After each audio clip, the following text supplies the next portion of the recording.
Hello, everybody. I'm Josh Sokol, and this is the first ever Scrabble press conference. I'm here in Albany, New York at Word Wars, the inaugural match between Adam Logan and Nigel Richards. I'm here with Will Anderson. We're going to ask some questions to our contenders, and we'll see how it goes. Hope you guys enjoy this. Want to start? Sure. Hey, everybody. Will Anderson here. Thanks, Josh, for that intro. And our players are patiently waiting to get started with the match. But yes, as Josh mentioned, just a brief press conference where we're going to ask some questions here and just see how the two of you are feeling heading into the match. But I guess we'll just start off. This is a really exciting new format, a match play format, but we also have later in the year an event called the Summit Cup, which is going to be in Malta. It's a tournament with the top 24 players of the year using a point system. And we're just curious if either of the two of you have any plans to go to Malta later this year to compete in that event. Maybe we'll start with Adam. Yeah, I would really like to go, but unfortunately, I don't think that it's compatible with my work schedule. Understood. Nigel, how about you? I go to Venice. I have no plans at the moment. Okay, fair enough. You want to ask him? Oh, go ahead. Okay. Next question is both of you have won quite a number of national and world championships in your careers. Would you? I guess well-esteemed board games would be, I guess, chess and Go is what I can think of. And in both of those games, computers have achieved superhuman play where a human being just cannot beat a computer in a match. And I guess there's been a bunch of breakthroughs recently in Scrabble and computers, but right now there still isn't like a determinative fact that computers are better than the best human players. Would either of you be interested in testing that, like playing a human versus computer showdown at any point in the future, like they did, I think, around 20 years ago? Yeah, let's start with you, Adam. Well, yeah, I mean, in fact, I was involved in one of those. I remember playing in a tournament about 18 years ago or something like that. Actually, maybe not quite that long, but anyway, where we started with, a tournament where Crackle was part of the field for the first while and then was taken out toward the end, and then the winner of the main event played a best of 4 match against Crackle. And come to think of it, Nigel was at that tournament too. And, I mean, yeah, so of course computers have come, I would say have come a long way since then. But, my feeling now is that I am prepared to, cede the field, and I'm not prepared to, I'm not able to believe that I could play as well as the best computers can play nowadays. I'm willing to give it a try. Okay. Tournament like that. Okay, awesome. All right. Will, why don't you go ahead? Sure. Another question, as we're talking about sort of experimental stuff, here we are at this press conference, an experiment in and of itself. This match format is sort of a new thing. Interesting question. Would either of you be interested in playing events with quicker time formats than 25 minutes, like 15 minutes per side, for example, or is 25 not to be altered, in your opinion? What do you think, Nigel, about that? I'm not in favor of quick time controls. Well, I think I don't know.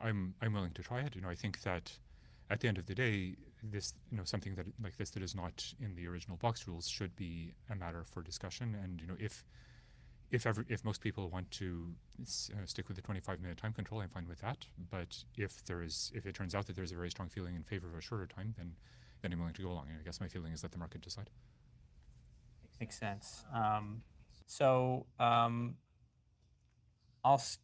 do this question. We have some that are unique questions for each of the two of you, but next one for the both of you is that I think at various points, both of you have said that learning the words in the dictionary is the critical skill to improving in Scrabble. But I was wondering if either of you think that there are other factors involved in being such a high-level player as the two of you are that maybe are underappreciated, such as physical fitness or mental toughness or mindset, is there any underappreciated skill that you would offer up as part of your own success? We'll start with Adam. Well, I think that you have covered some very important ones there, um, and it's not, and of course, it's not only learning the words, but being able to actually see them on your rack and where they play on the board that is fundamental. There are some cases where there's some positions where you need to be able to carefully make careful estimates of winning chances, but I think those are less frequent than the ones where you just need to evaluate the plays more straightforwardly. So yeah, I mean, but yes, it is definitely true that not only in a match like this, but then playing in the 4-day tournament after that, it is somewhat tiring, and it does help to be in good shape. Any thoughts on that or physical fitness, Nigel? I know it's something that's a strength of yours. Do you feel like that helps your game? Maybe it helps, but I think being able to not get distracted is an important skill. For sure, it's definitely true. Want to ask a few more? Yeah, sure. Okay. So, let's talk about, I guess, Scrabble as a whole and like trying to popularize it. So, recently, with the advent of, I guess, the Woogles platform, the online Scrabble platform, there's a large swath of student age people in Malaysia specifically, where you live, Nigel, that play Scrabble online during school hours. Some of them, some of the people that are playing Scrabble at school now will want to play in tournaments in the future, and some of them won't. And so I feel like it's never been easier to start playing because of the tools we have online. But do you think that this is a helpful thing, that the next generation of players that is coming up, like, I guess, 2020s and beyond, is going to be the strongest ever generation of Scrabble players? I have no clue. Maybe it'll help to bring up the standard in some way, but all the other skills are certainly going to be important as well. I guess one question for Adam here. Okay, this is a funny one. So, so Mount Logan is the highest mountain in Canada at 5,969 meters. And you are the top Scrabble player in Canada. And you're widely considered to be the best Canadian Scrabble player of all time. Do you think Mount Logan is a good nickname for you? Honestly, the idea has never occurred to me. I guess I'm not sure that I entirely want to be thought of some remote and barren place that's covered with, that's buried under hundreds of meters of ice and snow all the time. But I don't know. It's hard to come up with good nicknames for people, and if people want to use that, it's certainly not offensive or anything like that. Okay. A couple more questions. Yeah, just a few more, and then we'll let you get started shortly. I have a question for Nigel, which is, as somebody that has come stateside to the U.S. and competed in the U.S. Nationals, which uses the North American dictionary, I'm curious that if North American Scrabble were to eventually coalesce around the Collins lexicon, would you miss the opportunity to play in the North American lexicon as you have done in the past, or is that not something you would? No, it's important to me. I just like to play the local word list. Nice. That's kind of feel similarly. And this one just for Adam here, which is that you are a longtime member of the Ottawa Scrabble Club, which is one of the strongest Scrabble clubs in North America. And we actually spoke about this recently, but I'll ask again, how has your regular sessions there against the likes of champions like Matthew Tunnicliffe, Noah Slatkoff, many other top experts, how has that helped you hone your game over the last decade or so, would you say? Well, it's often not so easy to advance your game much beyond the level of the people around you, and having played, having watched these players reach world-class strength, first has been very inspiring for me, and second, yes, has definitely spurred me to to analyze my games more carefully, just study the words so that I can make fewer mistakes against them and make fewer mistakes for other reasons as well. So yeah, I mean, having the opportunity to play these excellent players, and now that I'm living in Montreal, also to play people such as Josh, who's standing next to you, these things have definitely contributed to my skill. Maybe we'll just do one more for the two of them. Sure. So aside from this match, which for us and for others watching, we're all very, very excited to watch the two of you play.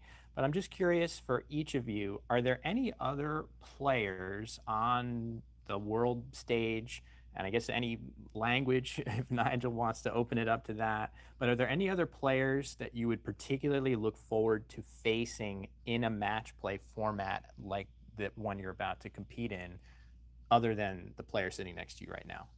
Start with Adam. Well, David Eldar has to be the first name that you would think of.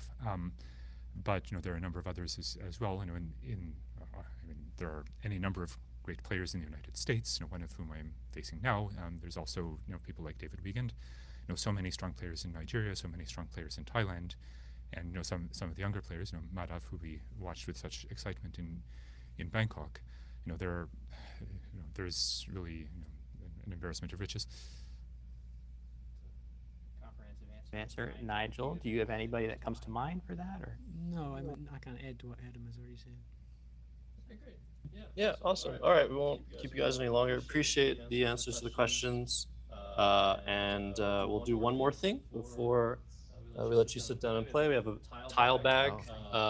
So should I go and shake it up? Whatever. Yeah, we have a little tile bag here. We don't know who's going first. So I guess we'll have each of you draw a tile as if playing Scrabble normally, and we'll see who goes first. Why don't we start with Adam?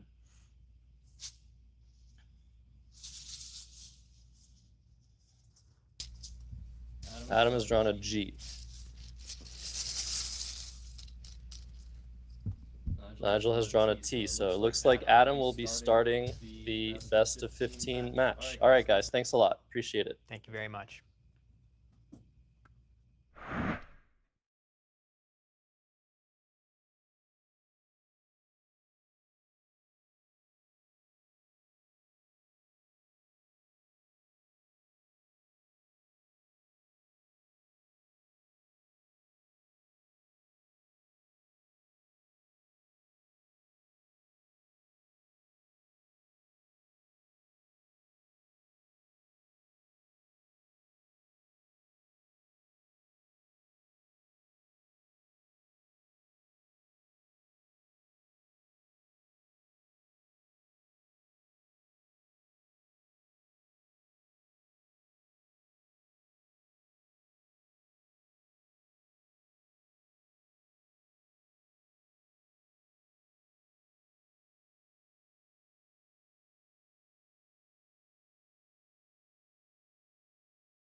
All right. Oh, it's us. Hi, guys.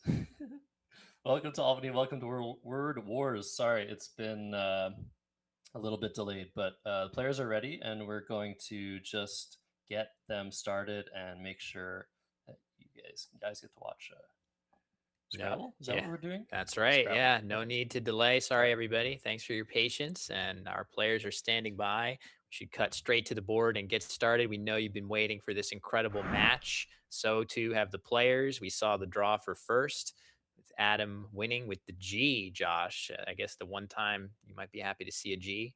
But yeah, Adam's going to kick off this amazing match. We are going to get the remaining tiles and stuff like that for you after game one. We're going to be troubleshooting that. But for now, you'll be relying on the two of us to give you that info. And here we go. First tile of the match is a Q, Josh. Wow. Well, this could go potentially well if he draws an R or an A, but he has not. No Trank and no Cannot, but I think we're just going to see a very quick QAT for 24. And we have begun. Word Wars best of 15 match. Adam Logan hoping for some vowels. Nigel hoping for some consonants. AAEHIRU. And we'll see. It's funny. Nigel's kind of close to a couple of H's through that Q. Yeah, interesting. With so many vowels on the rack and the U as well, it feels like it could be tempting for Nigel to just play a vowel dump off of the Q, but there's no real way for him to do that without exposing something good back to Adam. So a very tricky opening move. I feel like I struggle so much on these moves. And Josh, the two of us, not only are we going to try to explain to everybody out there the brilliance of these two players, but I feel like we're going to learn a lot while we're at it as well. Absolutely. It's a learning experience. It's a spectacle. And it's just so much fun. So Nigel looking at Huia underlapping the Q and the A. That's the play I was looking at. It doesn't expose too much. The biggest problem with this play is the H placement. It's going to be opening access to that left triple, but there wasn't really any safe option for Nigel, and I think this is the correct amount of balance to have. Yeah, it looks like a good play. Like I said, it's really difficult to play on the post cat board without opening something. So this is an opening that leaves Nigel with the relatively solid AER leave. And yeah, maybe the pick your poison type situation there as we go back to Adam with too many consonants. Right, and you would want to play a 5-letter word to that left triple if you're Adam, but I don't see one, Will. You can hook the H with a C or an S and go all the way to the left. And yeah, I don't see a 5-letter word for Adam. So I think he's looking at fins underlapping the HUI of Huia, which looks pretty strong. Anything Yeah, else that's you pretty see? good. There is 1-5 of Fisks though. Oh, there it is. So if you want, but of course the S so valuable here that using both of them is a steep price to pay. 44 points, definitely very good. You could also just play Fisk and Cats, although that would slightly cheapen the value of the S by using up your best hook for it on this move. So yeah, there's a tough decision here. Now Adam clearly considering cashing in both S's, and it's very tricky to figure out which of these options is best between the play you suggested, Josh, of fins underneath Huia, which has a nice benefit of potentially making it a little bit tougher to reach that triple on the left side of the screen. We do, I believe, have the ability to, let me try this, see if this is working. This spot right here. Yep, seems to be working, Telestrator. So that spot gets a little bit tougher to use after fins, but maybe not that much tougher because while you do take away some really important letters like the E, which would play on top of the H, you do give back any hook to HI, and there are so many of them. So looks like Adam is going back to Finns. A lot of really close choices here, Josh, to choose from. Yeah, so I'm taking a while here. As you said, you can go a lot of different directions. You can score as much as possible, open a little bit more, and leave a little bit worse. Or you can keep a little bit better, open a little bit less. We see both the players digging the new merch, Wespa Word Wars shirts. Nigel has the black one, Adam has the red one. I wonder if at the end of the match they're going to exchange shirts like we see in a lot of sports. We should normalize that behavior at the Wespa Word Wars events of the exchanging of the jerseys. I think I need to get in the gym before I want to disrobe myself post match and change shirts if ever I have the pleasure to compete in this event. Have you thought about that, Josh? Like how fun it would be to yourself disrobe compete on stream. well, that and to actually compete in this event yourself someday. Oh my goodness, that would be tremendous. I mean, it's just your royalty. It's just you.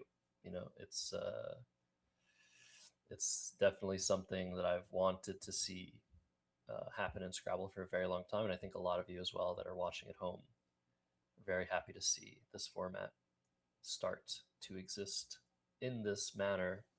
So Adam has a decision on his hands. He didn't have a decision on his hands last turn. It was a pretty simple choice of QAT, but he's taking a lot of time, and he really likes to think long and hard about this sort of situation, wants to think about what the board might look like long term, what Nigel might be holding in reserve after the play of Huia. That might have something to do with what he chooses to do. I definitely prefer playing Fisks here. It looks like he's going back to that. It's so much better defensively than any other option, even though you're giving up both of your S's, because on the post Fisks board, if I sort of put that, just imagine, right? If Fisks is played right here and Nigel doesn't have an S, and let me wipe that off the screen because that is what Adam is about to play. Look at how difficult it is to score by comparison to some of those other plays where pretty much any other play leaves this spot open for Nigel to use, whether it's Fisk and Cats or even just Finns underneath Huia. Either of those give Nigel the opportunity to hit that spot. And by taking it now, even though Adam uses both of his S's, which you hate to do, with Cats available, it just makes Nigel's next move hit so much weaker than it could otherwise a lot of the time. So I think ultimately Adams made the right call, and it's going to make Nigel's next move a little bit tougher than it could be otherwise. Looks like now 22 to 68 in Adam Logan's favor. Nigel, with as he is wont to do, setting up his tiles with what he is sort of his leading contender in terms of what play he is actively evaluating. And right now it appears to be Rioja through the eye of Fisks. That seems solid. But I prefer Josher here, I think. You do? Or Shoujo. Oh, he's looking at Shoujo keeping 2 R's. This is actually really nice. Even though it's keeping 2 R's, Shoujo, I think, has the best leave for a potential bingo next turn. That I and that S and Fisks are going to be hit hard with AERR a lot of the time. Wow, this is a great decision by Nigel. I like to see that. But Josher, yes, of course, I like that play. Yeah, I was going to accuse you of bias in suggesting the solid looking play of Josher, but I love this adjustment by Nigel. Thought about Rioja for 28, leaving EOR in a vacuum, of course. The idea of unduplicating your 2 R's. Oh, look at that. Crown nets. Very, very nice. No wasted time. But look at that, Nigel, with Bizarre on his rack in addition to Brazier. Bizarre will play. Wow. Very nice. Very nice word knowledge with Crownets and Bizarre. Probably the only thing here after this Crownet's bonus. So the board, if that truly is, Oh, Arborize is good. Oh no! Wow. Arborize through the O of Shoujo. Oh my gosh, that's going to hit so hard. The Z is going to land on the double. It's going to score huge, but look at Adam's rack. Incented. Triple, Oh my triple. goodness. The fireworks You have to be kidding me. are flying from the get-go here. Absolutely insane. Nigel seeing clearly his best bingo. No doubt about it. 108 points. He has to be feeling very, very good about landing this play. Adam hasn't even alphabetized his tiles. He is probably on bated breath, with bated breath here, waiting to see.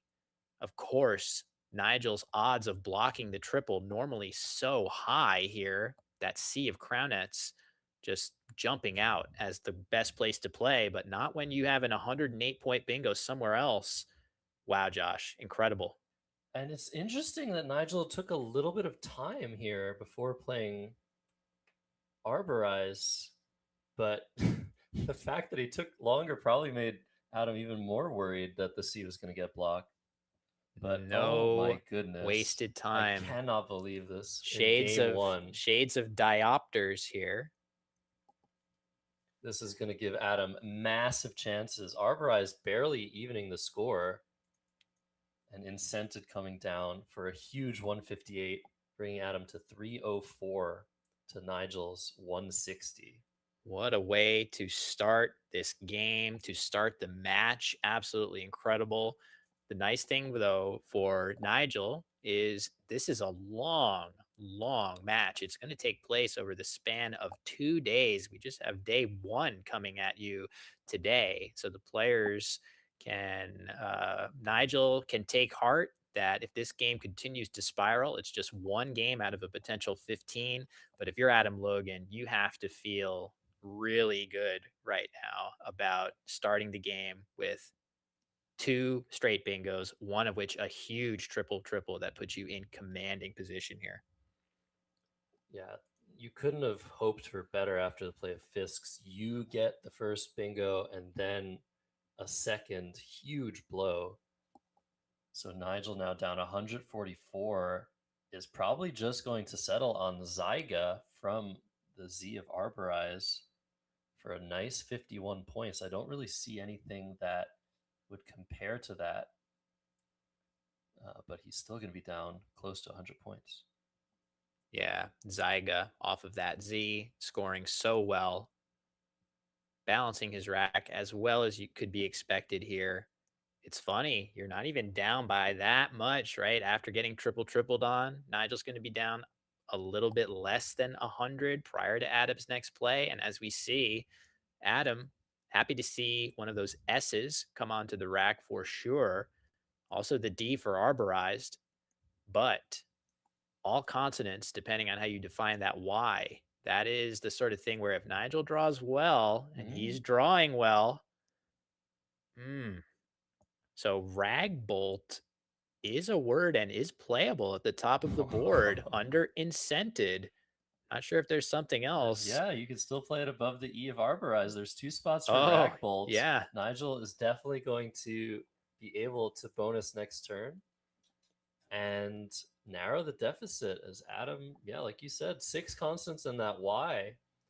It's definitely not as bad as 7 consonants, but definitely not exactly the perfect draw. But WYND fits with Arborized and is 40 points.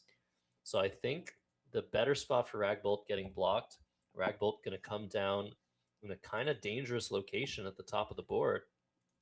Yeah, Josh, the funny thing with that is that if I'm Adam, I'm strongly considering playing wind and arborized right here. Yeah, oh, yeah. And then Ragbolt here, Adam saving his S is going to be able to capitalize on that spot. Yeah, so it's going to be, but here's the thing. What if Adam draws no vowels here? He's a little bit at the mercy of drawing a vowel, at least one. Certainly the I would give him spiv and ragbolts after this goes down. We're looking for vowels. There we go. 1, 2. Very nice. Good enough. Very nice. Yeah. Yeah, good enough for sure. But Nigel's still going to be getting dangerously close. If Adam did not have that S, or if he had the S and no vowels, we could be looking at a crazy comeback situation, but it is going to take more for Nigel. I would note, though, neither blank on the board or on either player's rack. I'm going to be very curious to see what Adam Logan does after this bingo of Rag Bolt, because there's just so many weird and different options available. Rag Bolt for 71 on the board, Nigel at 282 to Adam's 344 after this play. But Adam, he can take that S hook right now if he wants to and try to score some points, maybe with the V, maybe without. He can also just drop his G and his V. That's what I was looking at through the O of Shoujo, Will. If you could show that on the board, just Vogue for 18, a super weird looking play when you can score so much more, but it's such a strong leave. AEPRS on this board, phenomenal leave. So I really wonder if we're going to see something like Sprag and Ragbolts, which makes more sense in terms of the scoreline. You're up 60 points, you want to keep scoring. Or if Adam's just going to try and play Vogue and try to bonus next turn and just end the game that way. I think it could go either way. Sprag looks to be what Adam's considering, but Oh look my at Nigel. gosh. He's got bingos. He is definitely going to be bingoing on his next turn. At a minimum, mentored through the E of Crown Nets is available. And again, no blank in sight yet, Josh. So Sprag will score well. Mentored will score better and is a natural bingo, giving Nigel a chance to snag one. Ideally, I think from his POV, there's still enough time in this game that his win condition is to draw one blank bingo a second time. I guess it would be a third time. He's just played Ragbolt. So Ragbolt, mentored, blank one, blank two. A barrage like that is still very much on the table here. What a game to start things off, Will. I can't believe it. Yeah, I don't see Adam blocking that E. And like, is there anything else? Look through the A of Zag. Is there some way that Adam can stop Nigel here? I don't think so. Yeah, I mean, there's just no reasonable play in that area, I don't think. I really agree with you that it's either playing the hook to Ragbolt now or something like Vogue, which gives you incredible bingo chances, as you identified. So I'm not seeing Mentored ever being blocked by a reasonable candidate play for Adam. So yeah, this is a absolutely crazy first game. Nigel with way more winning chances than you would expect after being hit with an 150 odd point play there. Wow. That's unbelievable. So now Adam has the V and the G separated on the rack. So the disaster scenario after this is that you miss somehow. You get a really bad draw with AEPRS, and Nigel gets a big score, gets a blank before you do. So this is a really scary play to make, and just put your fate in the hands of the two tiles you draw out of the bag. But I mean, the math is the math. This is such an incredibly powerful set of 5 tiles. Even if you miss next turn, the P will allow you to score some points or potentially just go again, play the 2 tiles you draw, try and get a bonus next turn. I really like this idea of Vogue, but it's super counterintuitive, especially with both blanks out. You kind of want to just play a lot of tiles, score a lot of points. The problem with Sprag, Will, is just it's not ideal. It opens that right triple lane. You don't really want to do that because there's so much space there for a bonus. Nigel just drew one of the blanks. You don't want to give him more for his bigger bang for his buck. So very interesting position. Amazing game so far. Just game one. And yes, Bragg, I would say of the plays that you could make here, hooking Ragbolt with the S, that's a good one. The G has, there's not, I guess, something like SAV would arguably be more defensive to deny the triple. Maybe SEV is the most defensive, but you just wouldn't make those plays. The V, of course, would prevent overlaps along the rightmost column. But if you play SAV, you're giving back the save hook, which is incredibly flexible. So Spragg feels like the best compromise between a play that scores nicely, draws for those 2 blanks, and puts a G out there, which is a little tougher to overlap than a lot of the other consonants in the tile set. But yeah, Adam's going back and forth. He's had a couple of moves here that have been very gray in terms of, is there an obvious best play? Not really, right? The Fisk's move, we liked it and we did come to feel like that was the best move, but it was certainly not an autopilot obvious move, nor is this one. And you can see the time edge starting to establish itself here. Something to look for. Adam, historically, one of the fastest players on the scene, but I don't think anybody has a better pace than Nigel Richards, and it is tough to keep up with his pace of play. I was trying to think, like, if instead of Vogue you could play Veg through the E of Crownets, is there any reason to do that and maybe deny that scoring spot for Nigel? You could overlap or underlap to the left or the right of OWNE for a lot of points with a lot of different racks. And actually, my engine is saying it's very close between Vogue and Veg, but we're seeing Sprag. This is the most sensible play. Just really push your way forward. Already so many tiles have been played in this game. It's more than halfway over. So although Nigel does have the time advantage, there is not that much left of the game left to play. But there's a lot of complications, Will, with those 2 blanks out.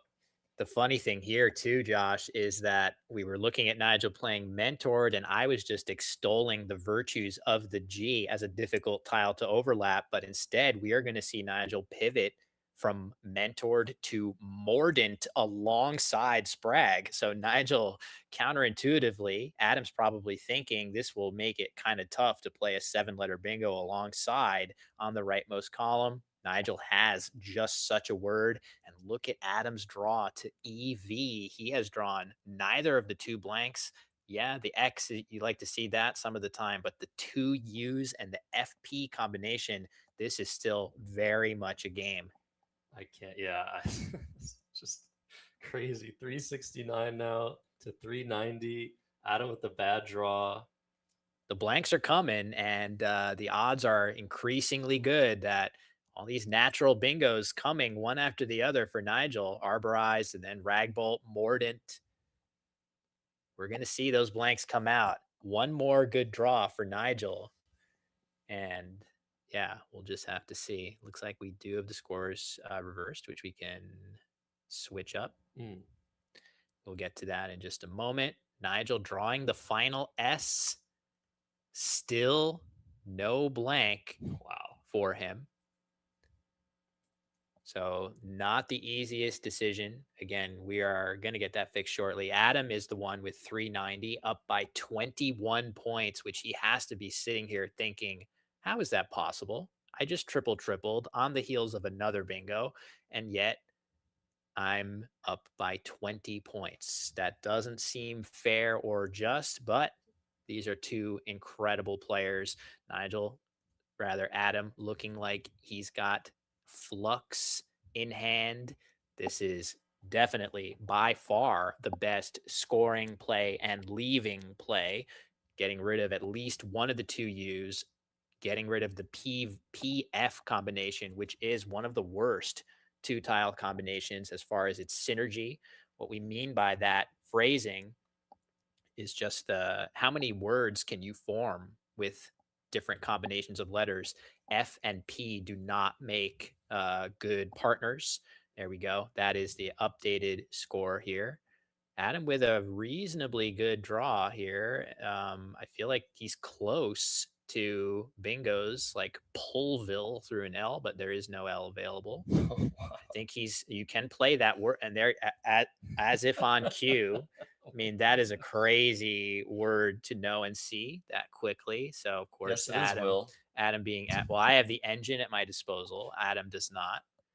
So, yeah, Nigel, is he about to play the self-descriptive play, Josh?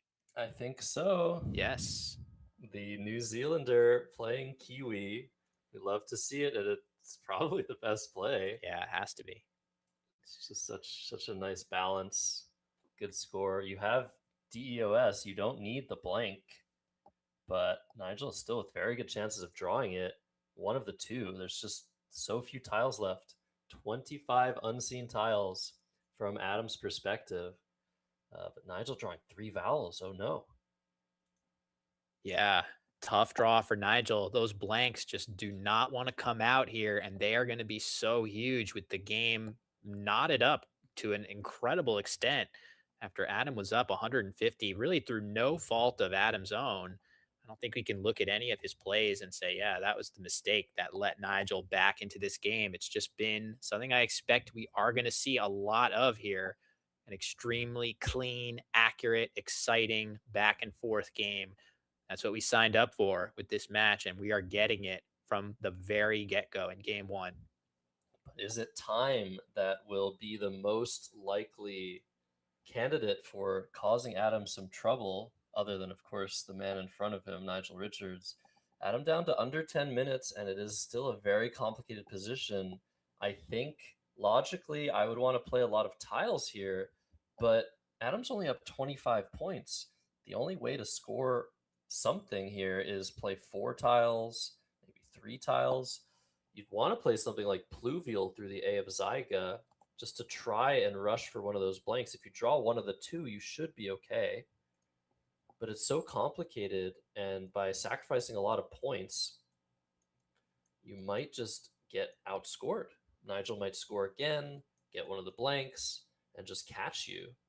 Yeah, only 13 points for that play, which again, the game is close enough, but at the same time, if you're Adam, you pretty much just need one more bingo at this score, and it's going to be really tough for Nigel to catch you. There's just not enough tiles left where I think that extra bingo for Adam is going to make it very difficult, if not impossible, for Nigel to bingo twice more. We're getting to that point where there's just not that many tiles left. We're going to tell you what those are, of course, and we're going to get that fixed in between rounds, of course.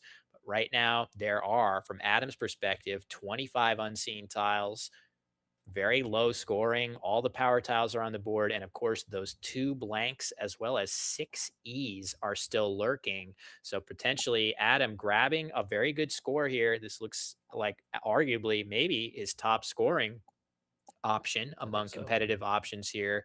And normally you'd want to keep that E, but there are 6 more unseen to him. So he has a great likelihood of redrawing one. This seems like a solid play to me, Josh. And if you're Nigel, you must be thinking, those are some decent tiles other than the V. What could Adam be keeping? I think this play gives Nigel a little bit of hope as to potentially trying, and the blanks are still unseen. I can't believe it. Amazing. Don't worry, we checked the set, guys. There are blanks in this set. They are definitely somewhere in that bag. But wow. You guys think that blanks come late in your games? Happens to everyone. Happens to the best players in the world. Nigel, under 15 minutes here. He's used his time super well as usual. He was going to play Odeya, I think, under the ARB of Arborize, but he has to pivot off of that now that Adam has blocked that spot. So what is he going to do? He has OI separated from the rest of the tiles on his rack.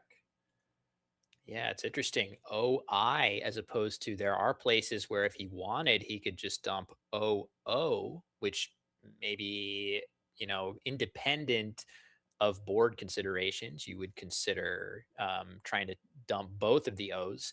If Nigel does end up playing just the I instead, then I'm sure he'll have a good reason for it.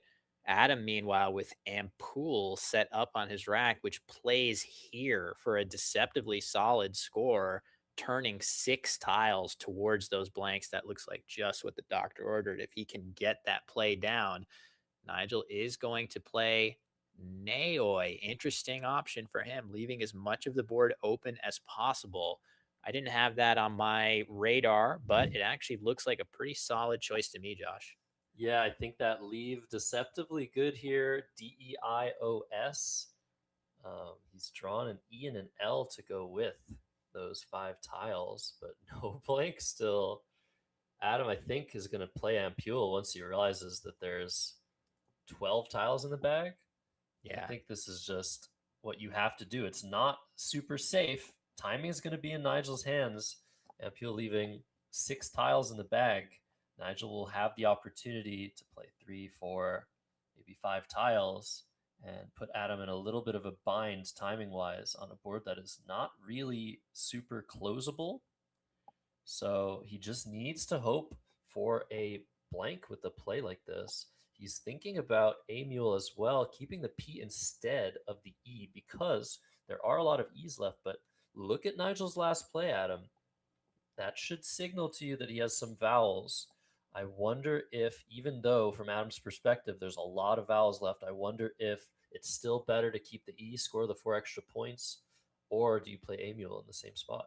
Really great suggestion there. And I did in my preview of the match, I did suggest that at this level with two players this good, you know, you would be hard pressed leaving David Eldar aside for a second, but these are the two best players in the world. So you're not going to see a Scrabble match at a higher caliber than this.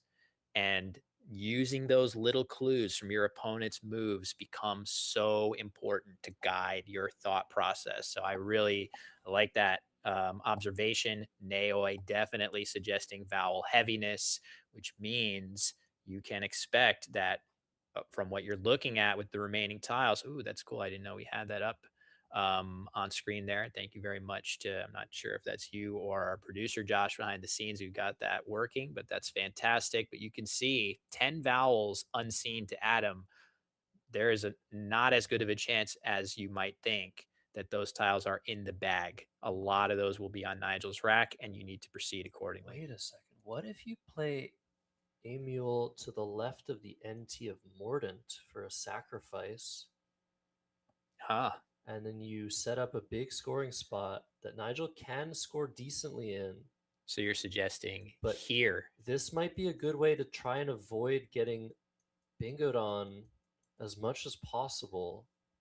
This does take up a lot of space, blocks some of the possible Oh, and bingos he's here. doing it. That's what he was thinking about. Wow, Wow, this is a clever. really clever idea. I don't know how sound it is. Adam going up 61 with this play. You can withstand a play through that E, of course, or even an overlap of the ULE, an underlap. But yeah, this is super interesting. The logic behind it makes so much sense. In addition, there's only a couple of tiles that are more than 1 point remaining in the unseen from Adam's perspective. And look at that draw, both blanks Oh, finding their way onto Adam Logan's rack. oh, that's That got to be it. looks like a game clincher for him here. He's going to have bingos all over the board. But just to finish my point on the really clever thinking behind a mule, the H and the V appear to be the only tiles that are really scoring well at all that can play along that bottom part of the board. And Nigel almost certainly, the V, he almost certainly does not have when he plays Naoi. And the H, maybe he can have that sometimes, but probably not, as there are going to be way better scores you can get with that tile. So the odds of Nigel having high point letters like the H and V to play through the E of A mule, not very good. And as you can see, that is exactly the sort of rack that he has right now. Yeah, I think the idea was to try and draw those high scoring tiles to potentially pull too far ahead in some scenarios, but instead Adam gets the goaded draw of both blanks, and there's no way Nigel can recover from a 61-point deficit and an impending bonus from Adam. So this is going to go to Adam Logan as long as he doesn't play a phony word next turn.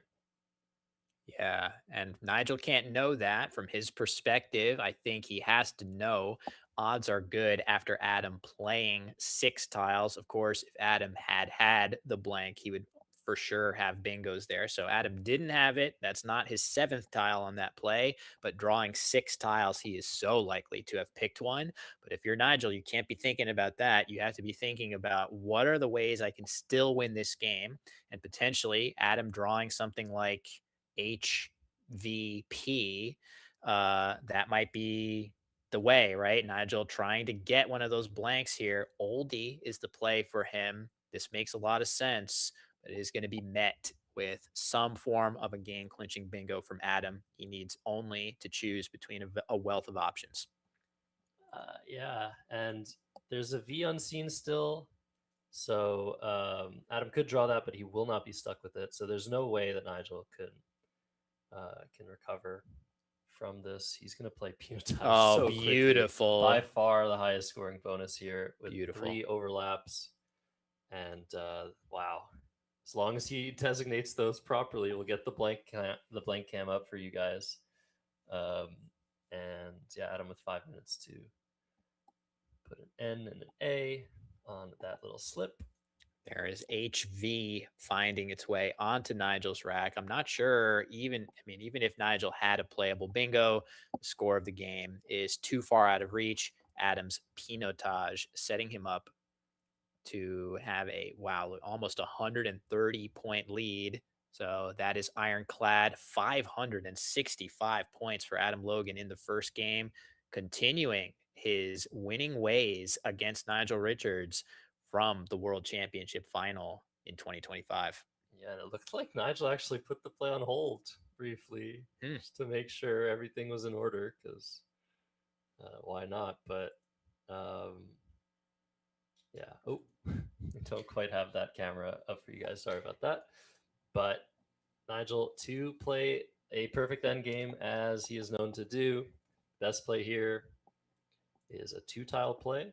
Yeah, I mean, let's talk about that, 39 Josh, points. because it's so crazy, right? You would think for sure that a play from Nigel's perspective, like 7 parallel to a mule, looks so solid here. But Adam with his A, the best spot for it is right here. And Nigel has, in classic fashion, he has a scoring play that scores just enough and forces Adam into just enough inferior of a play than Ya with his A, that just OHS actually works out slightly better, which I feel like I would have played 7 here alongside a mule for sure, thinking this has to be the best. It scores well, gets the V off my rack. But this is the Nigel difference, that he just nails these with precision unknown to mankind, as John Harbaugh says, with an enthusiasm unknown to mankind. Indeed. So Nigel making the best play. Unfortunately, 475 is not enough to win this game 1 of a possible 15 in the first edition of Wespa Word Wars. Huge thanks to Josh Greenway for producing the stream. And that's our first game. We're going to listen to the overhead mic, see if there's anything worth talking about for this game. I mean, definitely for us there is, but let's listen.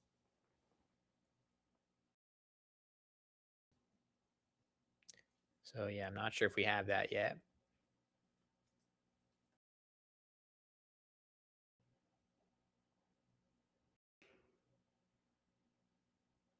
To fill in? That's right. You need to report the score somehow.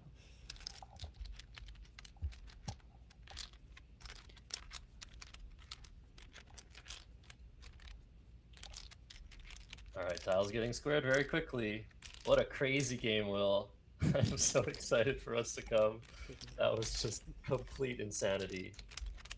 But Adam Logan taken, Nigel down with an 113-point win. Yeah, so great. I'm so happy we're doing this. Yeah, what more do you want from game 1, right? The fact that Nigel even had realistic winning chances in that game is incredible, given the way things started for him. But it's just one game out of a potential 15, Josh. No cause for alarm for Nigel, and no reason to celebrate just yet for Adam. But for Adam, I definitely think it's a really great way for him to start this match. Nigel, very unfazed by the pomp and circumstance around the match. Adam, definitely a cool customer as well. But I think for him, getting off to that nice, fast start was very meaningful in this match. I think so. I think it was a great way to start for Adam. Like you said, Nigel doesn't really care. At least he appears not to be fazed by the variance that is involved in Scrabble, losing or winning. But definitely the mere mortals like us definitely like to start a match like this with a win. So yeah, I think we're probably going to just go straight into game 2. We did have a little bit of a late start. Apologies for those technical difficulties. But yeah, the players are just going to take short breaks between game 1, 2, and 3, and we'll be coming back, I think, very, very shortly with the second game of a potential 15 in Wespa Word Wars edition number 1, Albany, New York. Here with Will Anderson. You should be more centered, man. Yeah, I saw that, but we'll iron out all these details. I'll bring it in here as we commentate. This amazing match is going to bring all of us closer together. Me, Josh, all of you out there. We've got several hundred viewers already for game 1 out there in the chat. We really appreciate everybody for stopping by the Wespa channel to watch this incredible match. I hope there's going to be many, many more matches in this series, but this one is going to be very tough to top, Josh. Yeah, honestly, like you said, okay, saving David Eldar. These are, 2 of the top 3 players in the world, probably. And, Nigel did just lose his top rating slot in the world ratings for, I think, the first time in a while since Ganesh. So it's like really incredible to think about how David Eldar is points ahead, but he's not here. He's not coming to this tournament. He's not coming to July 4th right after this. For those wondering that are just here for the Nigel Adam match, you better stay and watch for the next entire week. Will and I are playing in the main event in Albany, July 4th, a day after tomorrow. So today and tomorrow is this 15-game match. But after that, the Albany July 4th extravaganza is going to be just totally crazy. So Nigel's playing that, Adam's playing in that, Will is playing that, Dave Weekend, Wellington, myself. There's like too many good players. Like it's just going to be crazy, and it's all going to be live streamed, but on the Let's Play Scrabble channel. So for those that are here on the Wespa channel, thank you for being here. Make sure you subscribe for broadcasts such as this one. The Wespa Word Wars is something that we're going to try and do worldwide and live stream it as best we can every time. But Let's Play Scrabble will be the channel that the July 4th Superstars, Boblin Superstars, is on. Will. Yeah, incredibly exciting tournament. Josh just took you through some of the top seeds that are going to be there. When you look at the list of players on the main event, which, as Josh mentioned, is going to start on Thursday, not only does it have these 2 players we're seeing, but again, all the players that he mentioned and then some. I'm on that list a little too high for my liking, but I'm going to do my best in what is going to be one of the toughest tournaments that I've ever played. So I'm 3. Yeah, I'm ahead of Adam. I'm ahead of Dave Weekend. It's not where I belong, but Don't whatever. It's not too far off. But, you were mentioning that like David Eldar just became the #1 player in the world over Nigel, taking a ranking that Nigel has held for an incredibly long period of time, uninterrupted. That's not really how Scrabble is designed. It's supposed to be a little bit more of a bobbing for apples type thing, where you go on a bit of a hot streak and then you have a couple tough tournaments. It's not supposed to be a game where the lone holder of the top spot keeps it for that long of a period of time. That says a lot about 2 things. One, the incredible consistent level of play of Nigel Richards, but also the level of David Eldar to, at his peak, to bob up past Nigel means he is freaking good at this game. And it's nothing to do with like maybe David just had a good streak of tournaments. He actually lost to Adam Logan in the Australian Nationals. It's just that Nigel and David were in the same gigantic Causeway Challenge tournament, and David won, and Nigel had a rough time about it. I think he finished in the top 10, but they were so close already in the standings. But anyways, it's all about Adam Logan and Nigel Richards in this match. The players are back at the board, so we're going to pan to the board again and get ready with round 2 of a possible 15. Today we will be showing 7 games. And depending on how that goes, we'll have up to 8 games tomorrow. Let's pan to the board. Yeah, let's take it down. We got the players ready. Let's cut over there, and it's going to be Nigel going first in this one, Adam winning the draw. to go first in game one. So it'll be Nigel's opportunity to set the tone in this one, looking to get his first win of the series. You mentioned 7 games today, Josh. I feel like in my experience, I would think, wow, that's a great match to get to see 7 games, but that's just day one, assuming that we have a relatively even draw between these two players and Adam does not sweep this series 8 games to 0. We're going to be getting so much more Scrabble tomorrow as well. I really feel spoiled and grateful for that as Nigel going first with an Oh, S. but And Adam, wow, with that look at first blank that. already. So, like you said, there's not going to be a clean sweep. Some people were saying Nigel in 8. Some people were saying crazy things. This is probably going to be a very, very well contended match. But Adam is now 1-0 plus 113. That number to the right of the record is just the differential between all of the total games. That won't really come into play unless they go to a game 15 and there's a tie. Looks like Nigel going with Piety here for the highest score, keeping ES. So 28 points. He could have played that for 26 to be a little bit more defensive, put the Y on the star, but I don't think it was worth it, and neither does Nigel. However, now for Adam, he's got one extremely high scoring play, 102 points. Is he going to spot it, Will? I think so. Yeah, I mean, this is we at this level, the level that Adam is at, you can just see it took him very little time to identify the top scoring play here. Tina's for 102 points. Again, Adam had a much bigger play than this last game, and it took until the waning stages of that game for him to put Nigel away. But yes, it is never a bad thing to start off with these big leads the way that Adam has done in game one and now in game two with Tina's his best scoring play by a mile. Yes, so that blank is an A. We'll be able to eventually show you that not only on top of Nigel's camera there, but also with the blank cam that. Look at the ease. Oh, wow. The E's are coming out early in this one. I wonder if that's going to lead to a shortage in the late game, which I think in general, the E being such a good bingo tile could mean that if either player is in need of a bingo late, the E's could be severely depleted early on at this rate. But both players with that overload of ease, but also kind of the nucleus of a decent bingo rack as well, which maybe on balance is good news for Adam as the player that already has the lead, Josh.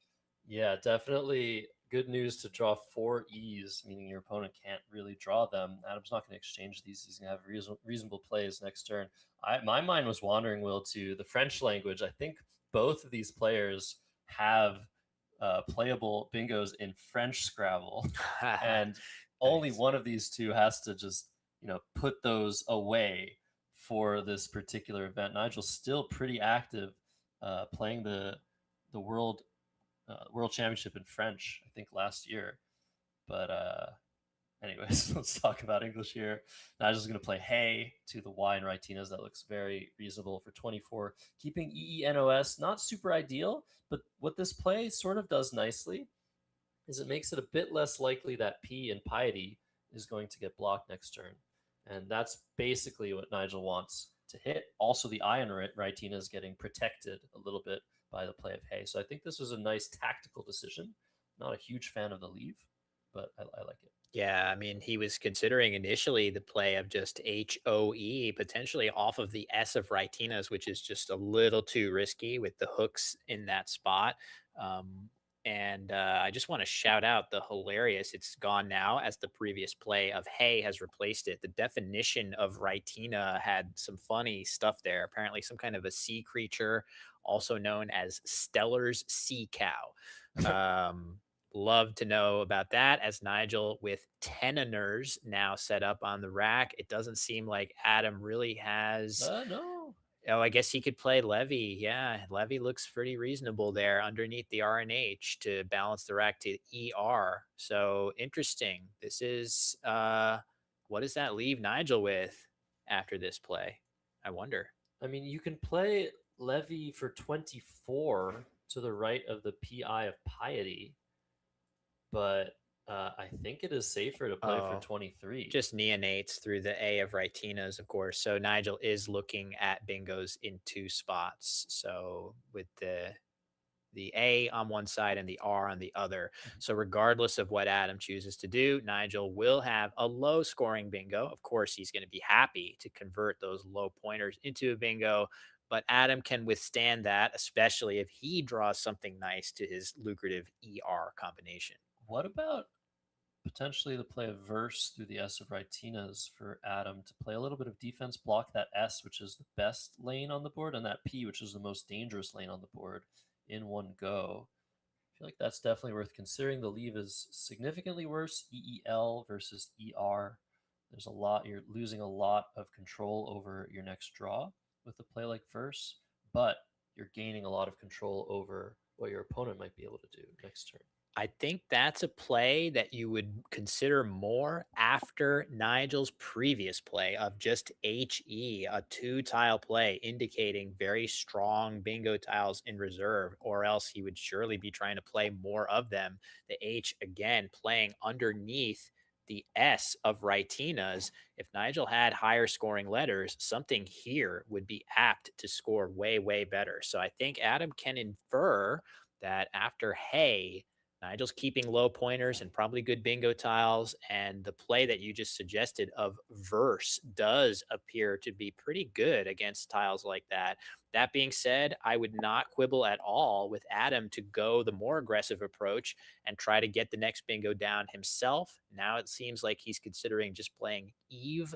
Not sure where Eve would go. He could even consider just VEE under Ritinas. So there's any number It's of. VEE he's looking at. This might be a better Oh, version, yeah, a little bit sure. more balanced, keeping that R as well as the EEL, but not blocking the S. So a little bit of a setback of not blocking that S, but still blocking the most dangerous spot on the board and keeping a balance. I think this is a very good play. Yeah, for sure. So Teniners here is going to go down. This is the higher scoring of the options that Nigel has available. No But reason to turn these down, but nice draw for Adam here. Good balance. yeah, he's got Laetare. Laetare. Laetare.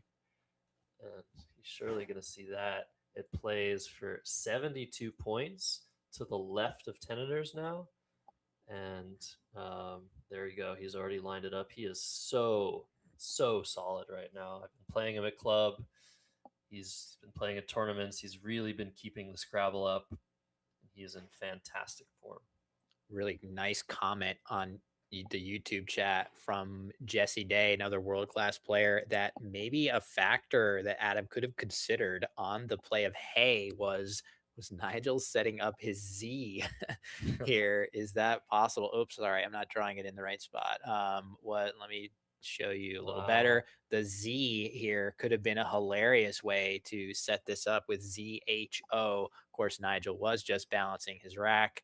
And now Adam, we see, has found the bingo. He's just debating where he wants to play it.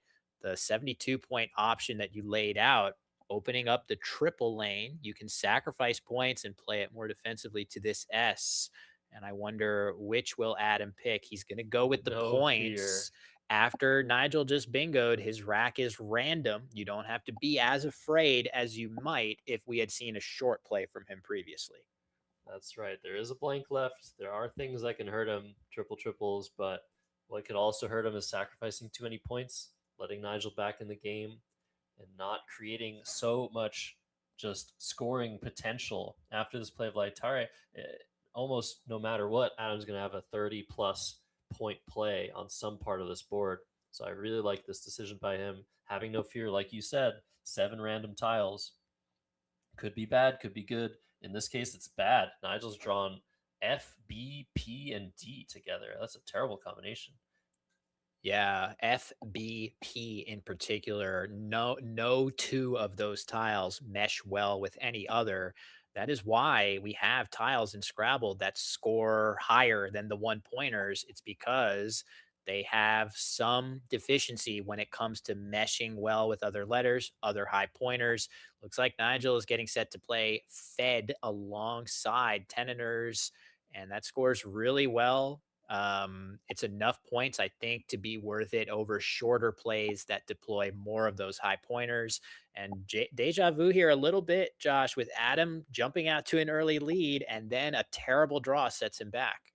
Yeah, this is not great. He's going to be able to play a bunch of his constants if he wants to. He's looking at crawl through the A of Leitar. Probably mispronouncing that word. You guys can let me know in the chat, but that looks like a pretty good draw. You could, or not a pretty good draw, a pretty bad draw, a pretty good play from a pretty bad draw. I think Fed had to be played for Nigel. The possibility of a Z or an X draw on the 7-tile draw of Adam was pretty high, so that play makes a lot of sense. Crawl, doesn't that look take at it? this. Doesn't that take Scrawl now available? an Yeah. A hook too? Oh, does it? I Oh, thought yes, it does, doesn't it? so. Yeah. Okay. Engine confirming. So this is Wow. going to give Nigel a huge counter. So I'm actually wondering, because of that A hook, I wonder if Adam was thinking about that. Now he has an A, but I just wonder, because of the scariness of that A hook there, if calcs might be a safer option because you're not giving up scrawl or a crawl. Admittedly, you are giving up overlapping plays on top of the X. And just to be clear, I'll show you what I'm talking about here. Calcs in place of crawl right here is the play that we're also evaluating.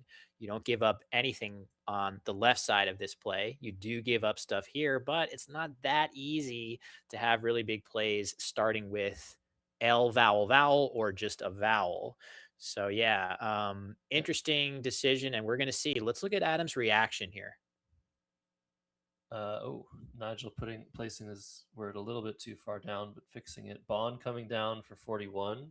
Yeah, I wonder if Adam was thinking about it. Did you catch anything from his No, reaction? I didn't. It seemed like I think he probably thought about it and was like, "That's fine. I'm setting up 2 big spots. A crawl is definitely a bigger one, and he's just trying to crash through, trying to minimize the variance of his leave.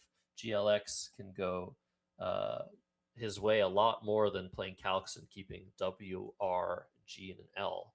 So I think just that fact alone makes crawl still a very reasonable decision, but definitely with some risk associated to it, especially if Adam doesn't hit a crawl and that just sticks there because you can't do anything about it. But yeah, I just like the difference between crawl and calcs in those situations where Nigel has too many consonants, but also an A. Like, it was huge in that particular instance, right? Like, he could just dump his weakest tiles for 40. He would have been very hard pressed to do much there. So there are some instances where it benefits your opponent a ton. And then there's some where it may benefit you a ton in the future. So it's not so cut and dried there. Very interesting situation. I'm just mostly wondering, for me being myself, I would potentially not think of a crawl until my opponent plays it.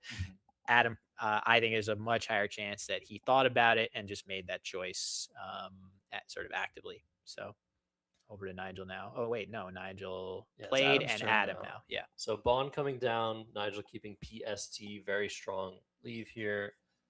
I don't know if he's anything Frostnip, Pontiffs, no spot for either of those. But for Adam now, AEGGLUX, it looks like Ulex or Ulex with US on the bottom left of the board should be the top play here. He's looking at playing Gugas to the S, I guess. But yeah, Ulex, I think, should be found here. He's found EAUX, but there's, it's slightly better definitely to keep that A along with those 2 Gs. So I wonder if he's going to come to that conclusion as well. Again, time-wise, things are going fine. Around half the game has been played. Adam has used 8.5 minutes, Nigel 5 minutes, and just a little bit of change. So yeah, Ulex, one of the harder 4-letter words to spot immediately.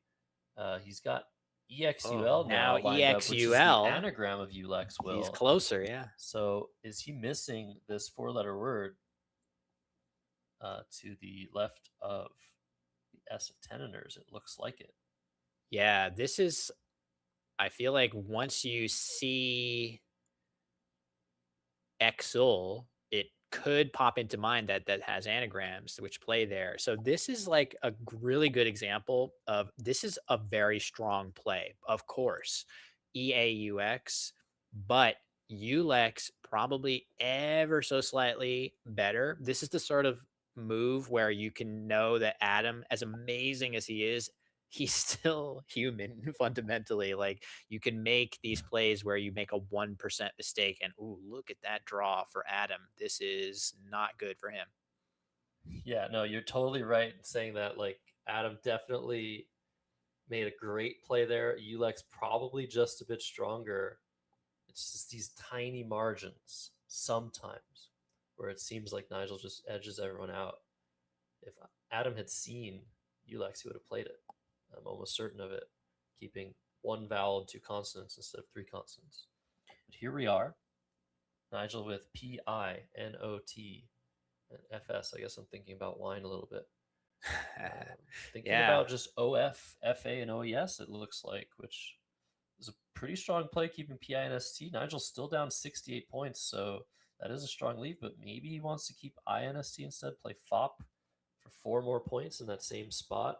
I think keeping that P extra was probably just a little bit too dangerous.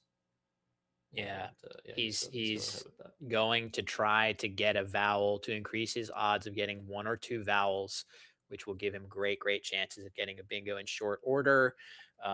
Makes sense to me. And now a very tricky position for Adam to navigate here. Maybe it's not so tricky, and maybe you're just playing egg somewhere and just hoping for the best.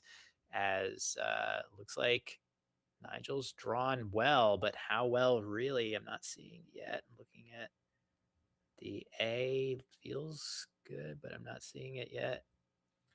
Yeah. I think you just have to play gig here somewhere. You can play it under the AS of Ritinas and play a little bit of potential bingo defense, although gig would open up a couple of things. Put that on the board, it'll take an S and an A, but blocking that S might be a useful thing. Some of us with- might play gigolo, the wrong spelling. Yeah, no, let's not do that. He is not doing that. But you could play it with goes, Goes-IF, and that Hmm. looks really nice. It scores a bit more, takes out a potential high scoring spot and a potential bingo spot for Nigel. So it's unfortunate, definitely, to have 3 G's, 2 I's, but I think Adam can still withstand a lot of what Nigel can come up with in this game. I think he's still in a pretty good position. Yeah, there's no real logical play that would put a G out in space. Adam would not play something like Ig under the S of Ritinas, which would let Nigel play Storming. That just doesn't make any sense without an S in hand and with a lead as well. So I like this option that you laid out, Josh, of Gig. And yeah, it makes a lot of sense. So over to Careful, Nigel now. don't play Torminas. Of course, Nigel isn't going to play that. But Minx coming down for 39, by far his best play, the only high scoring play in the position, keeping ORST. But Adam has drawn that second blank, so that's another game where Adam's gotten the blanks, and this is going to be hard to come back from. Adam up 21. He can score 70 or 68 here if he finds one of 2 playable bonuses, or he can score 62 by playing all the G's under the L of a crawl. He's going to see one of those. I assume he's already spotted those internally, but is just looking as hard as possible for something that scores higher, something that's really ironclad defensively, something like that. I'm sure he's looking for, but I'm guessing Adam has already seen those options that you laid out. Haven't spoiled it yet. I'm sure folks in the chat have pointed them out. But yeah, Adam up by 21 plus whatever he's going to score here. And it's going to be kind of tough for Nigel to do much unless he miraculously gets a letter that lets him bingo with those slightly imbalanced low pointers. And hey, guess what, Josh? From Adam's POV, there's only one E unseen. We are seeing that drought that the beginning of the game sort of foretold for us. So it looks like Googlies is the find by Adam Logan. He could have also played Oologies for a couple more points, but this is more defensive. Doesn't set up Zoologies. Yeah. um, I think this is probably totally fine, and it blocks Nigel's play here. He was going to play Yort underneath the INAS of Ritinas, and he no longer has that option now, and he's down 89 points. Are we going to see him play this gorgeous disconnected word in the center of the board just to open things up? I really think that's what he's going to do here if he spots it. I guess whether Nigel spots a play or not is hardly up for debate. But Yeah. there's a really cool option available, Will. Yeah. Let's watch as he manipulates his tiles to see when the light bulb goes off. There's a cool play. Has a lot to recommend it. Things are definitely looking very, very good for Adam here, up by not quite 90 in game two after taking game one in very exciting, dramatic fashion. Not the best draw for Adam, but it's got enough scoring pop that he should still be able to do something. And there it is, Josh. I'm just smiling ear to ear. You know, the obvious play of TOUR to the left of the GI of Gig was spotted first. Nigel reassessing the position and saying, maybe it's time to part with my S, set up a very big spot to or from that S. 30 points here, the best you can score. RT is a good leave. This is a great play. I think this is the right play. Yeah, it's a brilliant play. Once again, very high degree of difficulty through the disconnected tiles. The thing that really makes this play shine, in addition to the extra points that you're getting, which you need, you're down 90. You have to make sure that your eventual bingo matters. But that S out in space is very difficult for Adam, I should say, to sort of incidentally block with a good scoring play of his own. He's going to have to make an extra effort to block that spot with a play that maybe makes him feel uncomfortable in that it won't score well. It's not going to be, the play he necessarily wants to make here in a lot of cases. So Adam's got a choice now with that S out in space. Do I sort of go full steam ahead, make a good scoring play, or do I try really hard to block that open S now? That is the pressure that Nigel applied with that play. Yeah, great decision. It's so hard, like you said, to score and block. So Nigel now at just the right deficit where Adam's probably just going to try and go full steam ahead.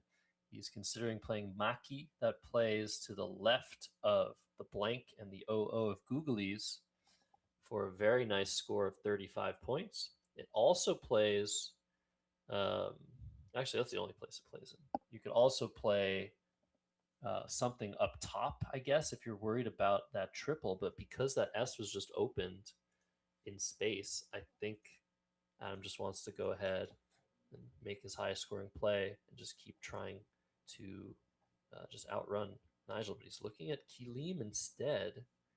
Kilim. This fits to the right of Googlies, opening a very, very dangerous triple. But I think the idea with this play of Kilim, if you put it on the board, is that it's basically just pushing for the board to get closed as soon as possible. It's just basically just forcing a play through that triple, through that K, which would block the words ending in S and block that triple on the top row at the same time. This is a really cool tactical idea by Adam, but is it worth doing, Will? Yeah, it's an axiom that I've heard in the past that I've tried to apply to my own game is if you really can't block something in one move, why not try to block it in two, right? So that idea of kill him in that spot parallel to oologies or googlies, I should say. It is a two-turn block that has those benefits that you described, but it does incur quite a bit of short-term risk. What if Nigel has a really good scoring play through that K that gets him really close? And not only that, the S is still a bit of a threat going down too. You aren't necessarily blocking it conclusively. It's still going to sit there and worry you even after that play. So Adam may be sort of realizing that potentially the blocking benefits on that two-turn sequence are maybe outweighed a little bit by the immediate risk, and then the fact that he is going to be giving up a handful of points compared to his original favorite play of Maki just going pedal to the metal, trying to outscore, and he is up by enough that that is a very justifiable strategy. Absolutely. Maki or Maki, I guess we should probably pronounce those best we can. We struggle with Japanese words, don't we, Will? Maki is 35, doesn't open anything, keeps balanced letters, LID, pretty good. You're not really going to score much with that. But I guess Adam's going to try and figure out, is he up enough to just keep pushing? He's up 59 now. He'll be up 94 after Maki. Can he just keep going and outscore anything Nigel has to offer him? Or does he really want to try and control the outcome as best as he can by using the board as his tactical workspace by playing Kilim?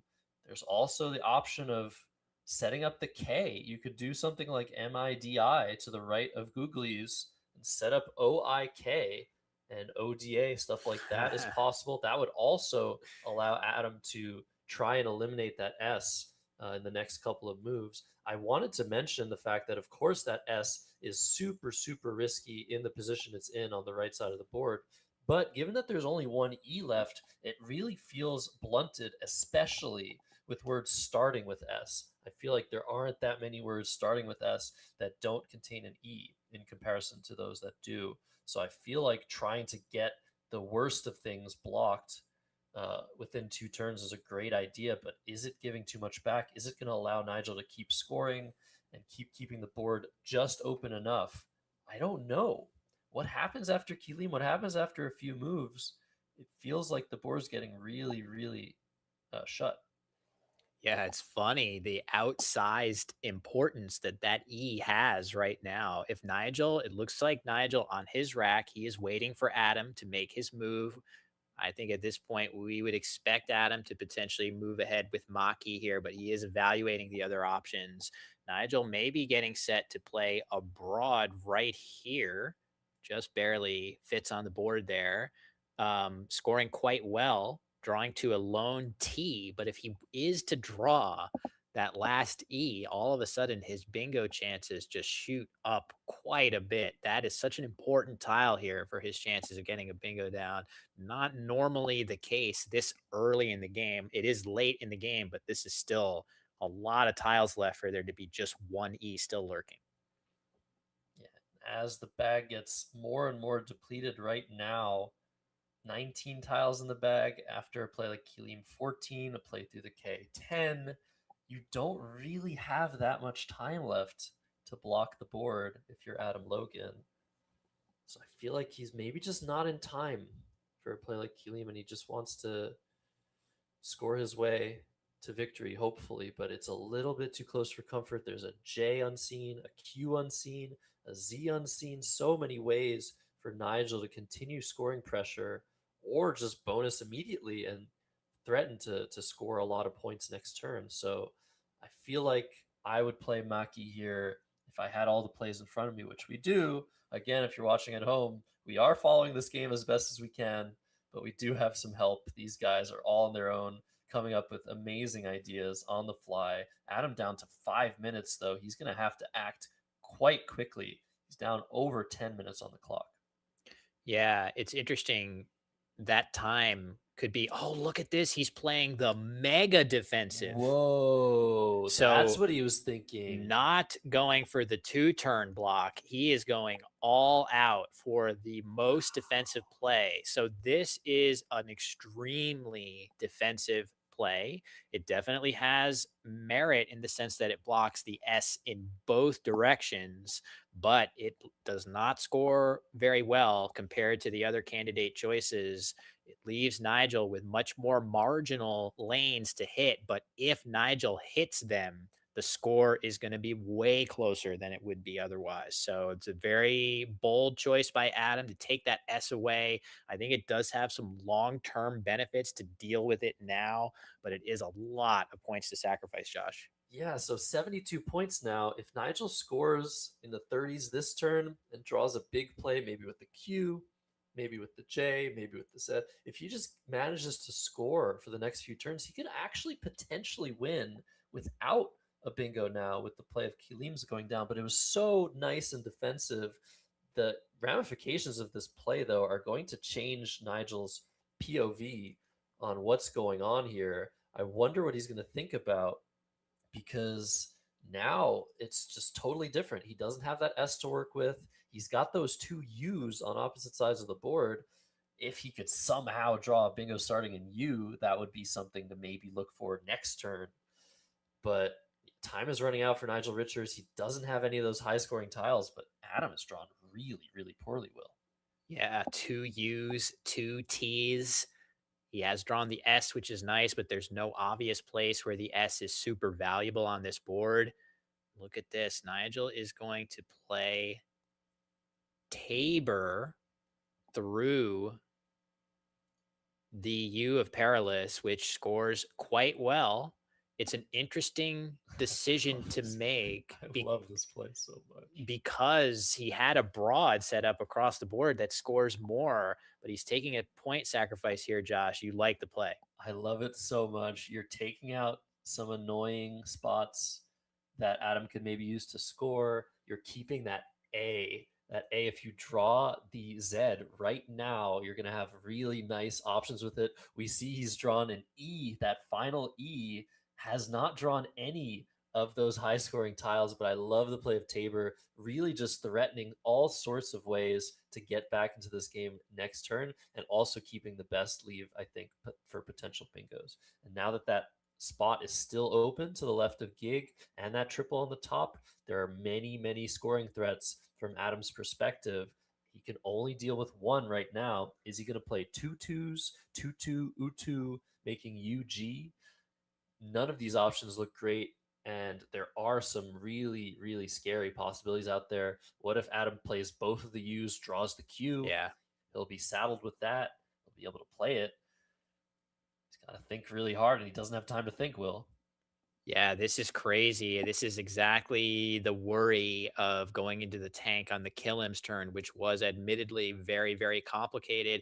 Adam's going to go ahead and play Dot. This does have some merit in terms of blocking off that top row of the board. Maybe also worried about some of the potential parallels alongside Googlies, leaving UST. That's a very nice hedge against drawing the Q. Let's see if it finds its way onto the rack. The A starting out nicely. The J. You should definitely note, Josh, that J, Q, Z, all unseen to Adam with this play. So he has to be worried that Nigel could have two or three of those and just go on quite a bender here, scoring well. Turns out Nigel has none of them, and the Q and Z still lurking in the bag with just 5 tiles remaining. I wonder what is Nigel going to do here. I feel like at this score line, I would be thinking that I have to bingo, but looking at the unseen tiles, it's going to be tough to thread the needle and find something that actually gets you to the promised land here. Yeah, Dot just totally shutting down so many possibilities for Nigel. Like you said, those bingos on the top row, those huge. Wow, look at this play. Oh my goodness. Oh my God. I wonder if he's certainly getting rid of that V, which meshes very poorly with pretty much everything else. But I wonder if he's thinking about something crazy that plays internally in some way, like maybe something off of the L of Later. I wonder if he's triangulating something specific. But either way, this is a nice way to create space that's a little bit annoying for Adam to deal with because it's going to leave other scary stuff available. Q still lurking in the bag. That's something for Adam to think about. Just 3 minutes on the clock, Josh. That's such a weird play. What could Nigel be hoping for here? I guess if Adam didn't have the J or the C, which he has both of, or even the Z, like I don't know what draw Nigel's hoping for where Adam couldn't possibly block the bottom row. What in the world could Nigel have drawn into elsewhere on this board? I don't get it. I don't get it. But Taj coming down, a really ideal play for Adam, emptying the bag completely, but you can't. There's no space to bingo on this board, Will. Yeah, for sure. For what it's worth, the computer engine initially really loves Nigel's play of Yuva, but that is a little bit of fool's gold because the computer engine doesn't know that Adam is going to block the bottom row of the board whenever he has a reasonable candidate play. Computer engine thinks that sometimes after the play of Yuva from Nigel, if Adam has a good play here that scores a ton of points, he's going to take it. If Adam has a good play here that scores a ton of points, he's going to take it. That's not actually going to happen. Adam is always going to play here if he has a sufficiently defensive play. But again, definitely want to just note computer engine liking Nigel's choice in a vacuum. Is it practically best? We're not sure. All right, so the bag totally empty now. Nigel down 79. He's in a losing position. Adam has drawn that Q, but he's going to be able to deal with that, and he has QI in the bottom row. He has lots of options with his QUA. So Nigel definitely cannot win this game if Adam plays optimally. I really wonder if Nigel should try something like play Tapered from Tabor on the board, setting up Izzard, hoping that Adam misses that he's setting that up. Maybe he's mistracked under time pressure, but Nigel doesn't do things like this. He's going to make the best play that he has available, and he's already spotted it. He's already found it. It's added ATDED through the D and dot, setting up Riz in 2 spots. Cannot block both of them at once. That is just he's just so fast. Setting up Riz I in don't- 2 spots. don't If the get it. game were closer, this could easily be a winning play. But given the score gap, Adam's going to be able to play Souk somewhere and just coast to the finish line. But so impressive with Nigel that he identifies these options. Just nobody really processes this part of the game the way he does, in addition to all the other amazing skills. But that being said, Adam is the one who's going to be up 2-0 here. He has played extremely well. Only the most tiny nuances here or there that we could quibble with for either player, really. And We're not going to do much quibbling this tournament. yeah, it's going to be pretty quibble free, I would say. We're just going to do our best to explain what makes these amazing players so amazing to all of you out there. An audience of over 700 viewers. Thank you so much to everybody out there for watching along. You are getting in on the ground floor of what could be an absolutely electric match over the next 2 days. As Nigel goes under the 10-minute mark, he's just trying to find some poison in this position, something that he somehow didn't spot initially in this end game to try and steal this game from Adam Logan, but it is just not there. Zerda and AG to the left of Gig is the play that I think everyone else would make, scoring 48 points, keeping an I and a D for next turn, but Nigel finding 1 extra point in this end game with added. Yeah, Zerda. It's just like the normal things that make a play good. Zerda does all of those things. It scores massively in that spot compared to added, which only scores 20 right now. Zerda scoring 48. Could also play ads at the top of the board as well. Zerda or ads right here for 50. These are the plays almost all of us would make. So, I just want to also, while we shout out the hundreds of viewers watching along, just want to say if you are enjoying the broadcast, definitely consider hitting that subscribe button on the Wespa YouTube channel. This is just the first of what we hope are going to be many, many events. Adam going out with Souk. And if you hit that like button as well, it's going to help us get this broadcast in front of the eyes of even more potential Scrabble lovers out there. So, we all say you hear like and subscribe a lot, but it really, really does help us out, as Adam is the winner of game 2 here, Josh. Yeah, an incredible start for the reigning world champion, taking 2 games in a row off of Nigel Richards, disputed greatest of all time, So final score here: 409 Nigel, 437 Adam. One more game before lunch. Let's listen to the overhead mic. 336. Wait, 322. Yep. It's 330.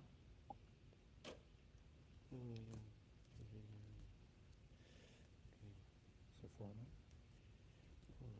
Yes. Again.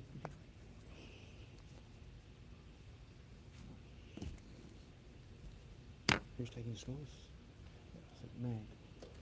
You taking the score? Yes. Well, All right, we have our director, Matt Palazzo, getting those scores set for this one-on-one match. I mean, I couldn't be more thrilled, Will, at what we're seeing so far and what we're going to continue to see throughout this Wespa Word Wars incredible match. yeah, Adam off to a fast start. 2-0 in the early going here. I would say for those out there prognosticating, I hesitated to give any prediction of this match. The player's just too good. So much is going to come down to little tiny nuances here and there. What's drawn, of course, is going to be a factor. But, objectively speaking, if you had to call the slightest favorite, maybe you would say Nigel, just based on his track record in the game. Adam is maybe, if you could anoint the best possible challenger from anybody in the world, it's, again, we've been saying it's either David Eldar or Adam Logan right now. Who knows if that'll change in 5-10 years' time. That's how things are, I think, pretty clearly right now. So Adam getting off to a fast start with a 2-0 lead in the series, to me, Josh, that's great news, because it means if the prognostications are true and Nigel's the slight favorite, from here on out, we're going to potentially get our 15-game full series here. Yeah, I think if Nigel was a favorite in this match, he no longer is. He's down 0-2, first player to eight rounds wins. So, yeah, even if we could diagnose that, there would be no use in doing that. We want to watch. We want to see what's going to happen. So there's really, I feel like, not much use in theorizing, and just being able to watch these guys play is such an honor. It's so great that we got this going. Like Will said, if you like and subscribe this video, more people will see it. More people will be able to watch. We'll be able to keep growing Scrabble through these broadcasts. There's also, I think, a donation link that we'll be able to post for just increasing, I guess, the revenue of this match so that we can pay for future matches, or maybe even pay Adam and Nigel a bit more for their presence here. So really appreciate you guys coming in such force, and hopefully you are enjoying what you're seeing. I think we're going to be turning around pretty quickly. These guys don't really dawdle around at their tournaments, especially when all they need to do is sit back down and play each other. So yeah, one more thing is that I think this channel that we're broadcasting to, the Wespa channel, which I am the anointed face of, which is another honor, but a lot more streams like this are coming to you guys. There's the Summit Cup in December, but I'm sure we're going to have stuff before that to show you guys. Will, you did a great job producing and commentating the first ever live stream on this channel just around a month ago, the MGI Milton Keynes tournament. So, always so fun. Always so fun. Yeah, we really appreciate what you're doing for the game.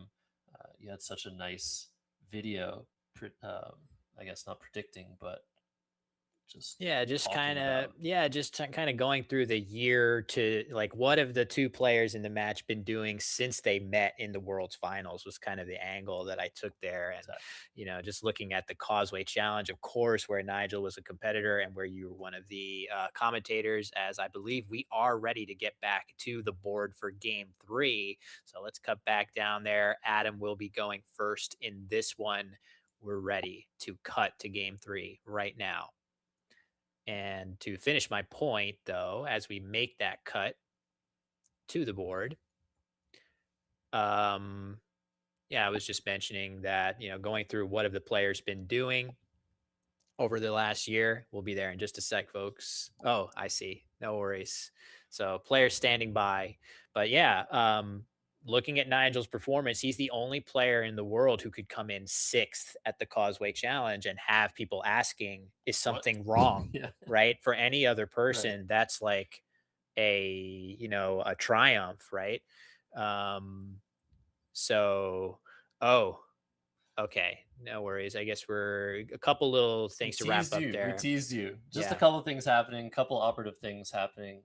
Players are ready, but just getting a couple things ready. Yeah, talk to me. Like you were Yeah. saying, Nigel finishing sixth. You're Yeah. like, what? This How cause could for that be alarm, possible? right? For me, that Yeah. would be cause for celebration. I would be thrilled to have a result like that. If I come in sixth at this tournament, I'm going to feel like, man, that's a job well done with all of the good players in this field. For Nigel, we ask, is something wrong with our GOAT? And we look through, thanks to Michael Tang and Woogles.io, the fleet of annotators and the system that was sort of pioneered at that tournament. We can go through and look at, as I said in my video, over half of Nigel's games played. He wasn't on the stream for all of those, but we still get this trove of games from him that we can look at. And when we dive deep into there, the upshot was he's playing as well as he ever has. Just that classic level of meticulous attention to detail, mistake avoidance that trumps basically any other player. And we now have metrics that can sort of measure that at a glance. More accurately, but And not yeah, accurately enough. That's why we keep watching Nigel, because he keeps teaching us stuff. He keeps teaching people, the engineers working on our best Scrabble engines are learning from Nigel, trying to take lessons from his games and import those into computer AI language. So yeah, we will pan to the game now. I just wanted to say like one more thing. People are asking about the head-to-head record between these two guys.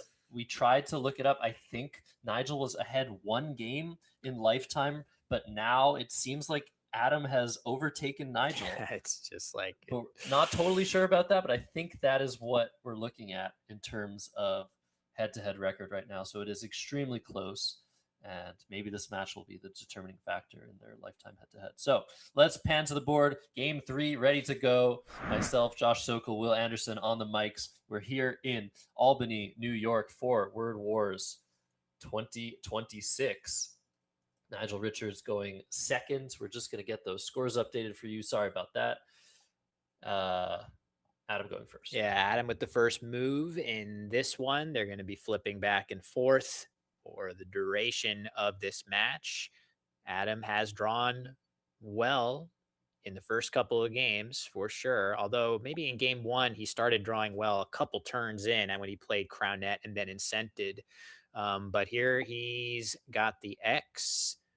But to my eye, he doesn't have an obvious play with it that scores. Oh, I guess Toxine is probably the play here. But I was looking for a play that hits the X in that double letter where you're looking for. And meanwhile, Nigel with a decidedly worse set of tiles on his rack with the 3 eyes that he's going to have to deal with. So he's already identified Reiki, but it is Adam to move first.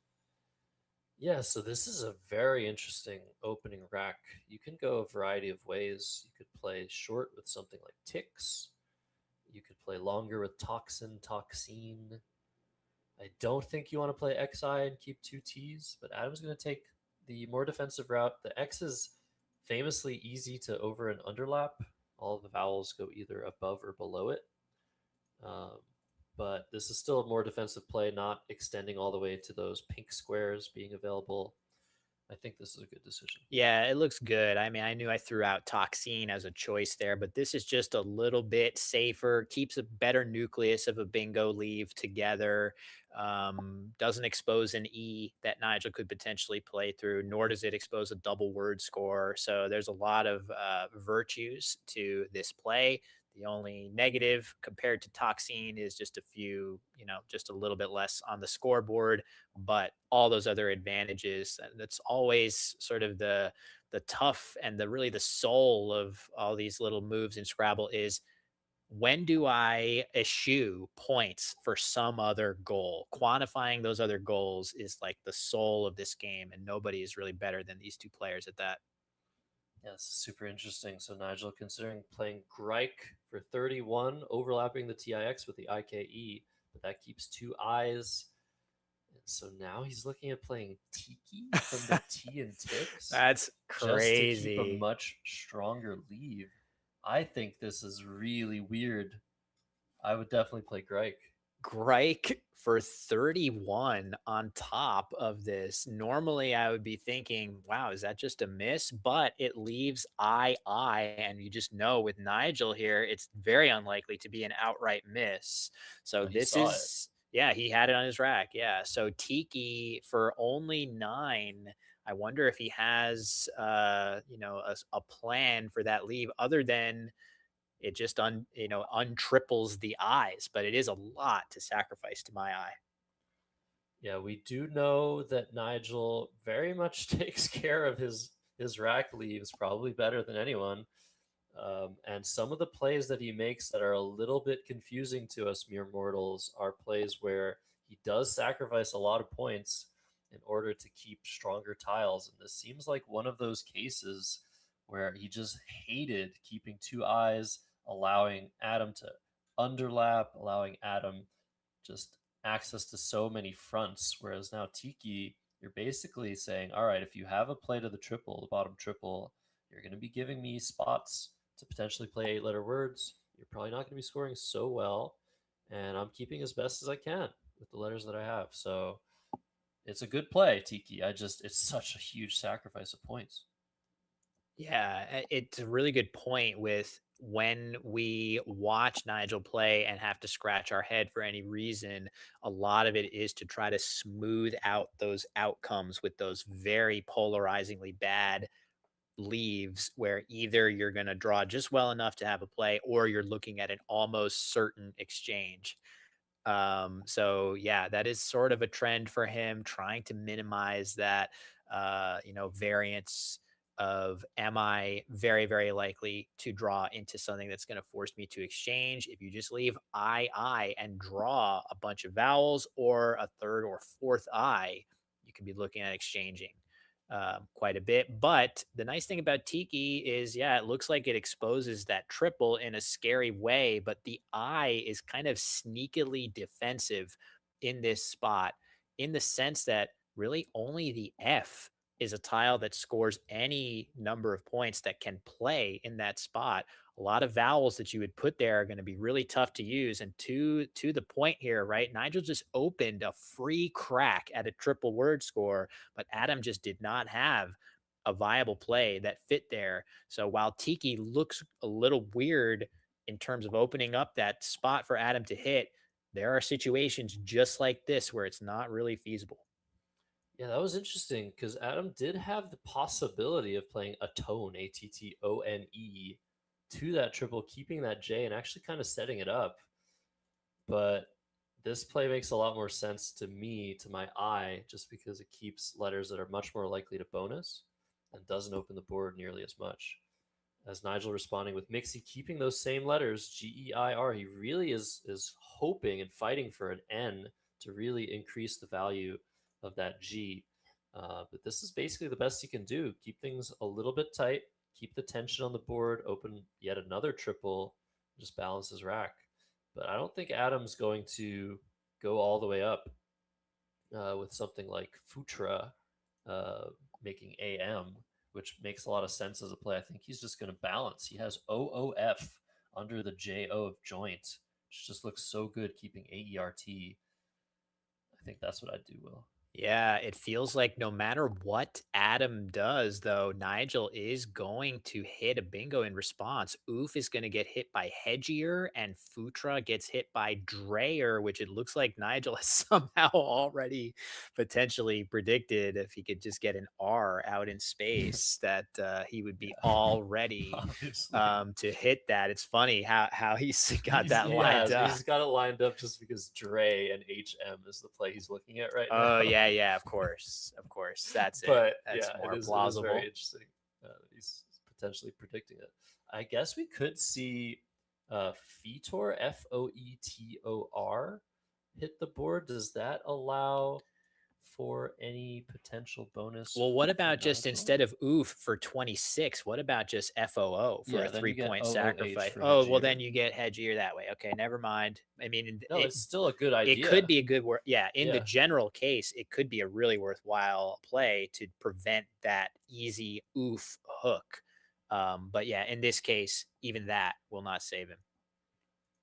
Yeah, I think that we're probably just gonna see oof. There's really like you can score a little bit more, like we said, Fetor, FOETOR, opening another triple, scores the best you can at 37. Futra is 34.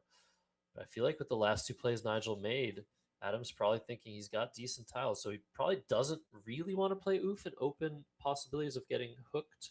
But I think you just have to do that. Your odds, if you're Adam, your odds of getting a bingo here, leaving the excellent leave of RATE rate. The board is not great for it, I admit, but it's a lot better after oof than it was prior, not only because of the roof hooks, but also oft. And are we going to see another Oh my gosh. Nigel bingo? This would be the third, or I don't know if Nigel bingoed before with incented, but oh yeah, Arborize. So this would be the third time in multiple matches that we are potentially seeing Nigel bingo. And are we gonna see We're gonna see a triple Garrot? if Adam's able to spot Garrot or Oh Garroter. my I god! cannot believe this. Hedgier, you have to play this. It's 90 points. It's way more than any other play you have available, but it does swing that R into the triple lane. How well is Adam running in these first three games? Garrett for 122, Garroter, very similar option for 122. That is his only Unbelievable. possible triple. He has to make the blanket G.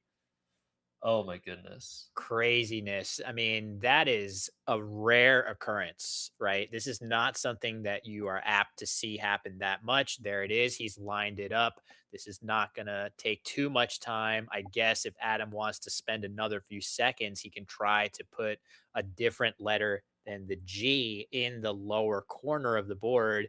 This is one of the letters you don't typically want to put because of the ing combination, but there is no way around it. So he is going to eventually play one of these options. And of course, Nigel without those letters anyway. It's something that could come into play later. Probably those areas are getting blocked and we don't have to think about it too much. So incredible, Josh. This is like amazing for Adam. He's played so well, but this has to also be considered a bit of good fortune early on. Yeah. And Nigel's up 50. This Garrot play is going to put Adam up a bingo, 72 points. So putting Nigel on the back foot, but certainly not deciding the game or anything like that. He's just sitting there trying to find a potentially better triple. He hasn't seen it, so he's playing Garrot. Maybe slightly better to play Garroter to not put the E in final position and allow sevens to play a little bit more lucratively. But these are the smallest of margins. I'm probably not even considering certain things about the position. So 192 to 120 in Adam's favor after his second triple in 3 games. Yeah, you see the blank, the G, no misdesignation there. And Nigel, once again, needing to claw his way back. And there is nobody better at doing exactly that. So he's going to have his pick of overlapping plays of Hedgier. Is he going to play the slightly safer cow, which cannot be reparalleled along the left? It looks like he's not going to waste too much time and make that play. Looks very reasonable to me. And meanwhile, Adam with 3 L's finding their way onto his rack. Wow. And yet he's just still just like one letter off some crazy stuff. But yeah, this is going to slow him down quite a bit. If he wants to, Adam, he can score 34 points with meals through that E of Hedgier, making ST. The leave of ULL is really, really awful. I think we're going to see something more reasonable hit the board and less higher scoring. He can play Mola. That's the word you kind of want to play with this rack. Yeah. LLA. If he plays it, he will get hit with Wait, does it not fit on the board? Oh, it does. Salvagee would fit. through the L if he plays Mullah, and Adam has it lined up, and now Nigel does too. Wait. Mullah off of the M of Yeah, but Mixie. where is Savagey? Salvagey. Yeah, but how does Nigel have that lined up? Well, he's thinking just like Yeah. you said. Yeah. He's thinking Savage Savage. in the M, right? Yeah, Okay. like I made the same So- mistake with no, Dre. This is the Yeah, second time Nigel has sort of like he's seemingly predicted predicted the future. the future exactly. So Mullah looks like a decent play in a vacuum, but what a huge swing this is going to be. Makes sense. There's really no other candidate play, Josh, that doesn't hang an L out in no other candidate play that doesn't leave two L's on the rack, right? This is really the only top equity play Whoa. that uses two of his three L's. Is this on hold? Okay. Yeah, must be holding. Okay. And it even if this word were not valid, it would behoove Nigel to let this stay because there's a huge difference between getting a bingo down that opens the board in multiple directions now and just playing Savage for in the mid 30s. So this is almost certain to be a 78-point bingo. Salvagey. I don't think Nigel's going to waste too much more time before seeing it playing through this L. And now Adam with reasonably balanced tiles of his own. Will he have anything interesting through the letters thrown out in open space? Yeah, he doesn't. Adam will not have a bonus after Salvagey. So it's going to be a game, Will. Wow. But yeah, I think a little bit of just we were talking to Nigel at the press conference, and he said just not getting distracted, not losing your focus is maybe the second most important thing. And it seems like a couple of times this game, he's been a little bit out of focus, but still making his best plays pretty much every turn. And he's found Salvagey, which is already lined up on his rack. When we study words, Will, we study them usually in alphabetical order. And sometimes when the word is lined up and already spelled out, those are the hardest words to mix up because our brain is like, okay, we have to solve this word. We have to anagram it. This is exactly what happened here with Salvagey. Yeah, it's funny that, again, couple turns in a row where he had the potential bingo just in the correct spelling already. But it is going to be a tough situation here for Adam with these low pointers. Some of the tougher racks in Scrabble are racks just like this, where you have no playable bingo, all low point tiles. You have a tension here between trying to use those low point tiles to get respectable scores, such as something like volute right here. This would be a pretty good score, but it leaves the board completely open. Maybe that's something that now you have to switch gears if you're Adam. Even though you got the triple triple, leaving the board open could be a good thing, given that Nigel just took the lead in this game. You have to be able to pivot if you're Adam to that mindset of, shoot, well, I know I was up by a lot, but times are different now. Definitely a really, really good game. This is the best one we've had so far in terms of closeness. And yeah, like you said, time to pivot. You're down 19 points. You don't have any scoring tiles. I think you just play volute if you see it. I don't think Adam has seen it yet, though. You really do want to part with that U. ELSTU. That's a good leave. He's thinking about Vo in the same spot. Yeah, could be worth it. But I really feel like you just want to take a few extra points here. Not sure. You have the S for OHS. The board is already pretty open. I just feel like it's a little bit too committal, Will, to keep a U at this stage of the game. Yeah, it's definitely scary. The downside of the U, I mean, the U is definitely the worst vowel in a vacuum. There are occasions where you may prefer it. And one of those is when the Q is still lurking. The Q is still lurking. So if you're out there thinking to yourself, maybe he should keep the U in case he draws the Q, there's still just way too much game left to think about that. The more salient concern is to think about the fact that not only is there a Q lurking, but there's also two more U's and a V and a W and a Y, so many other tiles that mesh poorly with the U that you have on your rack, the upside of keeping it in case you draw the Q is really blunted by all of the negatives that come from it. So let's see. There is an upside to it. That is a good bingo leave. But man, if Adam draws one of those clunkers, he could regret this one. So let's just see if he pivots to volute or sticks with this fishing play. Maybe he'll triple a second time, Josh. But I guess maybe not, as Nigel has hazed ready to rock. Yeah, wow. don't don't tempt me with a good time, Will. So Adam's sitting there. He's been sitting. He's spending a long time this turn. This is a really weird rack. A lot of potential options, not very high scoring options. It doesn't feel like he spotted Volute. I really feel like that would be the right choice here. But Vo, like you said, very strong. You have very good chances at drawing a bonus immediately. We'll see if he does. And Nigel about to score very well, like you said, with Hazed. So Vo is the choice. Certainly a reasonable option. I think we're very much at the mercy. Ooh, okay. That's not a bad draw, but I'm not sure yet. I'm not seeing what it gives back to Adam. It may create another difficult turn for him. Nigel wasting no time. So you're going to see the clock disparity continues to be a frequent issue here. Adam has some positions that are tricky, and he's definitely going into the tank, rightfully so. But Nigel, always so precise and processing so quick. Doesn't look like Adam has a bingo here, and it would be great if he was able to come up with a quick play here. Absolutely. Yeah, this isn't easy, though. You have to see what's changed after the play of Hayes.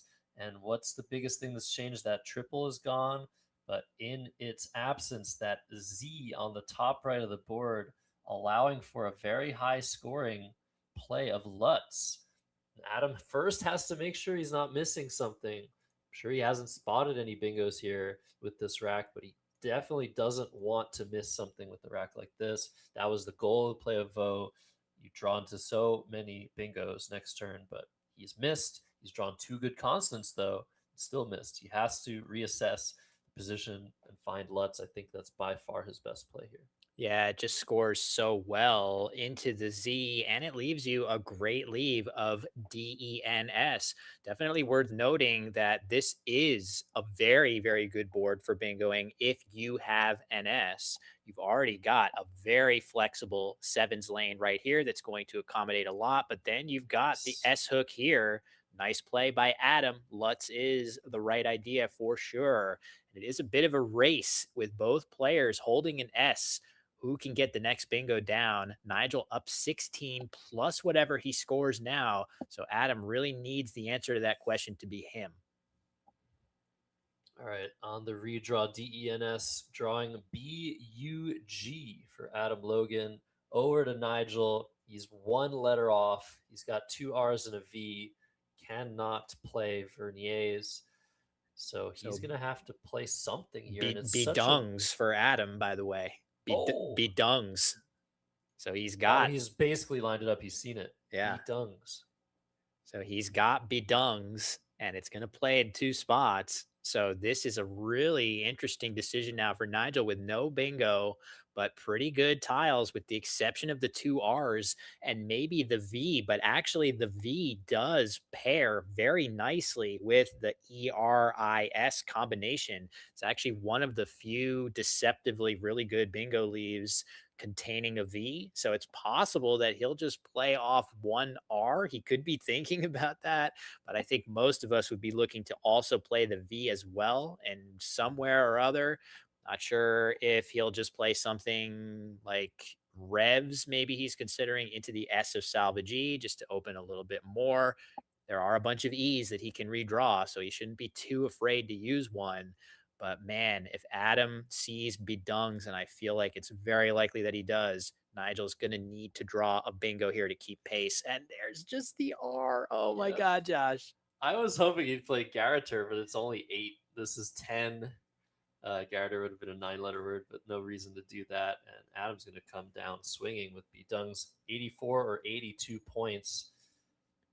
He's And going to Nigel take. with the L. Oh, Nigel with an L draw. Is that so? We're going to see Bedungs for 82. That's interesting. I wonder. That's yeah. not an obvious choice, actually, Josh, where to I play. like this. It doesn't give back any floaters. I Oh, he think has that Silvern. But Oh, Silvern fits with Maze. I think Bidungs here was the right choice for Adam, just to not give back any possibilities of 8-letter words with the tiles he put down. But wow. Silvern is going to fit, and Nigel's going to retake the lead, 78 points with MAES on the center right of the board. But there's still a blank out, and there it is. Adam has drawn the other blank. He's 6 out of 6. Oh, Oh my goodness. wow. So I feel like mm, he have something that plays on the bottom row after Silvern. So right now he has Scowled, and he would have, and so Adam would be able to play that. I'll draw it in just a moment on the board so you can see Adam is hoping this spot remains open, which is going to happen a lot of the time. The majority of the time Nigel has a bingo, it probably plays here and nowhere else, which would give Adam the ability to play Scowled in response. Still, even if Adam does not have a bingo immediately, that is a huge draw for him right here. Absolutely. He doesn't have anything playable right now after Silvern, but he has the last blank. He has the last S. This is golden for him. And Nigel's going to need to draw something really, really good to counter this, Oh, or catch Adam with a Q and another barrage of bad draws. Right now, a really good play is just to play cow yep. I was to the about to left of the draw it. BE to set up that S. There's no way Nigel can access either of those triples. The only way he could block that setup is to play parallel to the BED of B Dungs afterward. And then Adam has fantastic chances of drawing something on the bottom row. Just FYI, Silvern does not take an S. It is an adjective. So if Adam does draw into a bonus, it will have to probably fit on that second to bottom row, hooking the E and potentially also the T of Garrot. Yeah. So I really like Adam's ability and his chances to find a play like cow and realize that it is overpowering in this situation, setting up that S blank combination as you described. He finds stuff like this with regularity. I fully expect that either he's going to find it, and frankly, if he doesn't, he's still going to be in good shape. If he wants to pick a less aggressive tack, he can and still be in very good shape with the bottom row of the board sort of waiting for him to bingo there. But yeah, I do think best play here for sure in light of the, and there it comes. Beautiful. Yeah, I was thinking that it would take a bit longer, but he has just gone through all of the alphabet, making sure that he doesn't have anything playable, and he doesn't. So, really good time usage, really good confidence for him. He's up 2 games to 0. He's up 7 points now, has the blank in the S. What is Nigel going to make of this play? Is he going to think Adam has both the S and the blank, or just one of them? I feel like either Adam has the S or has both with a play like Cal, but maybe he also just has a blank. Nigel had Quern lined up. He still has it lined up. That plays through the E of Silvern for 36. How does he get off of this play? It's so strong, but maybe he's going to think about the setup and play Quist instead through the S of Salvagee in order to not set up another massive spot for an S hook with Querns. What will Nigel do here? Is he going to make this pivot? It is a big sacrifice to keep 2 R's rather than IRT, especially given what's unseen. But I don't know. How do you get off of Quern here when you're down 7 points? Yeah, the interesting thing about the scow possibility here is that Nigel needs to evaluate whether blocking it is necessarily worth it given the bottom of the board's openness as well. Sorry, I drawn the wrong Oh, place that's a there. great point, Will. But the bottom of the board is just there for you. So you can sacrifice a lot of equity to block the top, but then your opponent just hits the bottom and it doesn't matter. So I think Nigel potentially is saying, maybe I can respond with a bingo of my own on the bottom, which is the only area I can access. If Adam plays up top, then I am going to have some kind of an option to fall back on. Absolutely. Unfortunately, it does look like Nigel is just missed by one tile. I don't think he's going to be able to bonus no matter what here. And whatever Adam does, there will be 3 tiles left in the bag. It's looking really, really difficult for Nigel to keep enough space open to threaten a bonus next turn. Adam does have options like Amadeus mentioned in the chat for 86, 5 Oh, overlaps of insane. BEDUN. But is Adam instead going to choose to play on the bottom row and just eliminate as much space as possible? Can he afford to do that down 29 points? Just block the only reasonable spot for Nigel to bingo because he knows he has the last S, the last blank. There's really nowhere else to go for Nigel Richards. This is such a bizarre and fascinating position, Will. Yeah. So Adam has C made lined up. This is a solid option. This is maybe the highest scoring option on the top row, or maybe the only actually that I'm seeing. There's not a lot of other options that fit there, but really good question of does he decide to, because the top of the board, the reason he played cow is that he knows the top of the board is only accessible to him. And that's going to be the case from here on out. The top of the board is not going to be accessible to Nigel, no matter where he plays now. But maybe now is the time to play down here and to prevent Nigel from being able to respond. If Nigel has a 7 there, it's going to put him back in the lead and create a bit of a gut check of an end game. I do think Adam has enough time here to proceed in a close end game, but it is kind of scary. So this is a crazy decision to make. I don't think if you trade bingos, I think Nigel's winning almost all of the time, drawing 3 out of the bag, especially with the unseen tiles. So here's what we're thinking: if Adam plays up top with C made, he's considering that with Scow, putting the S on cow. That was the idea of his last play, and Nigel gets something underneath, maybe slightly lower scoring, hooking the E of Garrot. Nigel will be drawing 3 tiles. Adam will have 7, and Nigel will probably be slightly ahead. I really don't like Adam's chances in those end games. So that's why we're thinking about this so deeply. Cow idea, the idea of playing the word cow, setting up the S. But now that Adam knows that he has pretty much unfettered access to the top of the board, Nigel can't have anything except potentially a 5 tile overlap of the BEDUN.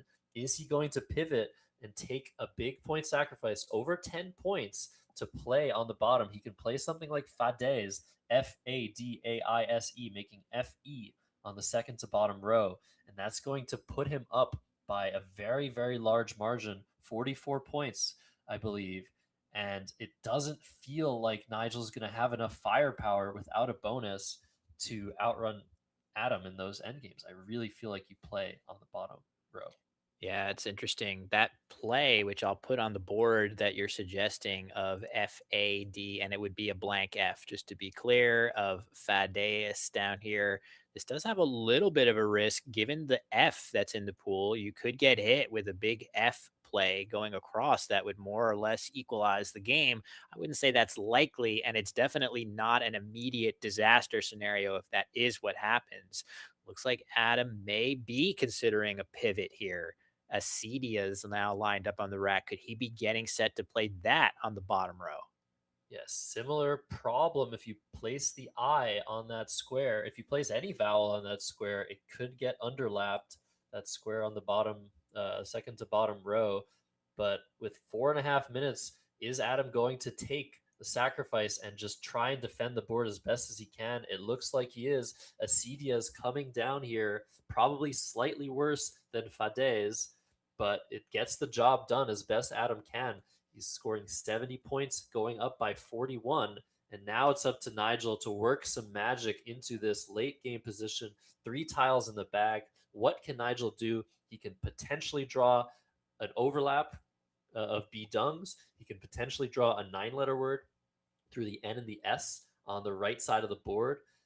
Maybe an 8-letter word through the N of Silvern. The options are severely limited now, and I'd be very curious to see what Nigel does. Is he just going to play Pie Knight Pie Knight scores super, super well for Yeah. 37 points to the right of Bidungs, and that will narrow the gap to 4 points. This is where Nigel is probably going to take a lot of time, more than he usually does, to try and look through all of the potential draws he can get. 3 tile draws, there are plenty of them to go around. So with Pie Knight, you're scoring 37, narrowing the gap to 4 points. How often does that result in a winning endgame for Nigel Richards? I can't imagine it does very often.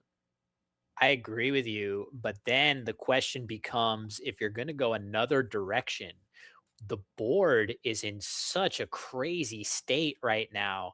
Where can you even open space to try to get a bingo? It's really incredibly marginal. The bottom of the board is like you could be looking at needing to get 9 letter words through NS, and maybe somehow you can play here, or if you make a fish here, play here. This board is exceedingly difficult to fit a bingo on. So Nigel may be forced to just playing Pie Knight here and praying for the best possible outplay on a subsequent turn. Um, Unless he can come up with some way to create some initiative here and create a threat. And it's not just, he doesn't need one threat, he needs to have two, so that Adam won't just block the lone threat and cruise to victory. He needs to come up with something that threatens in 2 places, which is not easy to do. Are we looking at him potentially needing a 9 letter word through NS, Josh? It could be. That's what he has to bank on. He has to bank on that, and he has to bank on a situation where, from Adam's point of view, there are multiple threats. Otherwise, he's just going to block all of them, and he just plays DI. Oh, that's a great idea. Setting up just enough space Terpene and to the right. or inepter and parentes. Wow. If he draws the E, which he has a chance of doing, and it's a Y. Oh my God. He had two, from his POV, 2 E's lurking that would have given him bingos in different locations on the board. Brilliant.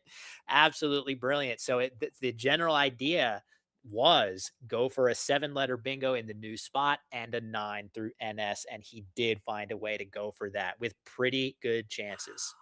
Yeah, he had 3 shots at an E from his perspective, just creating space out of seemingly nowhere, allowing for 7-letter words to fit, and as a bonus, the 9-letter word. So, of course, when you see a play like DI, your first instinct is, okay, is there enough space to play a 7? If so, I should block that 7.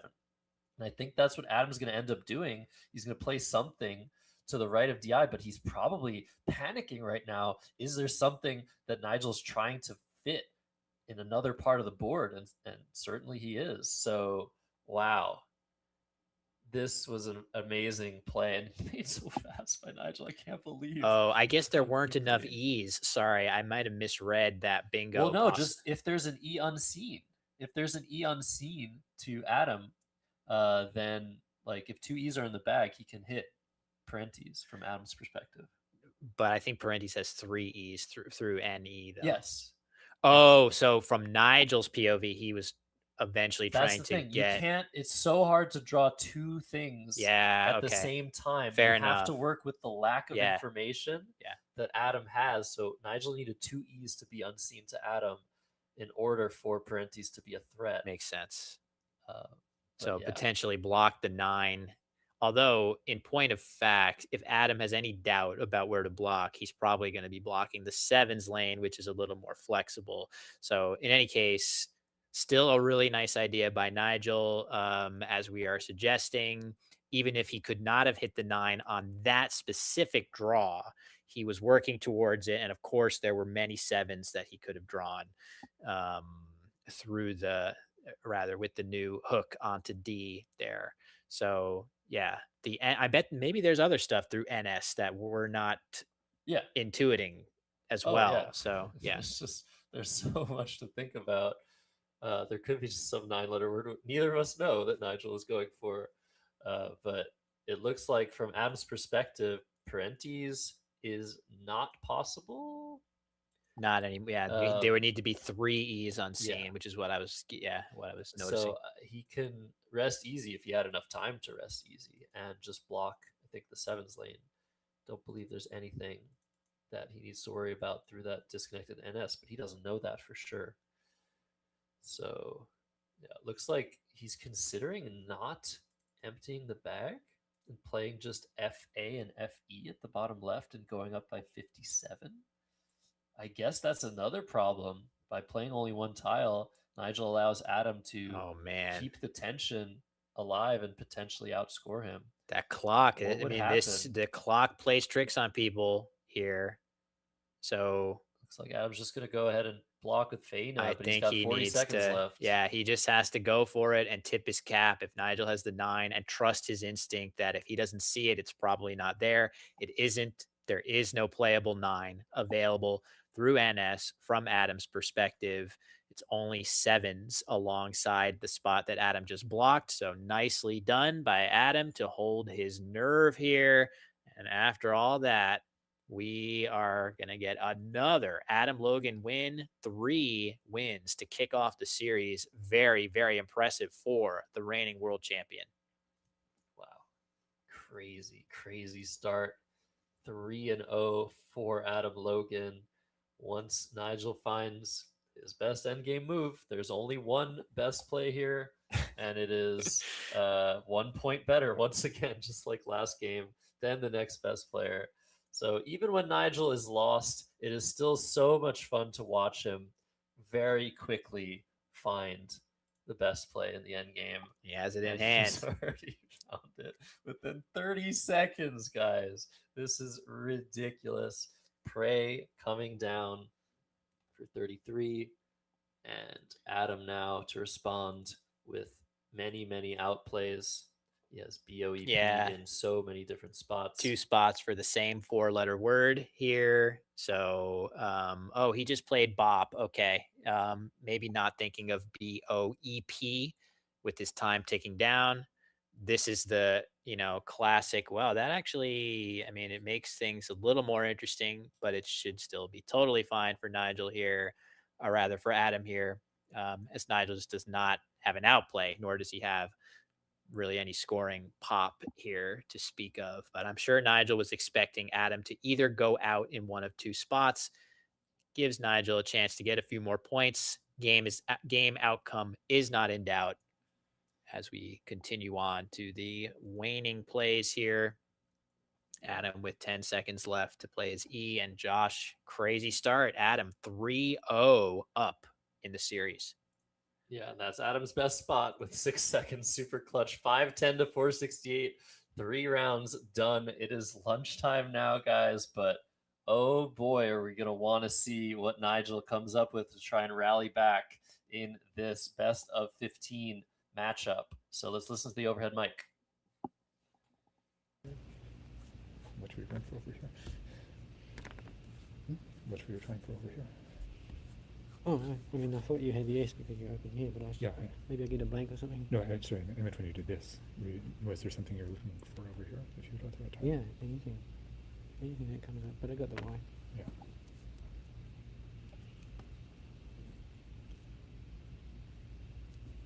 Thirty-two, 42. Okay.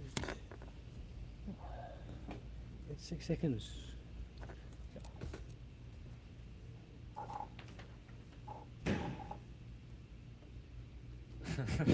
Nigel saying you have 6 seconds. Basically, like, come on, beat me faster.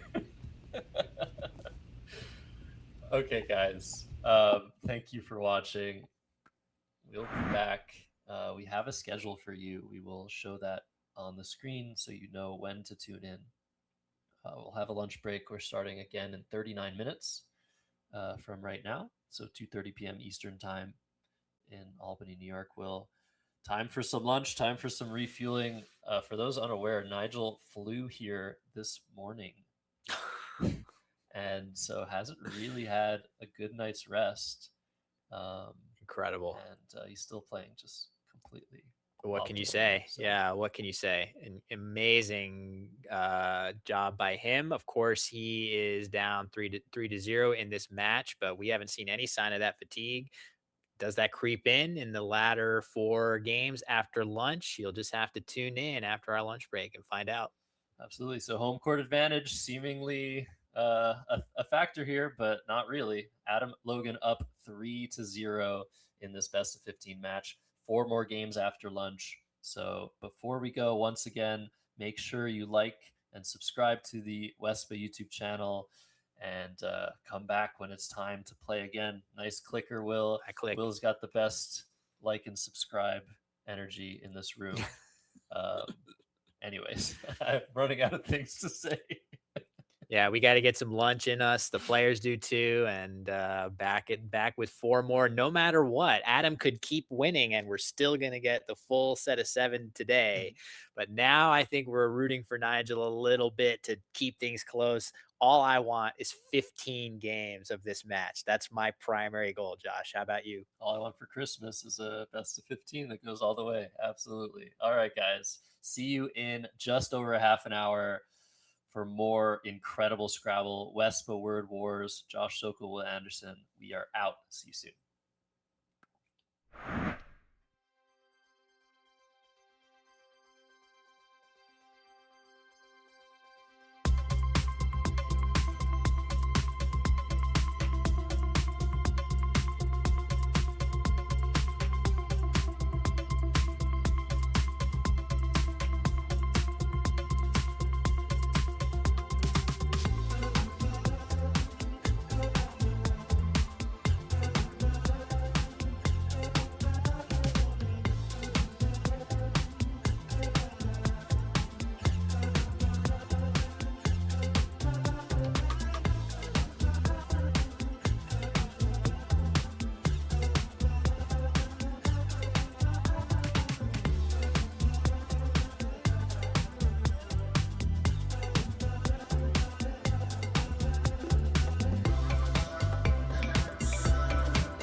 Hello, and welcome back to the inaugural Wespa Word Wars match play, best of 15, between Adam Logan and Nigel Richards. I'm here, Josh Sokol, with Will Anderson, live from Albany, New York, where this amazing match is being held, and we have a crazy, crazy beginning. Adam up 3-0.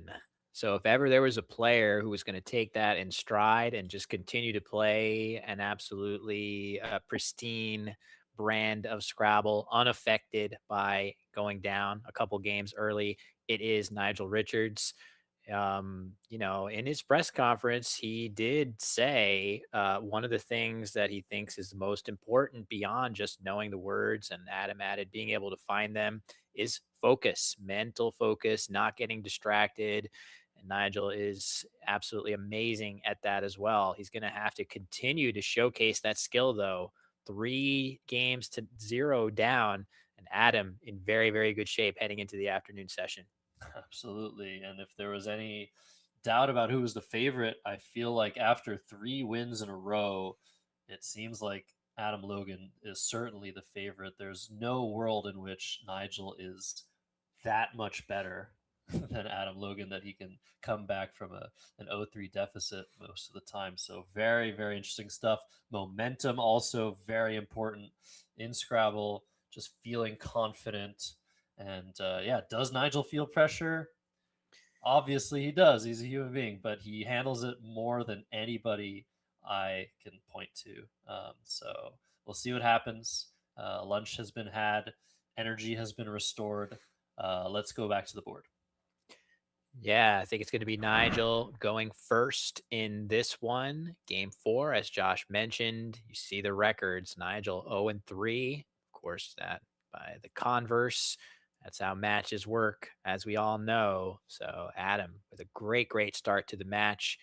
But again, there is so much time. That is why this match is a best of 15. There's going to be swings back and forth in a match in Scrabble. You're not going to get win, loss, win, loss, win, loss. There's going to be some streaks here and there. Is this going to be the beginning of a streak that will equalize the match for Nigel Richards? Let's see how he sets the tone with this first draw of the game. The clock has started, 25 minutes for each player, and time has started to tick down. ELVFAOH is the opening rack for Nigel Richards. Probably a play like Foveal jumps to mind, or maybe just Fovea? Favel? What would you do here, Will? Yeah, it's interesting. So, one of these words that you just mentioned is a great one if you are an aspiring player out there. A great word to add to your arsenal is fovea. The reason for that, the F and V do not combine in very many words. You see this word played a lot at the top level because there's so many racks that have an F and V and not that many options. And here we are going to see fovea. I'm pretty sure foveal is likely to be played. And the reason for that is that fovea takes a number of hooks. And by leaving the L off, you could allow Adam to play any of those hooks in a potentially lucrative way. Placing the L on, not only does Nigel already have a consonant, so he can go down to one consonant instead of two, you prevent those hooks from Adam's use. And yeah, whenever you're thinking about keeping or not keeping 2 consonants, it's okay to keep 2 consonants as your 2 tile leave. But if those consonants don't really go well together, can't really think of that many words that have the H right next to the L, for example. That probably leads you to believe that the letters do not have fantastic synergy. So the H and the L, not super great friends, but oh my god, look at all those friends on Nigel's rack. XIQWTP is his pull. I don't know what in the world is going on there.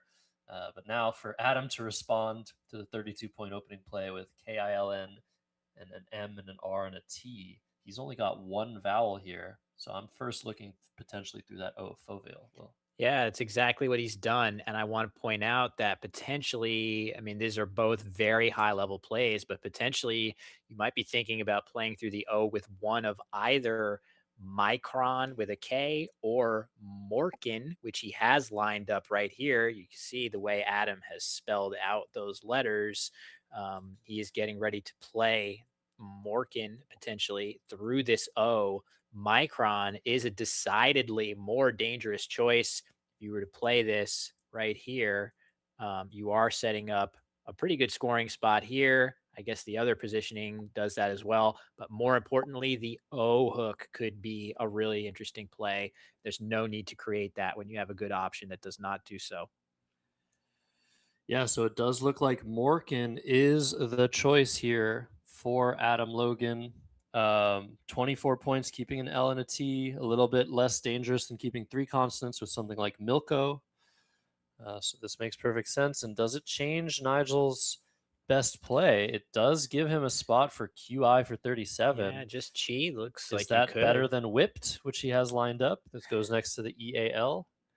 That would be funny. I mean, normally we all jump at the chance to get rid of that queue so that we don't go through prolonged periods of time where you don't have a bingo playable. The queue is extremely difficult to use if you don't have an I to accompany it or a U. So Nigel's going to take this opportunity to play the queue now, but it would be really interesting to see what would have happened had he kept QX on the rack. But I think this, to our point we've been making a couple times now, Nigel does seem to err in favor of the more stable choice a lot of the time. Yeah, and although this is a stable choice, it doesn't usually lead to much good. And indeed, we see a double constant draw for Nigel. He will have some three constant plays like PWN, TWP to potentially play next turn. But wow, yeah, a very bizarre start. That's a rack we've probably never seen in any of our games. Another rack that Nigel has that we've probably never seen and will never see again. There are over a million different racks you can have in Scrabble, and based on probability, some are way less likely than others. Adam's rack a little bit more probable because he has low scoring tiles, but two G's and that U, not great. Not great stuff. It actually reminds me of the rack he had earlier. Yeah, Gigolo or whatever. He's very close to that. So, what to do here? I mean, this is really bit of a slog in the early going for both players, but all that usually means is at some point in the game, the good tiles are going to come out and some fireworks will ensue as the players are burning through some of the clunkier tiles here in the early going. Interesting play by Adam to just dump one of his two Gs and dump the U. It looks like kind of a meh play, but actually it might well be the best available play for him there, Josh. There's just nothing else, really. You could put the G onto IN, make GIN or ING, but all those plays that start with the G are going to open up huge counterplay. This balances the rack, keeps singular tiles. You don't have duplicates. You get rid of your duplicate G, your U, which is the worst tile on the rack after the duplicated G. So this is just Scrabble 101. Assess the problem on your rack and play those letters. And I think Gov is perfectly fine here. It's just nothing better. Yeah. And a question for the viewers. Do you think either of these two players have used the word pwn unironically in their everyday language? Because it is a useful Scrabble word that Nigel is about to play potentially. Oh, he's pivoting. I thought he was very close to playing it, but now maybe he's going to go with next instead. My question still stands though, Josh. What do you think? Yeah, it's a weird choice. It's so hard because you've just never been in this position before with these specific tiles. I've never had to decide between keeping NXTH or HHTX, but I think just playing three constants makes a lot of sense. And those two H's with the W can actually work pretty well to score next turn, and the X might just not be very good on this board. Yeah, it's really interesting. And the board is this is a man. Try getting any points on this board without an S or a blank for bingoing, and it is going to be extremely difficult to do so. And Adam does not have great tiles for either purpose. So we'll just have to see. Oh, this is good. Yeah, never mind. There is after next, there is this one lifeline. If you can get a 6-letter word starting with a vowel, Adam has it. This has to be the right play. Yeah, you could have played Etoile in the same spot and kept the G, but the O is better than the G, and you're scoring 3 more points. This is just easy, I guess, easy money. I shouldn't say that because it's not a very high scoring play, 26 points, but it's the best Adam can do with what he had. Next was probably also an idea to potentially block a few things based on Adam's last move, GUV. Potentially, Nigel thought that it was worth blocking that A, maybe even that E of Foveal with the play of next. And he's drawn 1 vowel. So that's something. The interesting Wop. thing is with PHW on his rack, 1 vowel is all he needed to get his play in that spot. WAP, few, wop, whip, whoop. All he needed was 1 vowel, and he's going to get a play just like this. So maybe that was part of his thinking of next, is that with such a consonant heavy leave, why not set myself up to be able to do something good if I could just get 1 vowel? Yeah, definitely a great point. So Wob comes on the board. The only issue with that is it opens the board. Twin is a word. You can hook the T onto win. You can play through the P and WOP. High scoring plays might be available. Adam does have a Y, but I don't think he has any play that puts the Y right below the P to maximize its value. Like something like tapy, T-A-P-Y, if that were a word, would score a nice 39 points, maximizing the value of the bonus squares. But instead, toy is available with twin, OH, and YO. And that looks really good, honestly. It looks better than playing T-poi in through the P of WOP, getting rid of that extra vowel. But this is much more defensive, and the E might actually help you to bonus next turn. Is So I there like toy. any thought about if you want to play even more defensively than toy, you could play TAY and prevent Toyo plays from coming down? I'm not sure if the leaves are so far apart that maybe that defensive merit isn't warranted. Either way, that seems like the clear spot. And speaking of tapey, the not valid word, I would definitely say the streaming area where our players are competing is quite tapey with all the amazing production work being done by Josh Greenway behind the scenes, but not valid in Scrabble. Yeah, Tay, that's a great idea. That's a very nice Wow, that's sacrifice really in nice. order to just prevent big plays through that P. TAY does not take a hook like TOY does, Toyo, as Will mentioned. And OUT can sometimes work out on this board. An OUT word will fit to the right of Foveal. So the leave isn't much worse. Usually you keep an A over an O, but looks like Adam's considering making the more defensive choice, and we love it here in the booth. What a Nice idea nice, by you, yeah, Will. just a great little adjustment here. And I mean, I have, lots of like the engine helping me along to find this stuff. And these players don't have the luxury there. They're able to come up with these tiny, subtle nuances, not like I did, where I clicked simulate and said, "Oh, why is Tay doing better? Oh, it's probably because Toyo isn't there." He's doing it because his instincts are just that good. Really impressive play that Adam's about to make. Yeah, one of the things that these very, very strong Grandmaster players do better than anyone else is they find plays and then adjust them. It's like, okay, can I do anything slightly better than this? Is there some nuance to this position that makes a play like Tay better than a play like Toy? And I think Tay is a slightly better play. So very nice job by Adam. He's still trailing by 26 here. Nigel to move with 6 consonants again. He's drawn that I as his only vowel. And I'm very curious to see what he does here.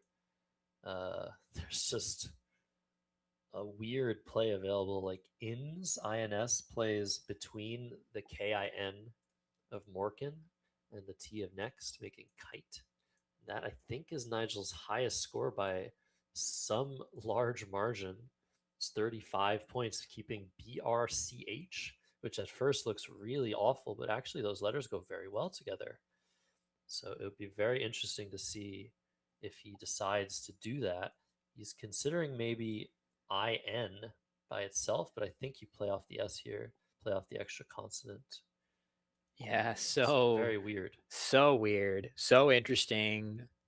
It's a really, really closed board. Foveal being an adjective means you cannot get an S hook on there. So the S is a little bit more expendable than it would be otherwise. And Nigel is the one up by 26 points on this very, very closed board. So S isn't as valuable for bingoing as usual. You're keeping nice combinations like CH together if you're Nigel by just playing ins here. This is as good a time as ever to just go for the points, and that is the way he's going to go. Wow. Impressive playing by both players here. Such a cool position. Like you said, all of those high scoring tiles have already been played. So keeping high scoring tiles is better than usual because you're not going to draw as many to pair with them. Like Nigel's not going to draw um, another H. He's not going to draw an X. He's not going to draw a Q. Those are all gone. But he did draw a V, which is just not great. Yeah. Tough draw there in the V. That is not the consonant that you want to draw, holding a bunch of consonants already. Of course, you'd rather get some vowels, but there could have been much better consonants to draw that mesh a little bit better with your high scoring CH and B combination. That being said, Nigel will sit and be patient, waiting for Adam's next play. Adam is the one down by 61 points here on a very, very closed down board. It's very possible Adam could feel inspired to open the board aggressively at this deficit, at which point Nigel would be able to potentially pounce with a balancing play that closes things down. That being said, Josh, there is a sneaky play. I feel like Adam is close to having it lined up on his rack that would maybe bail him out from feeling the pressure to open here. Yeah, this is just a bizarre board. Foveal, already an adjective. You cannot put an S on that. So the S that Adam Logan is holding and the S that Nigel had last turn are a little bit dampened on this board. So you might be thinking, can I use this S to score well? And indeed, there's one play that scores far more than any other on this board. Not an obvious one by any means either. A spout through the P, pluralizing te to make tays. That is the play that allows Adam to, I think, score enough that he can be patient and not feel the need to open necessarily right now. He has ASUT in the right order lined up, not the O though. So he would need to swap that out. Also, I would say it's not the most commonly seen word either. I feel like you could easily have doubts at this level. Both of these two players know the words so well. We know Nigel's legendary command, but Adam rarely makes mistakes of this caliber as well. So I'm pretty sure he's likely to know it. But okay, he's going to exchange. Interesting option instead. So maybe not seeing the 34 points for a spout, but exchanging has its benefits, Josh. Yeah, and maybe also recognizing even if he scores 30 plus, he'll be down another 30 and it's Nigel's turn and he won't have any good tiles to keep. So he could have used the OUE to play UOI, Will's favorite word at least, to the EUOI for 6, but why not just sacrifice 6 points and leave all of those tiles, the GIT and Elegit open for a potential 8-letter word? I think this was a great choice by Adam, but I wonder if he saw or recalled the word a spout from the depths of his mind. He's certainly seen the word before, but it's such a weird one. And over to Nigel now with BRCH lined up. That probably means he's considering playing Birch through the I of Elegit. And he's keeping the I with this play. He's keeping the V with this play, which normally I would say no to. He also had Chiv lined up earlier, but I think the value of the V in setting up that line to the right of the H is maybe just good enough for Nigel's liking. The interesting thing too is that of the candidate plays that Nigel could make in that spot with the I, you mentioned Chiv with a V that takes an E hook probably out because of that. And we are going to see Tasseled come Vitality down right after that. and Wow. Vitality immediately. Okay, so all of a sudden this isn't exactly what I imagined when I said that the slog at the start was going to open up and have some fireworks. This is a little less how I imagined. Neither of the two players has really given much. But anyway, my point with Birch is one of the few plays through that Eye of Elegant that don't take an S Right. hook. That's got to be part of his thinking after an exchange 3 from Adam. You see the two S's that Adam did end up playing. But Nigel is going to be able to strike right back, and a lot will hinge on the next draws from both players. Yeah, absolutely. Birch, a defensive choice, setting up a scoring spot, but not setting up a bingo spot the same way that his other candidate plays would have. And normally, if this were Adam Logan responding to Tasseled, Vitality would have been on the board already. But Nigel, maybe slightly slower to just make the obvious choice here. And way faster to make the sub, the Exactly. counterintuitive choice. He's extremely just, very, very direct in his approach, not letting anything speed him up, not letting his emotions get the better of him. And 86 points, you could play this up a bunch of spots for 80, but there's really no need to do that at this stage of the game. Vitality coming down, and Adam to respond with his J, but not a vowel to overlap that L of Vitality. Yeah, you would think with that A there that certainly Adam is going to be unhappy that he doesn't have the letters to extend further down here. Oh, and there's the Z. But the Z finds its way, and the Z is going to be so powerful. That is one element to Vitality that's really interesting. It doesn't Nigel has ozone, and that's not getting blocked. Wow, So this my is crazy. God, We were talking ozone about here. That's Will, we crazy. were talking about how these high point tiles are getting used earlier in the game, but the J and the Z, the two holdouts, basically still available. Adam draws it after Tassel. He draws the J, but can't quite overlap the ALI.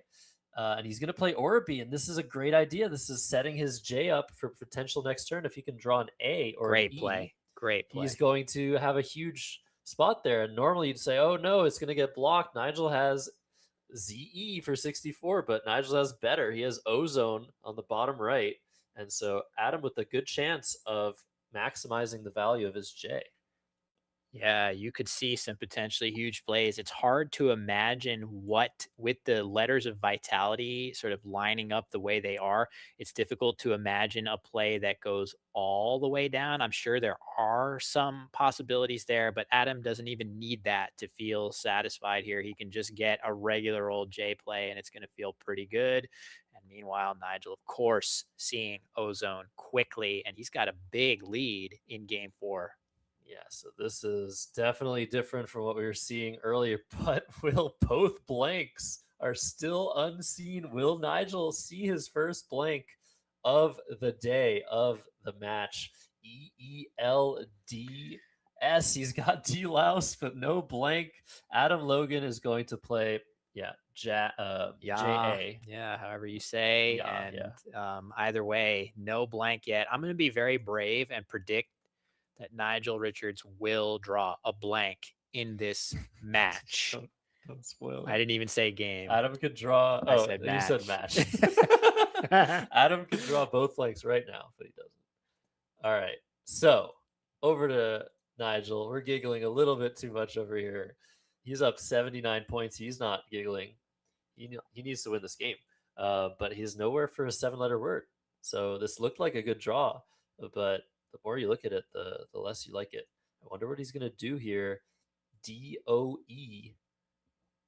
Is he going to play DOE, setting up his S at the bottom and of the board? R's and R's N's. and So you're suggesting maybe he's thinking about this spot right here. I mean, this might make more sense if the scores were reversed, needing to sort of create this lane. I do feel like he's going to assess this as a little bit too risky at this score.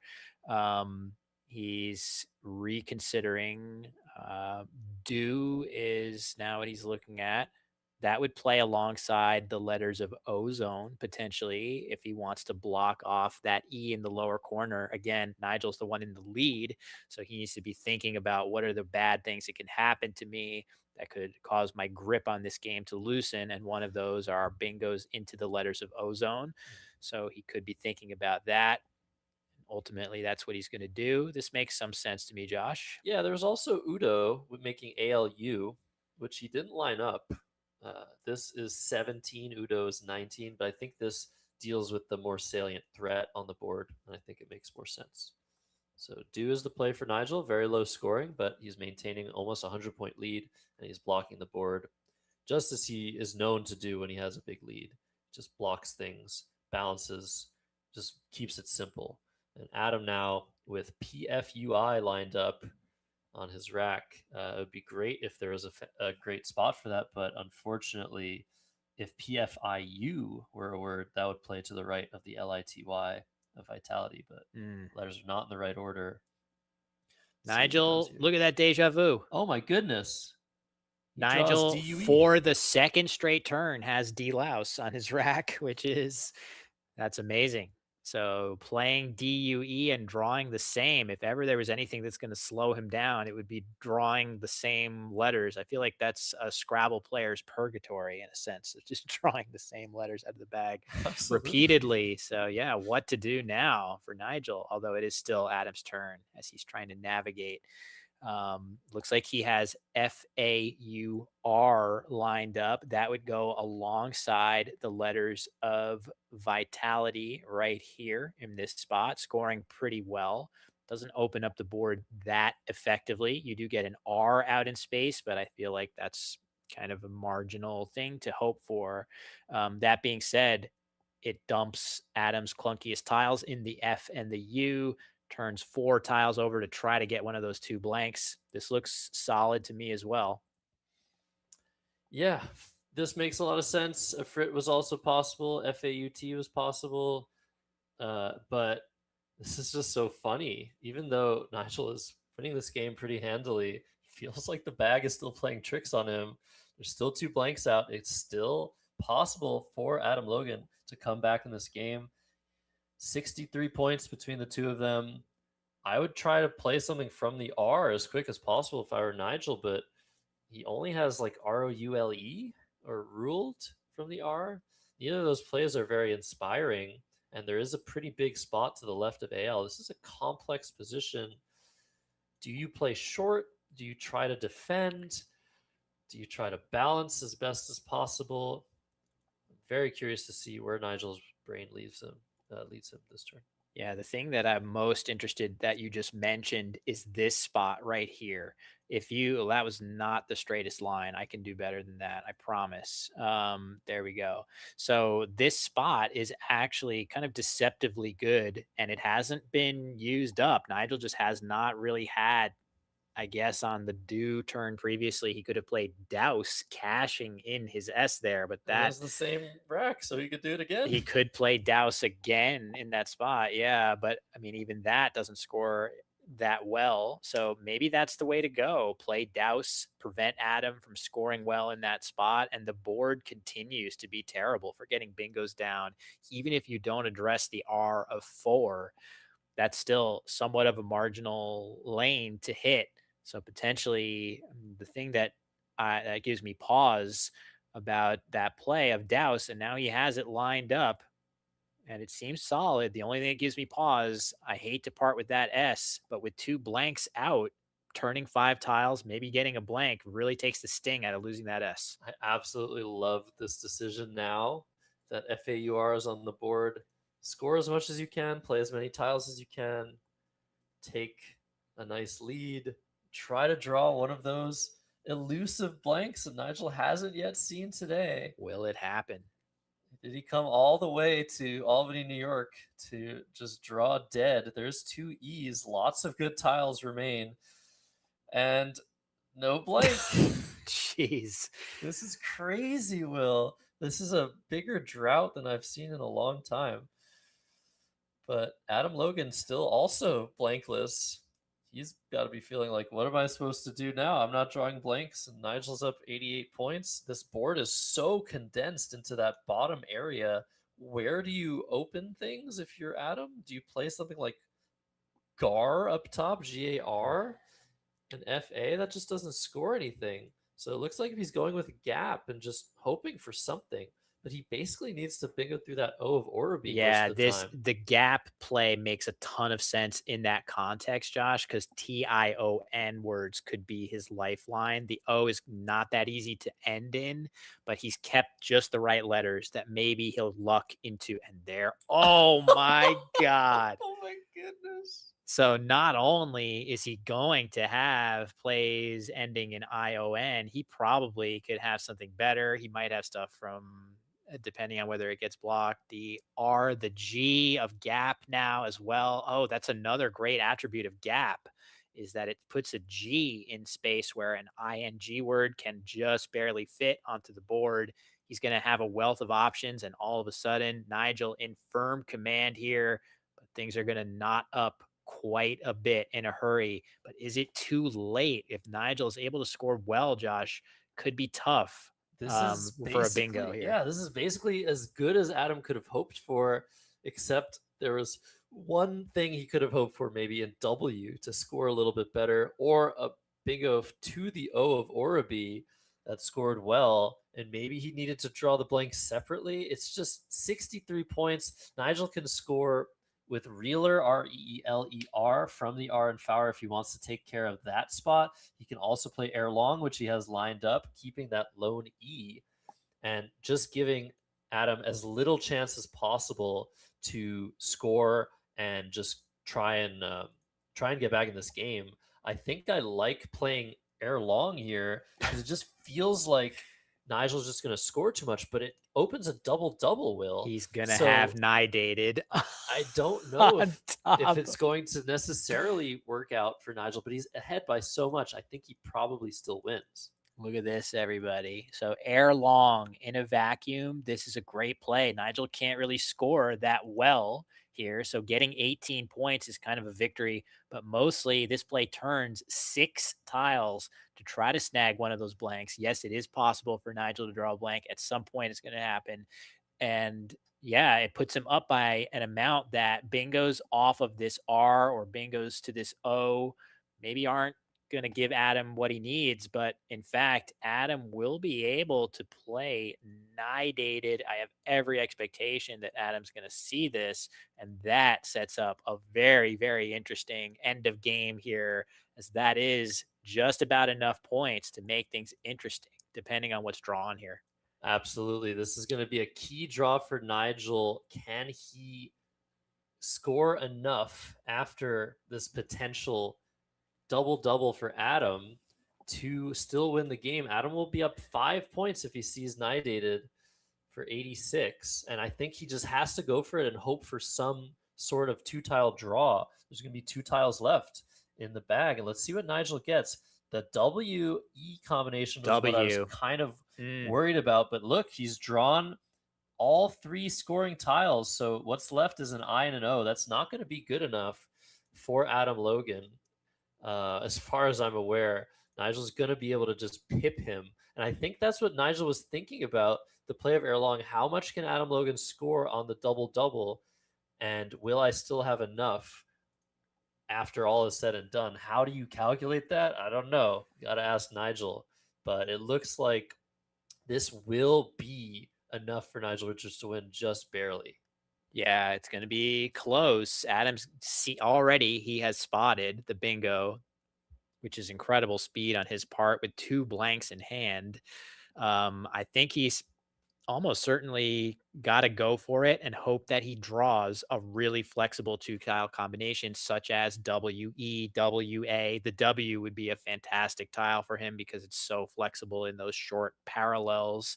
Yeah, that might get it done for Adam here, as opposed to, do you consider not bingoing here? I just don't think that's on the table here, because with those high scoring letters in the remaining tiles from Adam's POV, any kind of overlap of Air Long is just going to outrun your eventual bingo anyway. So I think you kind of got to take it here and hope for just the right 2 tiles to come out. OI are going to be the tiles waiting for Adam. Looks like it'll be Nigel's first win of the match. So we have people crunching the numbers, And it was possible to lose after a long, but I think it was possible to lose after anything for Nigel. I mean, it's such a ballsy play to just open this double double with two blanks out, but I think he figured it out as best he could. And I did it coming down 5 points uh, ahead very briefly for Adam Logan, but Nigel's just going to be able to score very, very nicely with a host of options here, and it'll be just enough to win by around 13 points. Yeah, it's just a very, very close, exciting game. This is what we signed up for here when we got these two players in the inaugural Wespa Word Wars. We thank all of you out there for watching along, coming back after our lunch break with round 4.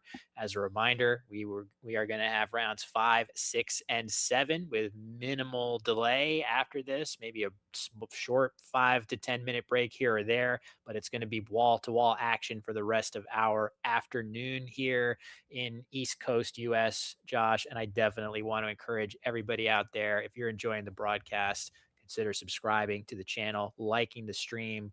We want to get as many viewers as possible, as many eyeballs on these two amazing Scrabble players as they do battle today. And Nigel finding his best endgame play so quickly. That is Weem underneath the EREL of Erlong. And he is going to win this game if he makes that play. Despite not drawing a blank, this is a crazy one. A very tactical game, very interesting decisions. Every game is new, but this one was especially new, Will. Yeah. So Weem, again, we've mentioned it a couple times. This is 1 point better than several candidate options. And that's the crazy thing, is that he seems to spot those with such reliable, efficiency. He's got WE in his hand right now. If he were to somehow leave the M off of this word, he would tie the game. That's how close things are, but no such luck for Adam here. So we move on to Adam's final play. Yeah, the I and the O, just not what Adam needed. POI is his best play for 6 from the P and WAP. And he has 1 minute to make this play and finish a game with more time than Nigel Richards, which is extremely rare. That is rare.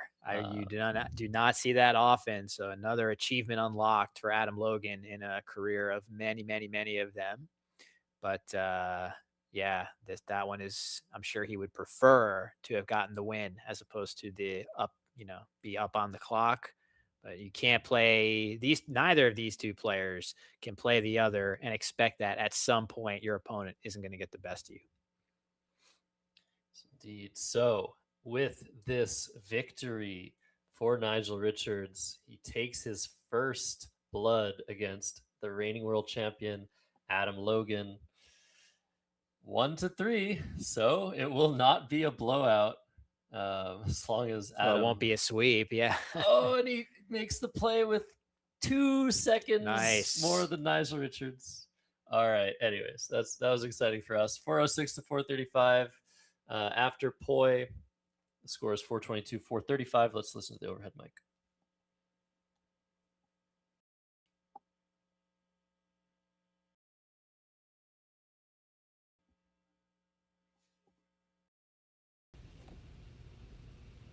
Yep, I'll just get the pencil. Okay, Nigel? My score, 435. 4-3.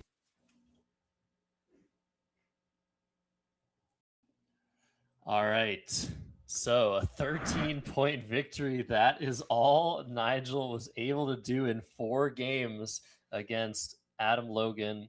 We're going to go very soon to game 5. That one was really, really interesting. A lot of very bizarre decisions had to be made for both players. Nigel to stay in the lead and Adam to give himself chances. And those blanks came late again, Will. Yeah, for those paying attention to that, the blank count currently sits at Adam 8, Nigel 0. Nigel coming away with a critical win in that stretch.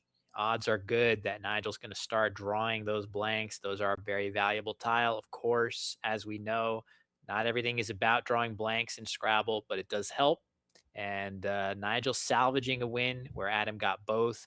Of course, Adam getting them both at the same time at the very end. It's not the same as getting one and then the other and getting 100 points worth of bonuses for 2 bingos. So you got to look at each game and the flow of each game to figure out, how much did that blank disparity, really factor in. But a great win for Nigel there. And in not too long, we'll move on to game 5.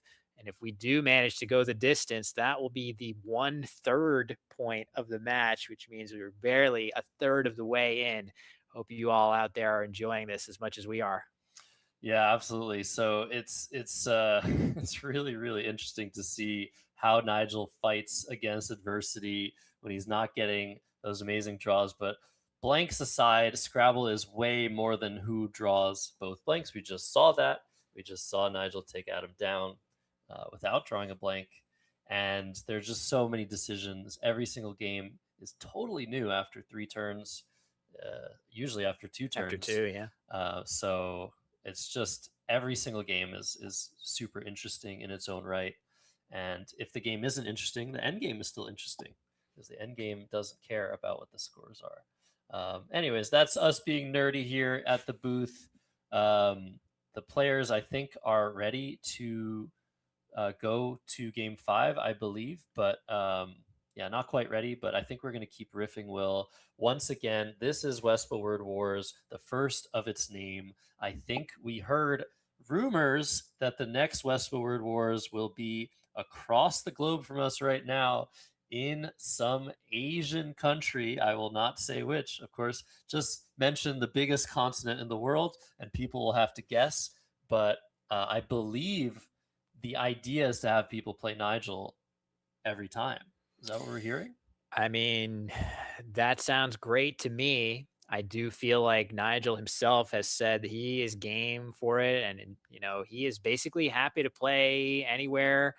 Give him a good opponent, give him a reason to come somewhere and play. He doesn't mind. He's happy to do it. And that's great news for all of us because every game where you're watching that guy, something magical can happen at any moment. Scrabble contains these incredible hidden gems, these long words, these strategic brilliancies.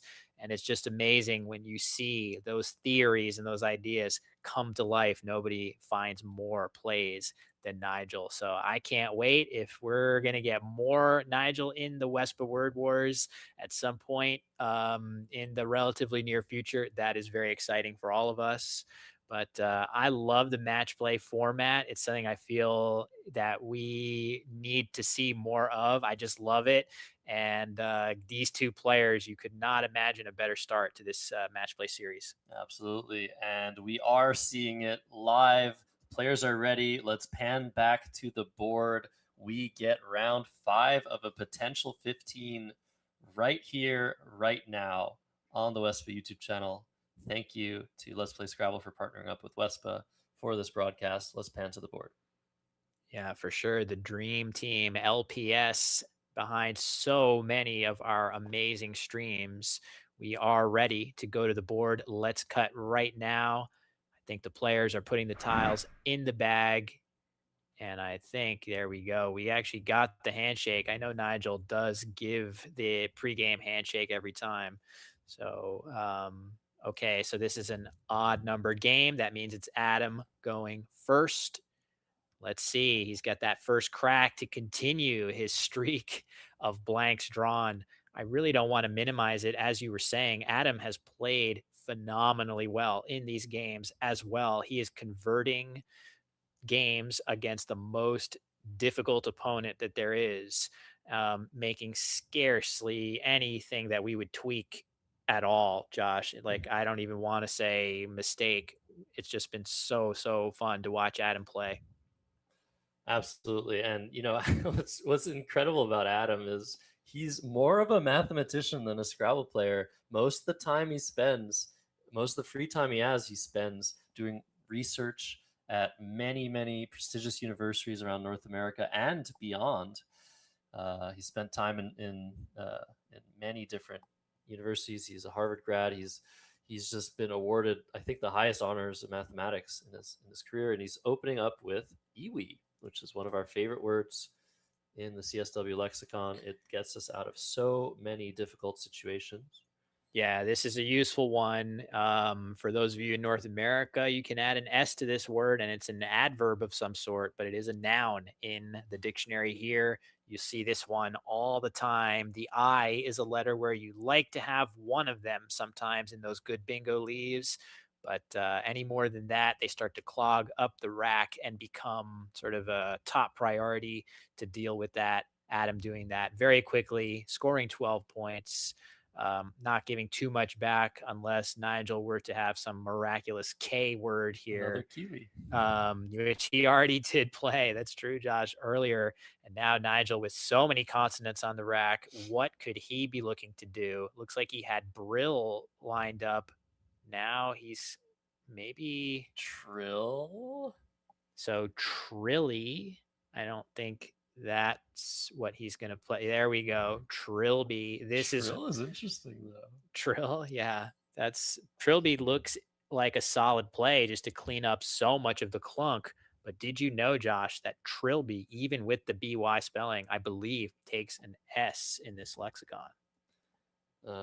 You asked me that because you knew that there was a pretty good chance I didn't know, and that is correct. Trilbies is valid with just YS, a very bizarre plural.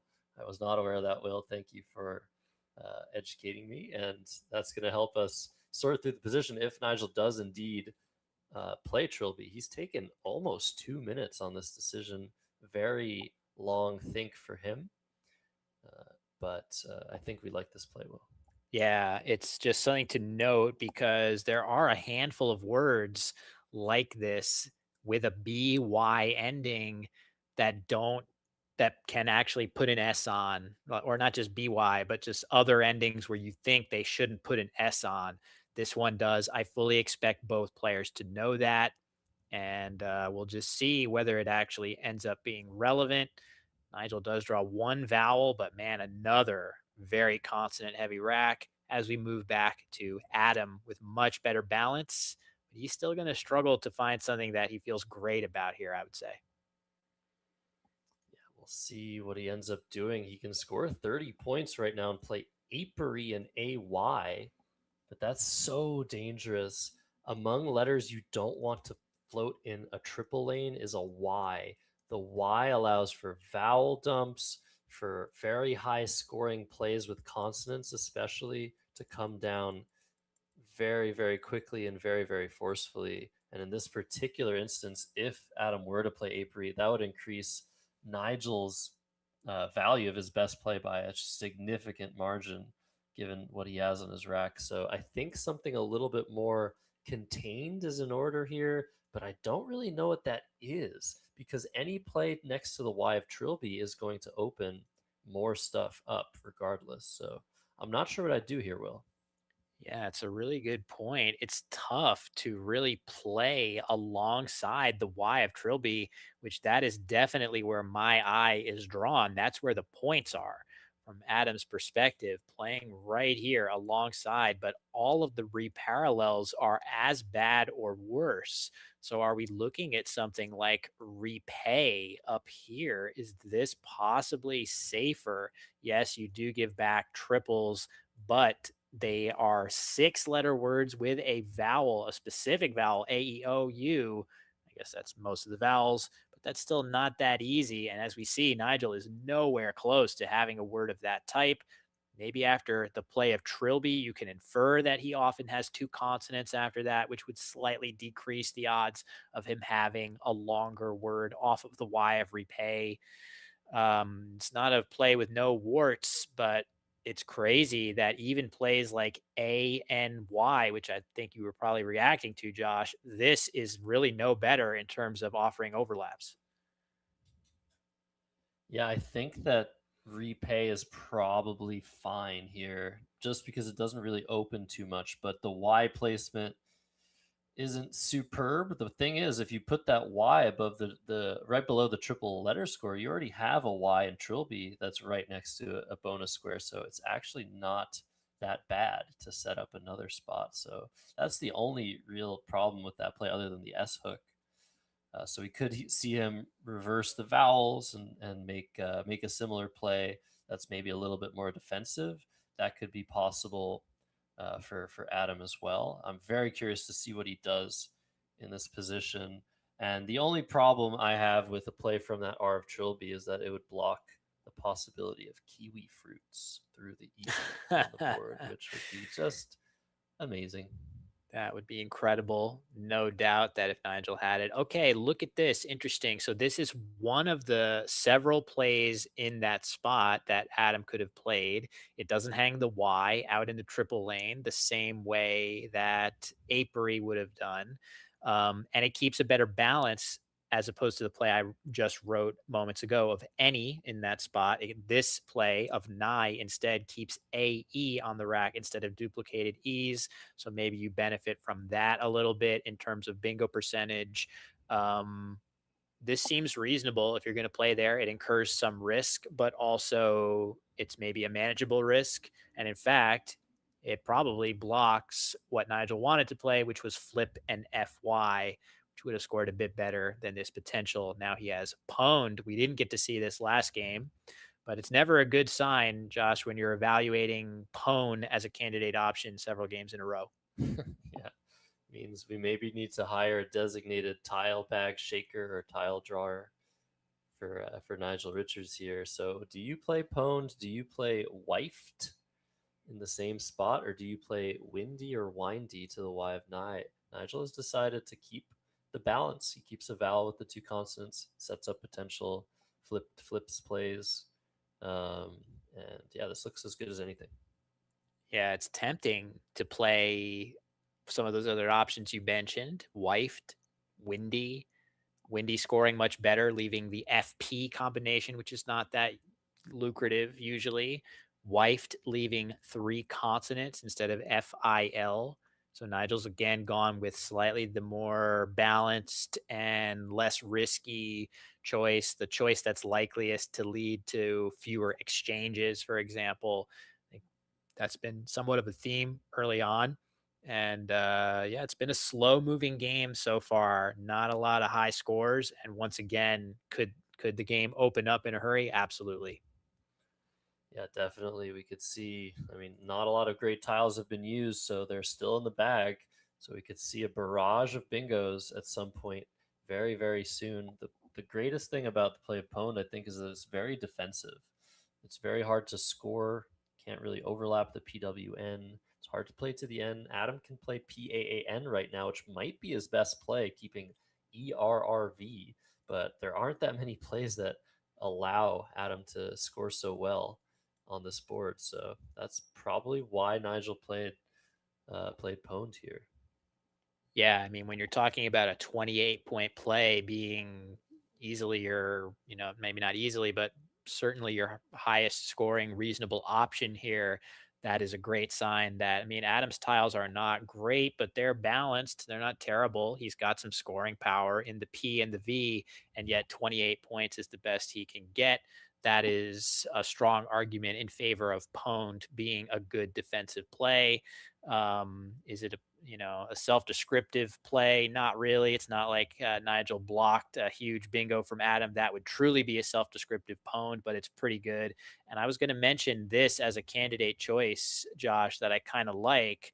Vara with a much better leave versus pawn, potentially worth it here. Still with, I mean, I know the board isn't great for scoring, but there is just wide open real estate here for potential bingos. So keeping PRE as a nucleus to next turn looks solid and actually preciser, and reprices other stuff like that now playable through the eye of Iwi for Adam Logan. Yeah, and what do you do now if you're Nigel Richards? He has O-Flag lined up, but I'm kind of liking the idea of something like Frog through the R and Trilby just to block a lot of stuff and keep AILT. It doesn't block, I guess, all that much. You can still play things ending in S. It does block that I, so maybe I'm thinking I see what Adam has and I kind of want to block it, but I think that looks like a pretty good play to me. So the funny thing is, among the candidate plays that Nigel has, there are not many that deal with that Eye of Iwi, but one that would just be playing Loft here. If Nigel were willing to play this, this would leave Adam with no bingo. I'm not really sure why exactly you would play that, except that it reasonably balances. But oh, So sorry, Frog does exactly the same. I apologize. This is another nice balancing play, maybe a better one, in fact. And I think this is going to leave Adam homeless too. So just in the nick of time, nice play, Nigel. Yeah, and another benefit of VAR, I don't know if you mentioned this, is you just set up PERV Yeah, I immediately. saw that. I didn't say it, but I thought Yeah, which is just very nice. So I really like the play of Vara, but it just turns out Nigel just made the right choice here, blocking that Eye of Iwi. But it's a very, very even game right now, 59 to 51 after 3 moves each. So very low scoring game so far. Things could explode at any moment. Adam now bingo-less, but he has pretty good stuff. I really think you just play Perv now. yeah, you say the game could explode at any moment. Perv leading to dilatate for Nigel. That would count as a bit of an explosion from not that great of a rack for Nigel on this board, but the E coming out into space with Perv would immediately lead to a bingo for Nigel in an otherwise somewhat difficult position. I think Perv is a very, very reasonable play. You're still scoring 27, leaving CERS with this very good still S hook available. All Adam needs is a 7 ending in S, and he's going to bingo pretty much every time, as long as Nigel doesn't block, which is quite rare. You've got some other outside possibilities for bingoing as well. So I think Perv is a totally justified play, but it is going to be met with the first bingo of the game. Let's see what Adam chooses here. Could he play Perv? What else? He's thinking about Creep. Josh, where is that going? I don't. I was thinking about playing Crep through the P of Pwned. Maybe he's seeing the play of Frog and thinking, I don't want to float an E out after a play like that. Seems like Nigel's sitting on some consonants. This could be just another soul read 2 in a row if Adam doesn't play Perv here, which seems like his obvious play, and goes with Crep instead. Wow. Incredible stuff. Tremendous. So that could easily be read related based on Nigel's previous play, and just saying so often an E out in space is the difference between a bingo and not. And this is just such an example where Nigel would have been reliant on that E to bingo. And now without it, his options are constrained quite a bit. Looks like Adam with over sup on his rack. Geo, also a valid word, as well as the D of pwned. We're going to see Adam. What a swing. Instead of playing Perv, Adam playing Crep, denying Nigel a bingo, and it's going to be Adam getting the first one down. Fascinating stuff, Josh. Absolutely. This play looks so weird. Setting up a bunch of hooks, scoring a bit better than Perv, but the leave so much worse. I wonder if this was purposeful. I feel like the play of Vara was well thought out. I feel like Adam was trying to set up potential for Perv next turn if he needed it, but then he pivoted to Crepe. Was this a soul read? I don't know. Add it coming down for 29. That's really not that bad in terms of what happens when Nigel has a hook. And Oversup going to come down, but where do you play this? Really 71 with tough. Geo and 71 with DO on the bottom row.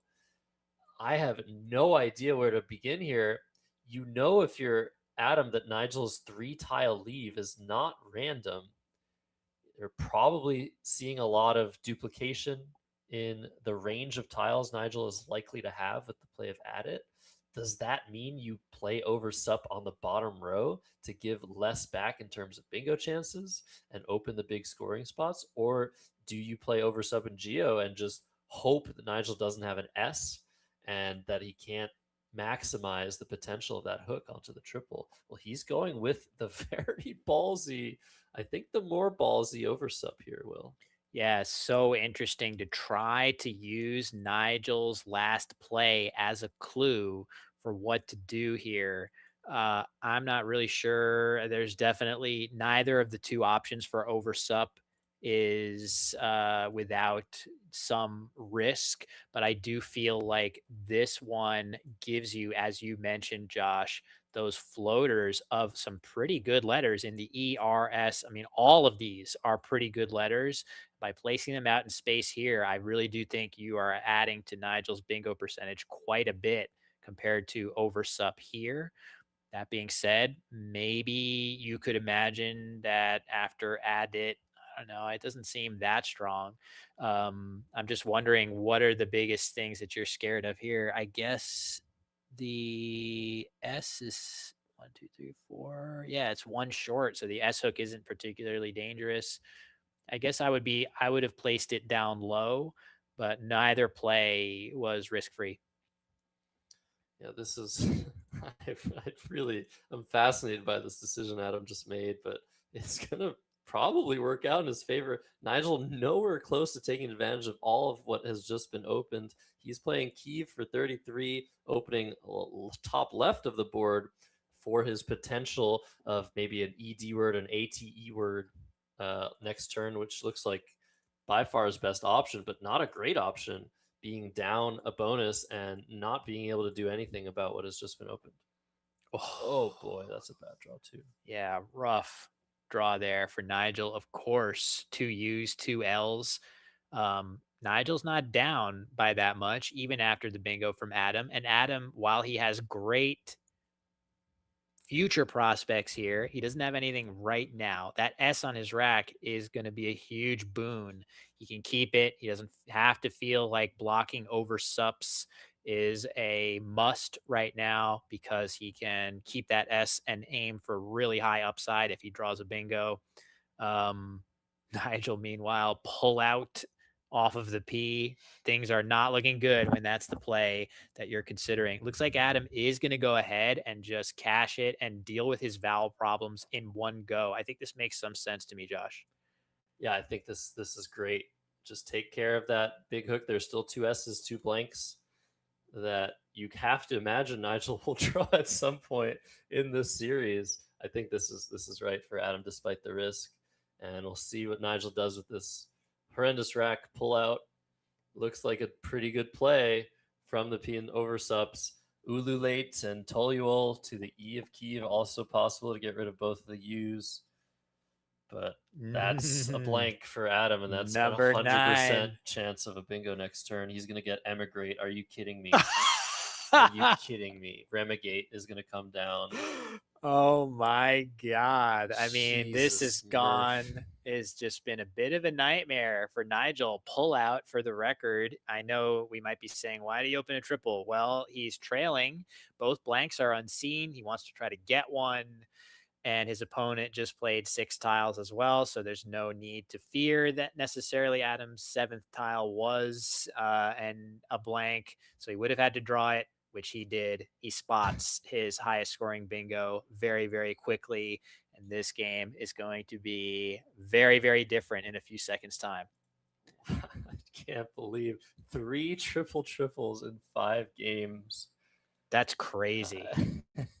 Never seen anything like this. But that's why we're watching. it's just we never know what's gonna happen. So Nigel sitting there doesn't realize he's about to get burned by 158-point play of Remigate. Through the T just opened out. Like you said, I think pullout was the right play despite the risks. And is Adam just having a little bit of uncertainty here? There's no reason to not play Remigate unless you're not 100% sure of it. He had it lined up so quick. I have to imagine that this is just an example of, if I'm 99.9% of a word versus 100% sure of a word, and one of them's 140 odd points and the other's 150 odd points, let's just take the sure bet, because with already a 40+ point lead in hand, Adam's just going to go ahead, take the word he's sure of. He's leaving a few points on the table with this, but why risk it? Scoring 140, leaving 9 on the table is a lot better than scoring 0. And maybe he gets rewarded. Maybe he draws the X. True. Nigel's not going to block that spot. It was just opened. I mean, this is unbelievable. It could be a psychological play of like, oh, you're gonna see that I had a Remigate for 9 more. I don't know about that. I mean, yes, it could. It definitely could, but I do That's feel the like sort of Scrabble I hope for at this level. yeah, that's true. And there's the cue immediately, and he has 2 big spots for it. So nice play here by Nigel, wasting very little time. The play of emigrate doesn't give anything different back. He had already targeted this play of Akeage. Look at that. That's just such a nice play there for him. And he's going to continue to just press on. I know the Nigel stands out there in the audience are probably disappointed at the triple triple, but Adam is just in his zone right now. What can you say? He has had incredible timing and is also playing really well. Remember, this game would have been totally different had he autopiloted the play of Perv. So he really did a great job to dodge that bullet and set this game up to go so well as it has But for him. Adam dropping the cue, keeping fantastically Thiazol for Nigel Richards through one of the L's of pullout. Oh, 94 points available for Nigel to limit the deficit here. Oh, but and Tenesmes, is that going to play? Oh, no. It looks like Adam is going to respond with something of his own. I don't. Is he? I think it would be meatness, right? Oh, meatness. Oh, is that the Um, word? But Okay, I'm looking into the future. oh my Thiazol, God. you have to play probably through the second L of pullout just for 4 more points. Adam will actually have, yeah, Tenesme not a word, my bad there. Adam will actually have a bingo available after Thiazol. Oh my God. And this is just a moment that we just need to bait our breath This is crazy. and see if Adam is able to spot. He has a disconnected 9-letter word available right now. No sevens, no eights.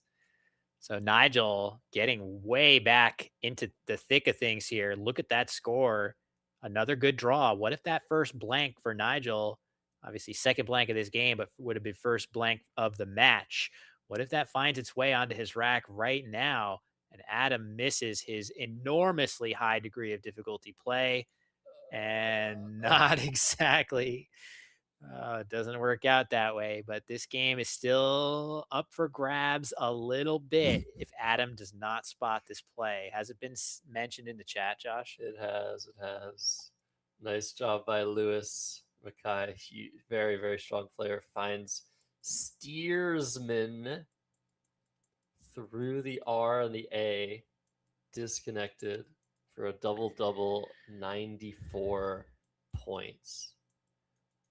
That would be unreal. I mean, this again, like we've seen Adam play so well in this match. This type of play is potentially the Nigel difference. Like we know Nigel would find this because he is so incredible with that sort of play. I haven't ruled out Adam finding it. I've seen Adam find some amazing stuff. I'm sure he's thinking about it. I think for now, he's probably just making sure he's not missing a 7 or 8, one of those more traditional type of plays. But I don't put this past Adam to find, Josh.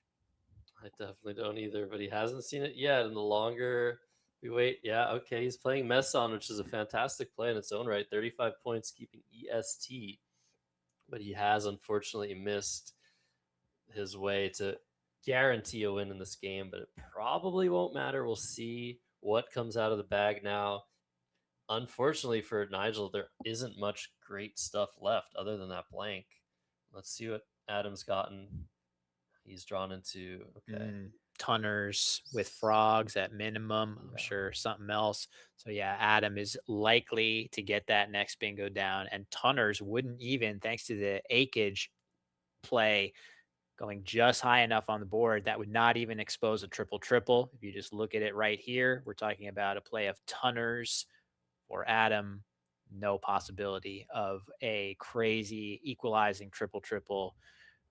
So looking very good for Adam to get that 4th win, Josh. Incredible. Not sure too many people had that on the bingo card, that after 5 games, Adam if this were a best of 7, would have clinched victory in the match, but it is not a best of 7. It is a best of 15, thankfully for all of us, but most especially for Nigel. And this is where things get really interesting when you watch Nigel Richards. If you weren't already interested in how incredible he is at this game, when he's down over 100 points, he starts coming up with these ridiculous 5-head ideas. And he is playing juke here, trying to draw the X perhaps for Nix or something. This is so bizarre. He's sacrificing 18 points over, or That's 20 points over amazing, oof. dude. That is I amazing. think this is so cool. And And drawn he the X. gets the X. Does he have a big play going all the way down with it? Not sure. I'm sure that's what he was hoping for, right? Because if you get the 5-letter play going all the way down, that is what scores better than most bingos, right? Like 100 plus. But Adam gonna just go ahead, take his big bingo that more or less clinches things. It clinches things. Adam's up 172. He's about to draw the blank, his 10th blank in 5 games. Amazing. It is possible to draw more than 10 blanks in 5 games, though. Can anybody in the chat Logic puzzle come up with how that is possible? Adam has not drawn as many blanks as he could possibly have drawn, but Nigel has drawn as little as he could possibly have drawn, and he is going to get his X set up somehow. Yeah, I can't imagine what else is possible to do. Is there some play you have to worry about that through the triple that you would want to play Ox up there? I doubt it. Pretty sure you're just playing Fox here. That's what Nigel's looking at. Is there any need for me to block somewhere else, or do I just take my setup? Small consolation for him as Adam is cruising to another win. I mean, this is impressive. I mean, it's impressive in many different ways, but Adam has to be feeling great about taking a 4-1 lead in the series so far. Absolutely. Yeah, he must be feeling over the moon, but there's some imposter syndrome, right? You've experienced this too, Will, where you're drawing so well and you're just telling yourself, well, I'm not doing anything particularly good here. I'm just drawing everything. Adam might be feeling that. Nigel is definitely feeling pressure. It is very hard to notice any emotion with him, but I could tell that he's not super thrilled with what's happening, because he is, of course, only human, just like the rest of us. Just a particularly incredible human, just like Adam Logan is. And with 6 tiles in the blank, there was no way for Nigel to stop Adam from going out. And it was not worth it for him to block the T of Tunners, where Adam has his highest scoring play available. And by tonal, it is. That is a blank O, 27 points, bringing Adam to 500 plus 10 from Nigel's rack. 510 to 364 in game 5. And wow, what an incredible start to this match. Let's listen to the overhead mic.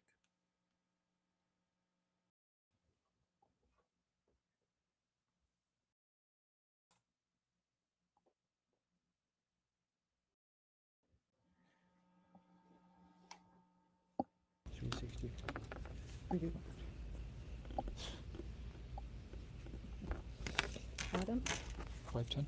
and Nigel, 364. 364.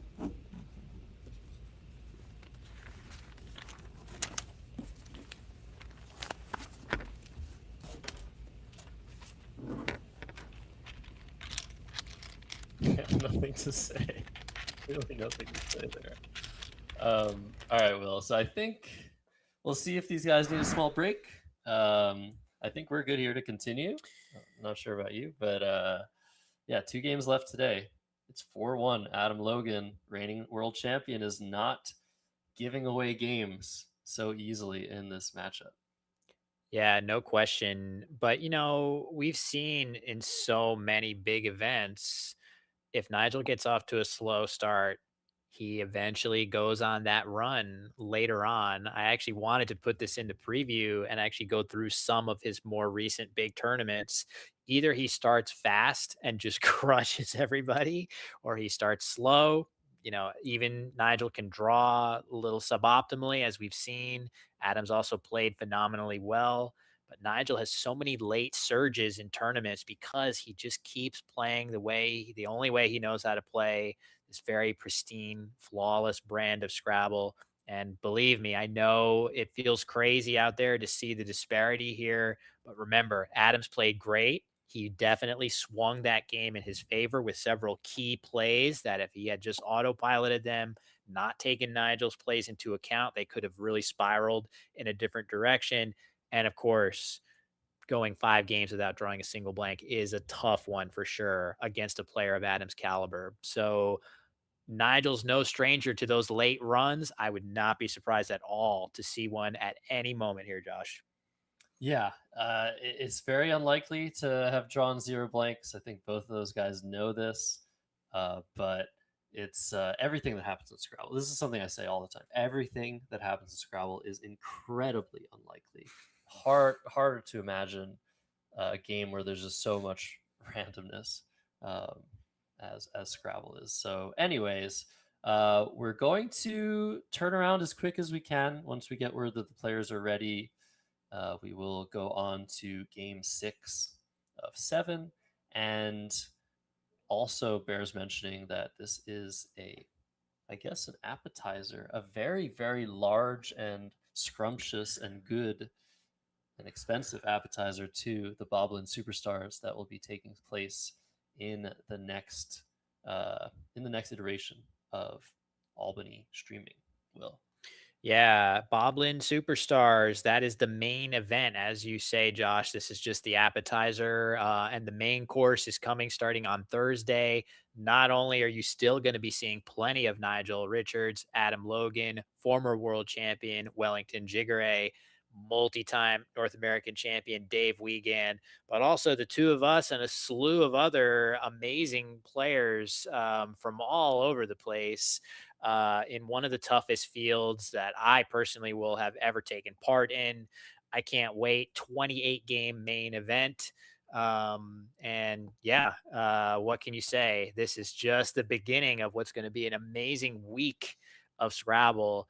And, who knows? You could easily imagine if Adam continues along and wins this match, everybody's still going to expect that Nigel is going to be the favorite to win the main event as well. So, could he have the last laugh in the match where the actual coin is being dispersed? Absolutely. Not sure which he would prefer. I don't think he's thinking much about it at all. He just likes to play each game. Yeah, Nigel is not interested in the money aspect of Scrabble. He just loves the game and plays it better than anyone else. And he's under a lot of pressure, immense pressure in this series. He's down 1-4. By the way, I just got word that Boblin, the I guess daddy, Our benefactor, yeah, our that's the only word host with the most. Benefactor is the right word. Has arrived on site. So that's great to know. $75,000 prize pool starting in 2 days. $20,000 first prize, biggest prize North America in over 20 years, I think. Yeah, we're very, very grateful to Bob. I think a lot of us have, in the expert division, certainly in the Northeast US, we know Bob as a very, very strong player, very gracious, easygoing player to play against, but also has become an incredible patron of Scrabble, helping us a lot with our events like this, making them bigger, better, more rewarding for the players, more welcoming to the Collins players at that lower level. We do tend to show the Nigels and the Adams of our divisions because we think, for good reason, that all of you out there love to see the best of any endeavor compete at that highest level. That's what we're seeing here today. But Bob Lynn not only amplifying those efforts, but making it easier for players of all skill levels to get involved and enjoy playing in these divisions. So we thank Bob very, very much for his support of the Bob Lynn Superstars. So yeah, I think we're still waiting for both players to get back. But yeah, Josh, any thoughts on Bob and his support of the scene? Yeah, I couldn't put it better myself. Obviously, we mentioned the $75,000 prize pool because if we do want Scrabble to grow and succeed as a mind sport, we do need there to be as much money as possible for people to really be motivated to be as good as possible at this game. But behind all of that, just the ground, everybody that is playing in the lower divisions still love Scrabble. They're just not as devoted, or their brains maybe not as wired as maybe the Nigels of this world to be the best of the best. But so many people love Scrabble. It is a universally loved game, and to have benefits to each and every new player that wants to try the international lexicon, so that they can maybe travel the world and play in the coolest tournaments uh, on the planet, I think is an incredibly important thing, and we definitely thank Bob for that. Yeah, we're still waiting on Adam to come back to the table, but until he does that, there's a lot to mention.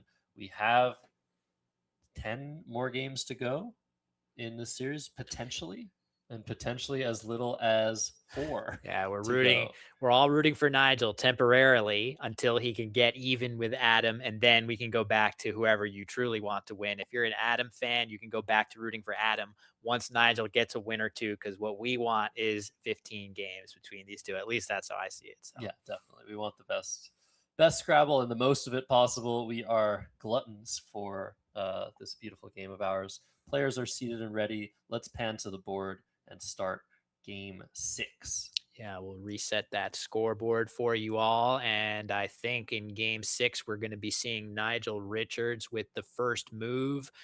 Are we going to have a huge celebration in the YouTube chat when Nigel draws his first blank of the series? Are we going to get that chat absolutely spamming with W Nigels when he draws that first blank? That's what I'm tasking you all with right now. The other thing I'm tasking you with is, as we get set for this next game between these two amazing players, if you want to show your appreciation, click a couple buttons for us. Need you to like this video so the algorithm says, hey, we got to show more people this amazing match. We need you to subscribe to the Wespa channel. Josh doing an amazing job spinning that up, continuing to grow that as a hub for all things worldwide Scrabble. Here we go. Nigel going first. 2 eyes. Some other decent balance. And oh man, so he's close to a few fun words, but he's going to be hard pressed to play something that he really likes with this J, I think. He's probably looking at some kind of a short-ish play that gets rid of one of the 2 eyes. Just Jin. Yeah, JIN or DJIN maybe look pretty good here. Is Adam gonna bingo through that digamous? Is that something? I don't think so. Zygus, but there's so many words. I feel like there are 8s with that, but I'm not. Well, you would know, Will. You would definitely know this. So do we see JIN, DJIN? I feel like, is it worth the 4 points, or do you want to set up your D? I feel like Jin takes a lot of hooks as well. Yeah, I don't know. I think it's a toss-up between JIN and DJIN, but I think Nigel's probably going to play the D. Let's see. There it goes. Okay, there's the answer to that question. It is really interesting to think about what's better, tacking it on or leaving it off. But he's decided to play it. I can't really quibble with it. No bingos. I was hallucinating, probably conflating a couple things. But yeah, I'm curious now if there even is any 8 in those letters. Nope, there isn't. So Adam couldn't even have hoped for anything. And Nigel, to his slightly vowel heavy leave, has drawn more vowels. So he's going to have to keep fighting in the early going hasn't really. I mean, it seemed like in game one he was going to be off to a great start playing Arborize for 108 points, but Adam nipped that in the bud immediately with the triple of Incented. And since then, it feels like this has been kind of an uphill battle most of the way for Nigel. So Adam now with a decision on his hands. YUGIMOS. Nothing playable here for him. He's looking at NY and YUG. That's okay. It's just a little bit, I don't know, it's a little bit ugly to keep those two vowels. It's just, it also feels like you're opening a little bit more flexible of a hook in Yug. Not only does that take an S, also takes an A, which maybe if Nigel has a bingo with a A in it that wouldn't otherwise play, you could really regret. So I'll just show you guys Yug here is what Adam is considering. Um, it's reasonable. It leaves balanced balanced letters. IMOS. This does actually, this is an S hook. If you're curious, you can place an S here. So this would create multiple S hooks with an S in hand. That's something that Adam could like about that play, but maybe he'll elect to go with something a little bit less aggressive at a cost to his leave. Not sure what that would be exactly, but he's going to press on with this play. I think this play looks fairly standard despite the risks. Yeah, it makes sense. It's just not ideal, and I think that's why Adam took such a long time in deciding to do it. But yeah, it does good things. Sets up the M, keeps the S. See what he draws. Oh my goodness! Oh my God. And Incredible. it continues. This is amazing. This I is mean, the craziest run I think I've ever seen. this is wild. Yeah, I can't remember seeing a disparity quite so just absolute in the sense of literally Nigel has yet to draw a single blank tile. So I feel like in general in Scrabble, I have faith that what comes around goes around, and that, who's to say that Nigel won't be the one going on that run. But yeah, time's running out. He's got to get some wins on the board. That being said, this is a beautiful play. Anemia for 33. This is fantastic. I wonder if this is going to give Adam something cool through the GI.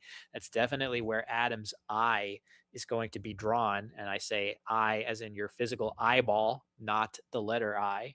But once he takes a look through the G and the I of Yug and Anemia, we from our booth can know there is nothing playable there, and he's going to have to pivot elsewhere. Nigel with Ridato on his rack, though. So that is a huge draw for him from a relatively clunky letters that he has a bingo. Is it going to fit on the board after wherever Adam chooses to play? That's the big question, Josh. He has it playable right now, but is that going to remain open? Yeah, it feels like one of the things you'd look at if your Adam is ending a word in like MOS, MES, just overlapping the ANE of anemia. And if that does happen, I think that Rodato is not going to have a home anymore. But maybe we'll see Adam just take points here. He can score at most 83 points, but doing that requires him to hook the S onto anemias and open the board in kind of ugly ways. So we could easily see a sacrifice, a point sacrifice. Adam is very happy to sacrifice points for board position, as is Nigel. And yeah, maybe we're not going to see anything hook onto anemia. And if that's the case, we might see Nigel's Rodato that only has one spot on this board just get blocked. And that's another reason why S's and blanks are so good. It's not necessarily that you won't have anything playable with your tiles. It's that it's hard to play words when you don't have an S, when you don't have the correct hooks. You could have a 7-letter word without an S on your rack, and it's almost always not going to fit late in a game, for example. So we'll see what happens here. Yeah, it's just harder. The S opens up so much just by virtue of it hooking so many words in English. And when you don't have that S, as Nigel doesn't, you are reliant on much more specific overlaps, such as the TO combination right here that Redato is going to use. But yeah, I would have expected for sure that Adam might take a long time here because with such good tiles as Adam has, he needs to consider basically every letter in the alphabet, what the blank would give him if he, thinks of that letter being the blank. Because these overlaps, I feel like I would be spending a long time. There is some really flexible stuff here in terms of overlapping, taking an E, a U, an S, NYE taking an S and a D. There's a lot of stuff that you have to consider here. You want to get as many overlaps as possible, and any play like that would have a great chance of blocking Redato, but it just so happens that there really isn't an overlap that's that great in this spot enough that the plays here aren't going to score way better, like Moister in this spot or who knows what else.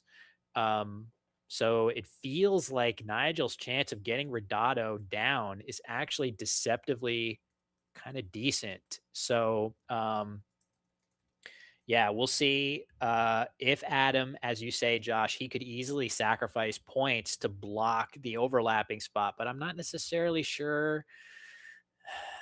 Maybe he's going to think that it's okay to also block the S hook on anemia. I don't know. Doesn't really block much. Yeah, everything has a price, right? Yeah. It's really what he thinks the value of that spot is, and I feel like with the board as it is, with that GI sort of cutting off the bottom left of the board pretty well, feels like that hook, that S hook on anemia, is going to potentially become very important if you don't use it now, and it's just going to become sort of something to think about for the rest of the game. So maybe you just take the points here. Maybe you just say, all right, I'm just going to open something for myself and open something maybe slightly better for Nigel.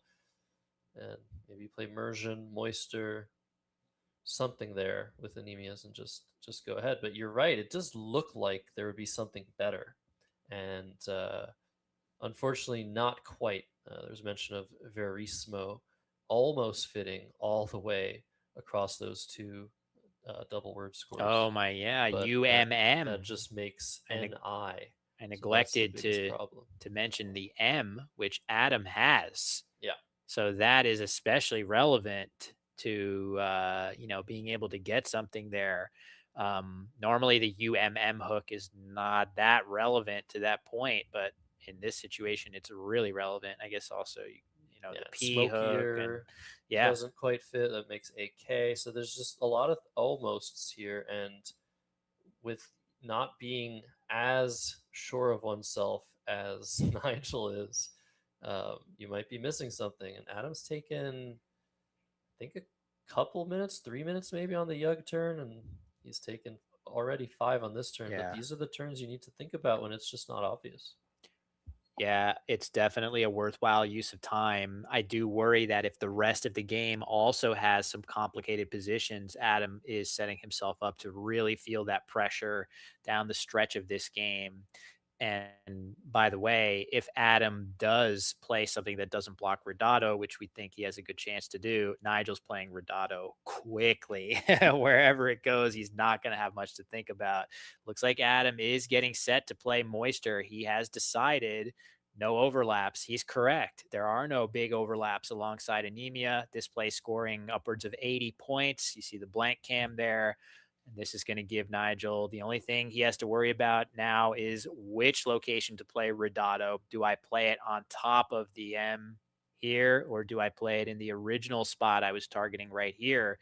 The nice thing about playing Redato here is that this is a scoring spot you have to worry about now after Moister. And if you don't want Adam to get it, you can deny that by playing Redato. Yes, it opens a triple elsewhere, but not in quite as dangerous of a way, given that you're using up this important square with that play. What do you think, Josh? Where would you play Redato? I agree with you that it's probably worth taking the risk of throwing that R into space and playing with OM. It's definitely not worth playing with MO. That also blocks that scoring spot pretty well through the O of moisture.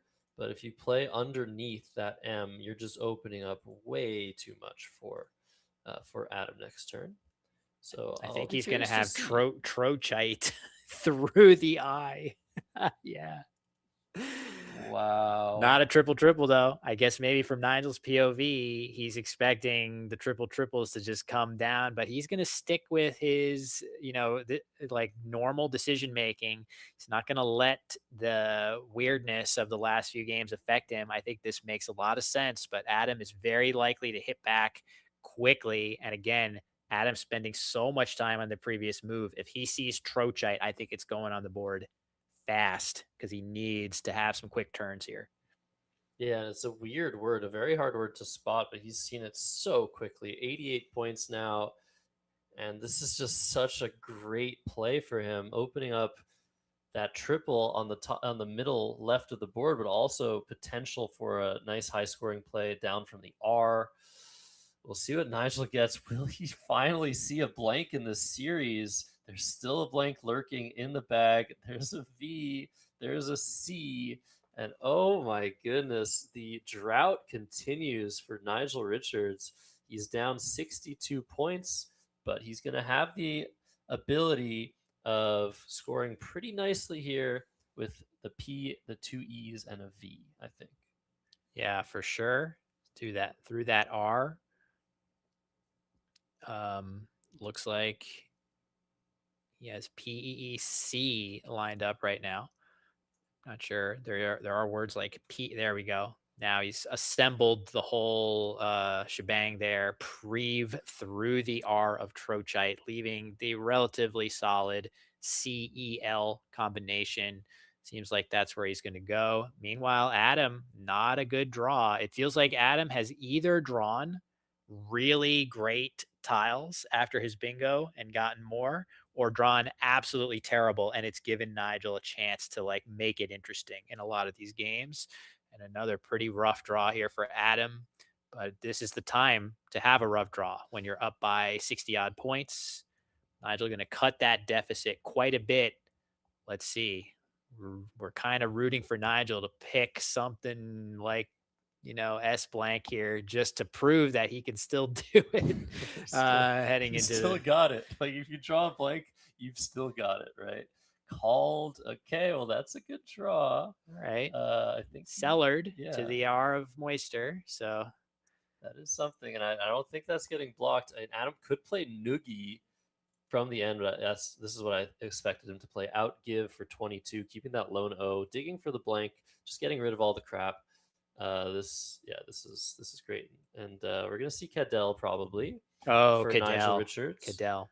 That plays only on that column next to the A and the N of anemias, which he passed up earlier to play Redato. But he's going to take a lead here. There's still a blank lurking. Oh See my Adam God. Gets it. He Oh needs my one God. more tile. One The more tile for anticipation. Adam. Just like we're getting hungry for Oh man, that would have been crazy. All right, nicely done by Nigel, of course, like clockwork. Sees the 7 that eluded certainly me at first glance. Down it goes, 74 points. This is a big one. Look at Adam spotting that if an F were to be in the right spot, he has the letters for folklore. No F. Oh, Nigel picking up. Yeah, he just needs to be careful. He needs to make sure he's lined it up properly, and he knows what he's doing. Yeah. I do see this sometimes, just a little bit of hesitation, a little bit of confusion seeping in, but he always has enough time to just talk himself out of it. Yeah, assuring himself that my instinct was right. This is valid. It's going to give him a pretty good size lead. He has to be happy with the fact that he's weathered the storm here of Adam playing Moisture and Trochite. And he's going to be the one with the lead, at least temporarily, after this play. Okay, back it comes. Feels like he has some hang up here. But he is going to complete the bingo here. And what do you make of that, Josh? Yeah, there might be some confusion with like French. Like this is obviously we're in French as well. But yeah, he makes the right choice. It's like when Nigel takes a minute too long to make the right play. It's like, oh, what is going on? Red alert, red alert. Red Yeah. alert, but it's all good. It's all good. All is well that ends well. Cadell coming down 245 for Nigel, up 32 against Adam. Is a blank coming out of the back. For the first time of the series in game 6, Nigel drawing UVG B. Still nothing. Still nothing. He's going to have to work for it in this one, clearly. Yeah, So, no easy game. so over to Adam. No F for folklore. He is now the one trailing.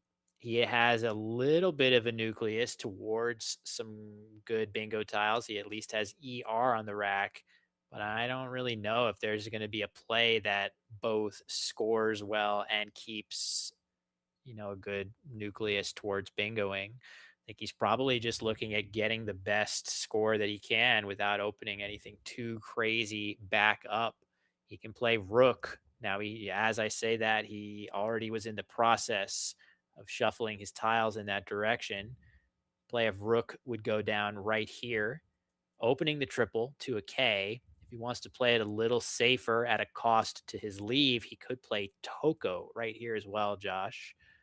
Not sure what I favor. I think rook is pretty standard to me. I don't really have any complaints with this.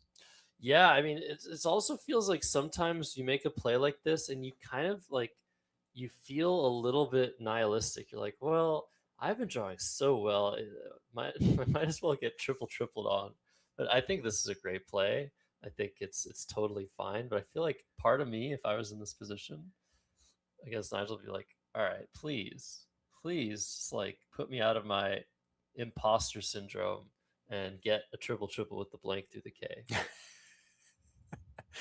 Well, it doesn't look like Adam's drawn well at first glance, but in fact, he's drawn phenomenally well. All those low pointers actually give him 2 bingos available of lanolin through the O of outgive and landline through the D of Cadell. And there's no blocking that. So Nigel is going to be potentially at the mercy of getting that second blank because look at this, Josh. He's lined up a really crazy play here. Yeah, this is such a cool word that he has lined up. If you don't know this word, you have no idea which letters he's thinking of playing because he always puts his tiles just together. What is he playing among those 7 tiles? He's playing BAGAT. And I don't know if he's totally ready to do this, but I think it's the right play. Backgat. And if you're wondering what in the world is that, well, we'll have the definition for you in just a moment. For those that are new to Scrabble streams, we do our best to tell you what's going on. And right under the board, we see the South African slang. South African word backgat. Probably not pronouncing that well, but it's an adjective. Doesn't take an S. Just a random 6-letter word. WB, the first 2 tiles Nigel looks at after that, and a Q as well. So the only question here is Adams arranged his tiles in the correct order for both of his 2 bingos. The only question is where to put it. Feels like landline in this spot, opening up the triple for not really a great enough increase in score. So he's going to play lanolin here. Are you sure though? This has some issues of its own. I'm looking at QU now and saying, oh man, that looks a little scary. This position is ripe for Nigel to make a patented setup since he doesn't have right now a perfect play overlapping the INE of lanolin. He might come up with something very, very savvy here to try and draw that. Or maybe you play through the E. Maybe you play something like WEE, to Yeah, set let's up set up QUE. QE stuff. I Yeah, don't it's think tough that's because right. the C of Cadell kind of gets in the way of your 5 tile Q words that would otherwise go there. But Yeah, other than that, I like it. I think you Maybe, just play wolf. yeah, Wolve is a really interesting choice because, first of all, it scores so well, deceptively well right here. And the thing that's nice about it, as hopefully he's got the E and the V in the wrong order. Let's Are we getting another High moment? Normally this is a little scary to me. When he does this, sometimes he needs to recalibrate. Usually he spells it right. Okay, there we go. He's No just he problem. looked at the two. He's like, oh, Yeah, wrong order. no problem. So no High moment here. Wolves scoring 45. And if he can just draw an A, we see that Adam has 2 of them. But just Qua here scores incredibly well. So there's a lot of upside with this. We'll see what Adam ends up doing with this. AAF, HNS, and an E. And there's that last A for Nigel Richards, but still no blank. And Adam has the opportunity here to score 40 points if he wants it. HAAF plays to the right of the CADE of Cadell, making 2-letter words, CHAADAEF. That looks just really good. I don't really see anything else here making more sense than that here, Will.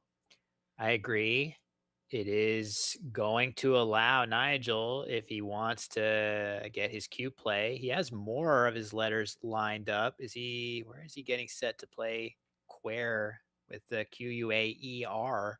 No, just Is it, QUA. that's just, yeah, okay. So he's just got the other letters sort of there. Yeah, Qua is still going to play after Hoff. So basically, to illustrate what we're saying, Adam has HAAF for a very good score right here. Points are important. Adam is down by 16. He can't just, put his foot off the gas here. But Nigel's going to come back with a much higher scoring play than this. Of course, if you imagine Qua on the board, that too is going to open a triple for potentially lucrative reparallels on top of that. And then you got 2 S's and the Z still lurking in the bag along with that second blank. So I have no idea how things are going to transpire from here. Yeah, and I guess if there's anything else you would consider here, if you're Adam, it's that there really aren't that many vowels left unseen to you. 7 vowels, 15 consonants. That's a little bit heavy on the consonants. So maybe we could see him somehow sacrificing 11 points to play FAH under the INE just to block that area. There's not just the Q, there are tons of plays there that score super well. Maybe even like a play like fans through the D, keeping that H to score with is on the table, given that there are 2 S's left and the S's aren't that amazing on this board, though I say that, but Trochite does take an S, doesn't it? It does, yeah. Also, I did want to point out, I'm sure it's been pointed out in chat, that if Adam were to play something like Neefs here, which would not be a good play, to be clear, Nigel would play Arquebus.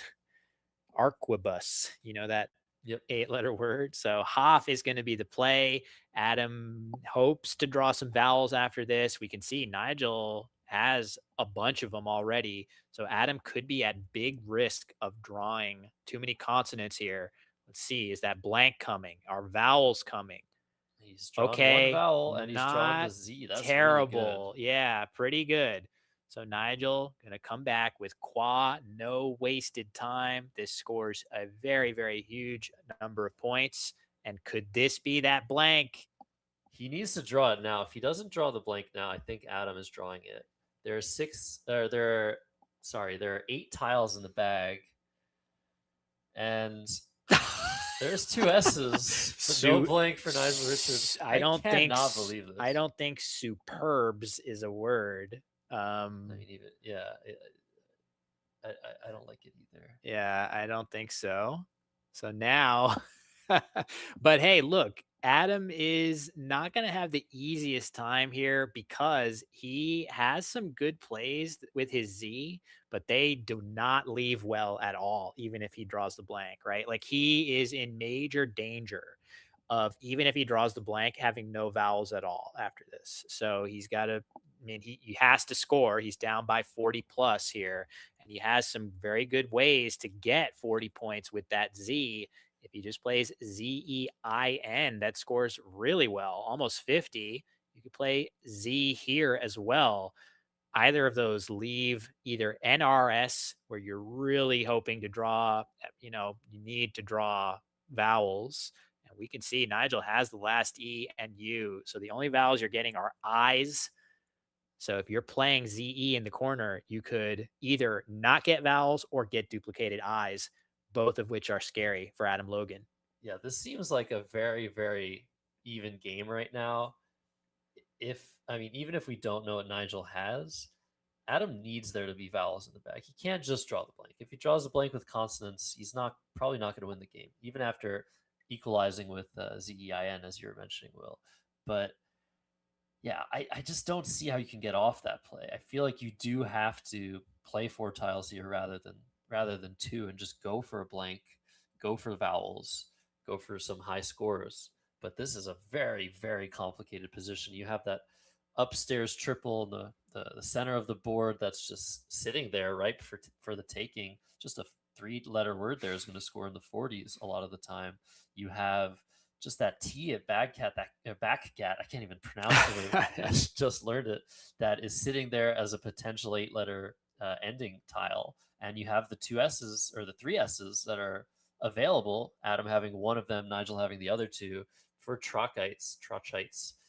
So there's just a whole lot of a mess in this position. So I think oftentimes when there's a mess of the position, the best thing to do is keep it simple. And I think simple is, as simple does, Zein on top of the OTTO Verdado, to me, is by far the best play.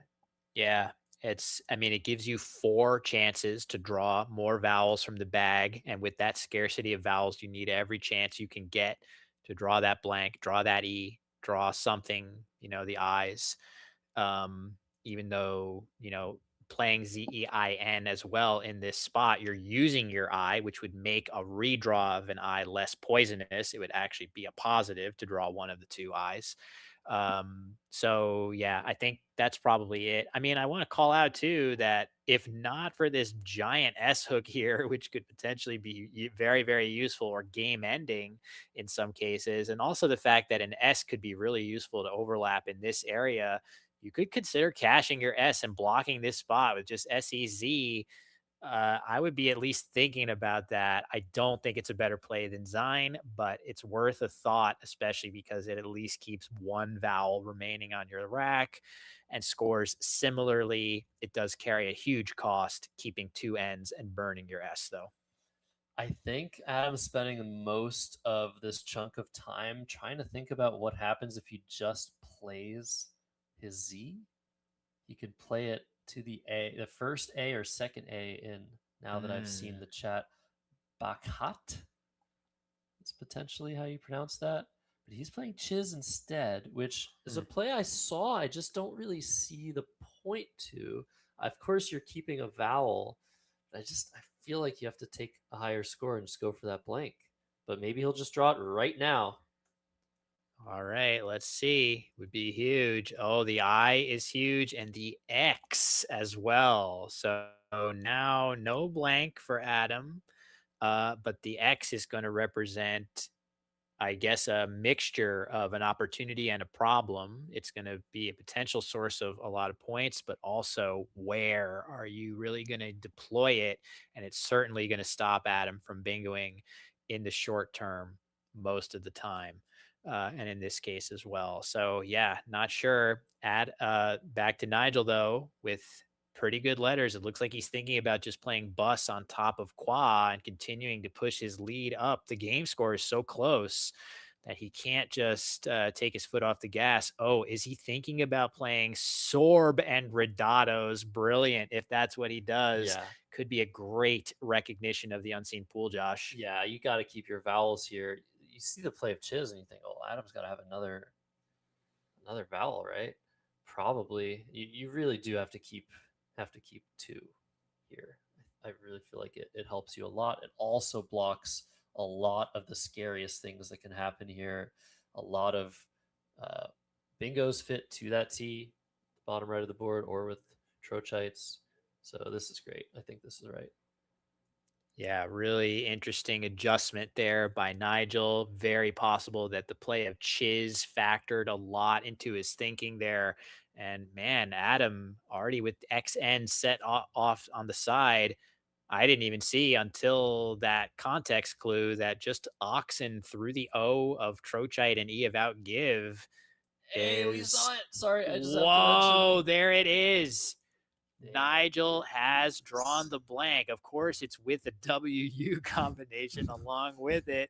But hey, we'll take what we can get if we're Nigel fans. And the score right now is knotted up exactly at 427 apiece. And Nigel, with that second blank in hand, is Adam going to draw anything that he can Ooh. threaten here? He is so close. Wow, and the Y is the last tile in the bag. He has inferiors through OR of Rook and Moister. Unbelievable. No way. Adam with I think Nigel's going to play Newsed. that would be I think Newsed just wins 100% of the time, right? inferiors right here, folks. Whoa, whoa, whoa. He's looking at wood. Playable. Nigel with one tile in the bag.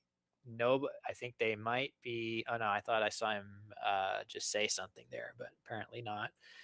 So this is it, folks. Nigel needing to buckle down here and do what he does better than anybody else, which is to identify what are the threats, what are the dangers to me in this one in the bag situation. What can cost me this game? What are the other things that he has to even be worried about? Is there anything? RYFE on the top is 51. Yeah, rife. Oh man. So not only is Nigel going to see that if the Y is the final tile in the bag, inferiors is going to go down, but he needs to figure out if he can beat RYFE, which scores very, very well at the top. You said 51 points. Now Nigel has Newsed set up here. The beautiful thing about this, Josh, is not only does his block inferiors, but leaving PU blank should be possible to weather the storm of Rife with an outplay and simply win this game 100% of the time. I think he's hit upon it. You thought of it pretty quickly as well. And he's going to come away with a very hard fought win. Critical one for him here in game 6. Yeah, I think News has to win. I've been looking at it on the side here. It looks like it wins every single time by maybe just a little bit some of the time. But yeah, you can weather Rife, you cannot weather inferiors, and Nigel is the only player in the world. If I had to find a bingo, I would talk to Nigel, and that goes for his opponents as well. He finds all the bingos his opponents have, even when they miss them. So you have to block inferiors here. You can actually win the game no matter what, even though it's tied. And this is a concept that's very important in Scrabble. It's called tempo. It's called timing. If you are able to at least threaten to end the game using all of the rest of your tiles before your opponent, you get a huge advantage out of that. And so just trying to do that, playing News, keeping a consonant, a vowel, and a blank. That's one of the best ways to try and guarantee an outplay on the next turn. So Nigel just doing the math in his head. He's calculating all of these potential end games in his mind, looking for his best plays with every single draw. There's 7 tiles he can draw because there are 2 eyes, and he's just double checking that this will always lead to a win for him, and it does, I think. Yeah, it does. And the idea of going through and doing those end games, we see how quickly he solves them in the actual case, right? Of the end game that is in front of him.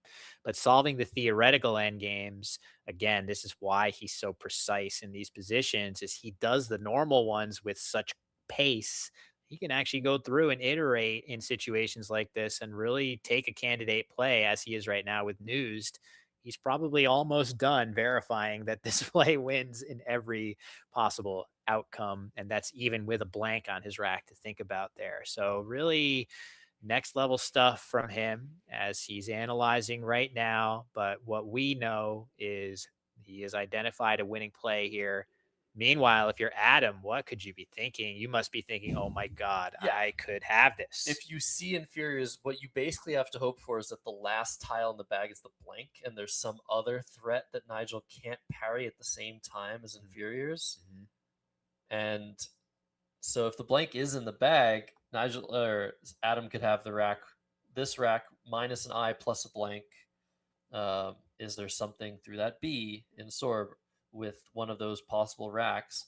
And that's where you basically have to hope that Nigel sees some threat. He sees that he can't always win if he just blocks inferiors, and he leaves it open. Yeah, like you know, what would that represent? Like fibroins or something through the B? Is that Yeah, fibroins, but that could be blocked. Yeah, I'm thinking a play that would extend further to the left. I don't know if that play exists. And it certainly doesn't in this scenario because Nigel has the blank, but here it is. This was such an important play to make, and it ends up winning the game for Nigel Richards. Wow. All he needs is one blank, it looks like. incredible stuff? He's going to draw the Y. It's going to give him plenty of options. No bingo available for Adam. Inferiors taken away from him in the nick of time. Best that he can do probably is to use the top part of the board somehow, as I'm sure maybe Adam is threatening. Oh, I guess not, actually. It doesn't look like with YUP blank, not enough of those letters play at the as hooks to AE, just the Y. So it's going to, or blank. So maybe the better options are somewhere else. But either way, Nigel is going to come away with a critical win for him here. Was at risk of going down 5-1 in the match. 4-2 sounds a lot better to me, Josh. Absolutely. Absolutely. Wow. So Nigel dodging a ridiculous bullet in this game. Adam did have the 1 in 8 possibility of inferiors, but Nigel saw through it, blocked it with news, drew the tile he was fearing, and he's just created his own destiny here. And that's what Scrabble is at its finest. Adam going to take points for Finn. It's a little bit better to block the bottom. Yop is a lot of points. Yeah, I guess technically Nigel didn't really have a play up there. Nigel's already seen his best play, which is Yop. He's about to play it. And better for Adam than Finn would be, because Yop is so far the best scoring play for Nigel. Adam is better off to play Outgiven and something like Neff in this spot, which scores similarly well to Finn, but denies Nigel his best play. These are tricky. It's just, yeah, we should turn the mic on, see if they have anything to say.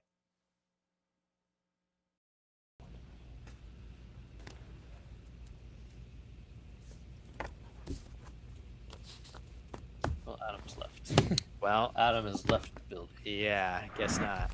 Okay, guys.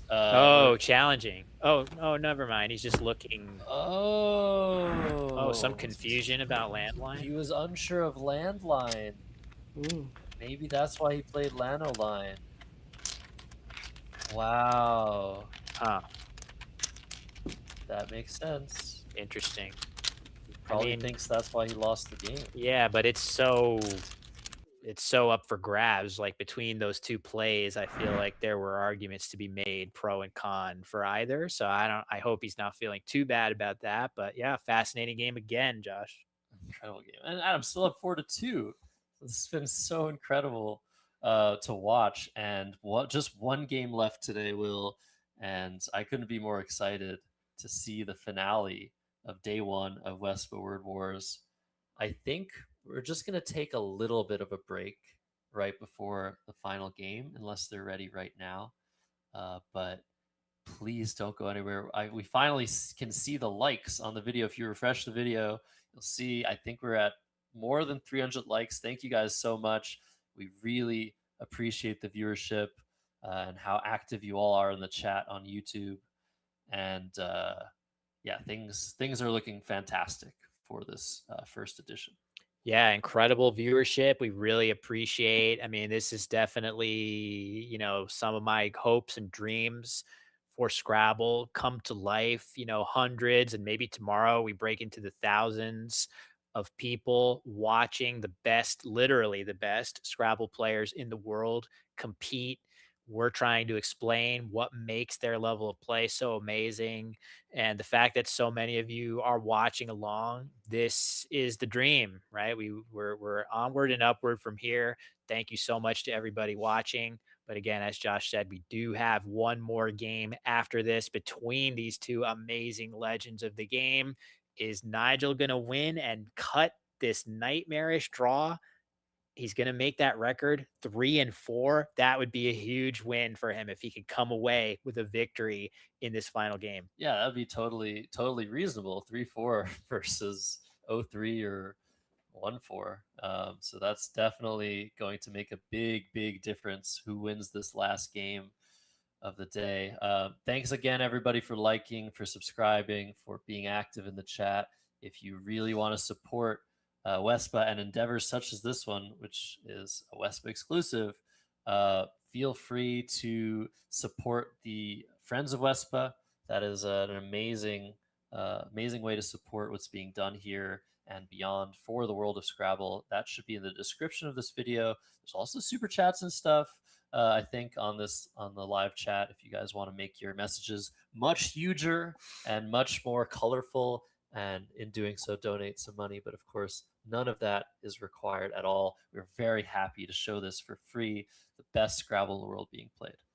Yeah, couldn't have said it better myself. Lots of great ways to support, and we are so thankful for those of you that choose to do so. But the best thing you can do is just be here, watch these amazing players, be positive in the chat, enjoy it as much as we, as much as we do, if that's possible, because I'm really enjoying it. Watching these two players play is one of my favorite things to do. Hopefully, that's coming across from both of us. And yeah, it's been a treat. I just think it's going to be so crazy if Nigel wins this game.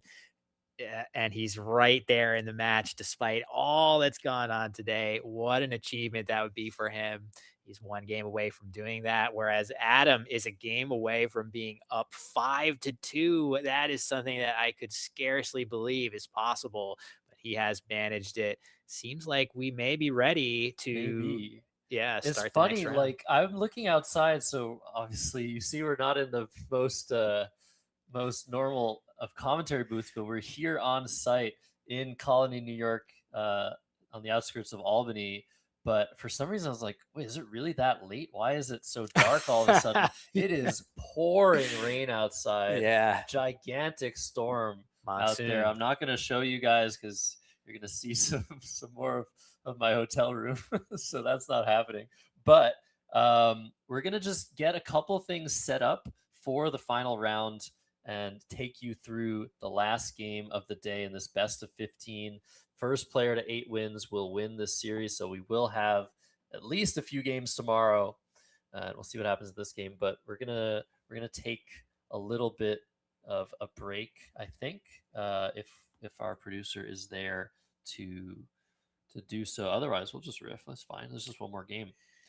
Yeah, it seems like we were about to be ready to go. So yeah, I'm not sure. I bet we're probably pretty close to. I think there's just a couple tweaks that they're making to the setup behind the scenes, but I think the players are mostly ready, and that's something that's really cool. I mean, I've been talking about from time to time here on this broadcast how much I love the match play format. It's something that hasn't been as well represented in our streaming ecosystem in Scrabble. And I feel like the potential is just through the roof of watching two great players compete. You don't have to think about, are the players going to be different next game than they were in the past? Do we need to do a plug switch here? No, we're fine. I'm okay. just looking at you because I want to play you in a match play. Oh, is this an intimidation tactic? Because I already am very intimidated to play Josh. So All right, cool. Sounds like the players are ready. We can talk about our future match at some point, but we have a match to get to right now. Game 7. Let's go to the board and get this thing underway. Here we go. The handshake. And it is going to be Adam first. Adam first in this one. Yeah, he got the advantage. He won the draw during the press conference, meaning that he will have at least as many firsts as Nigel in this series and a 50% chance of having one more first, which does incur a small advantage. Clock is started. EN, a good start. Another E. An I, need a couple consonants. Buy a consonant. We got a T. We got an E. I like Okay. this auctioneer This style. is like, yeah, auctioneer, like Wheel of Fortune style. I think here is just a matter. I would play just FEE here. Yeah, it Will. seems What do you think? boring. This is, the current world Scrabble champion in Adam Logan. Oh, he's going to play Faint for 24. So we thought it was a foregone conclusion that just FEE would be played, but this is a little bit more defensive against those high point scoring tiles. But look what happens now that you floated the I Oh my in God. space. So this little difference, scoring 12 more points, will, as you were saying, keeping much worse leave, but opening a board a little bit more. Lunging is a word. LUNGEING. I know that looks really, really weird to all of you, but here's a blank for Adam as well immediately. Nigel's going to see this. He's going to play lunging for 68, and we're going to have a game. Crazy. So the blank does find its way onto Adam's rack again, but alongside very, very weak tiles. And Nigel is going to be the one to get that first bingo down. So despite the blank situation, Nigel in good shape here. He's going to be bingoing, striking first blood, drawing into that bag. And a lot will hinge on his draw, as I do think Adam is going to be hard pressed to do much other than play Aquai. Yeah, he's just playing Aquai. Almost, I would expect him to play it very, very fast. So let's see what Nigel draws. Can he jump out to an even bigger lead with something good? Or is he going to have to slog through a suboptimal pick? Adam's holding the play, I think. And is plunging a word? Probably Oh, not, right? I think not, but plunging. but why would this be be good and that not? Yeah, exactly. It is a word. Adam doesn't quite recognize it. Nigel does not play phonies. Yeah. Except on a very, very, very rare occasion, Adam did challenge Nigel's only phony at Ghana at the Westpac last year.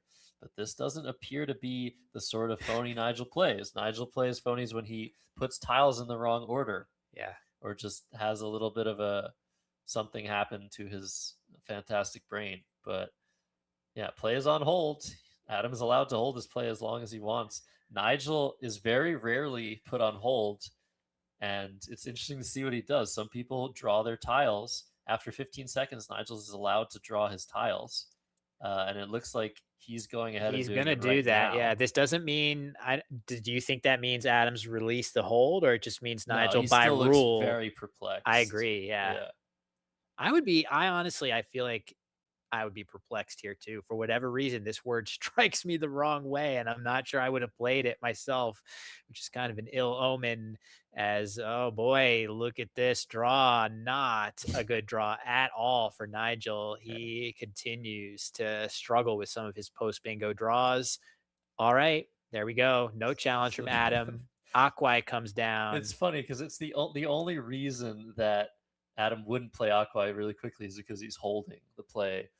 This gives equate too. Oh my God. This just a bailout and a half. Wow. Nigel's rack is terrible, but this play is basically the only thing that could have bailed him out and given him a really good play in response. Like literally the only thing, putting the Q in that exact spot, basically, is the only thing that could have given Nigel a really good play here. 41 points from this rack. 41 points for like some of the worst tiles you've ever seen. Incredible. He sees it instantly. Yeah, no delay here.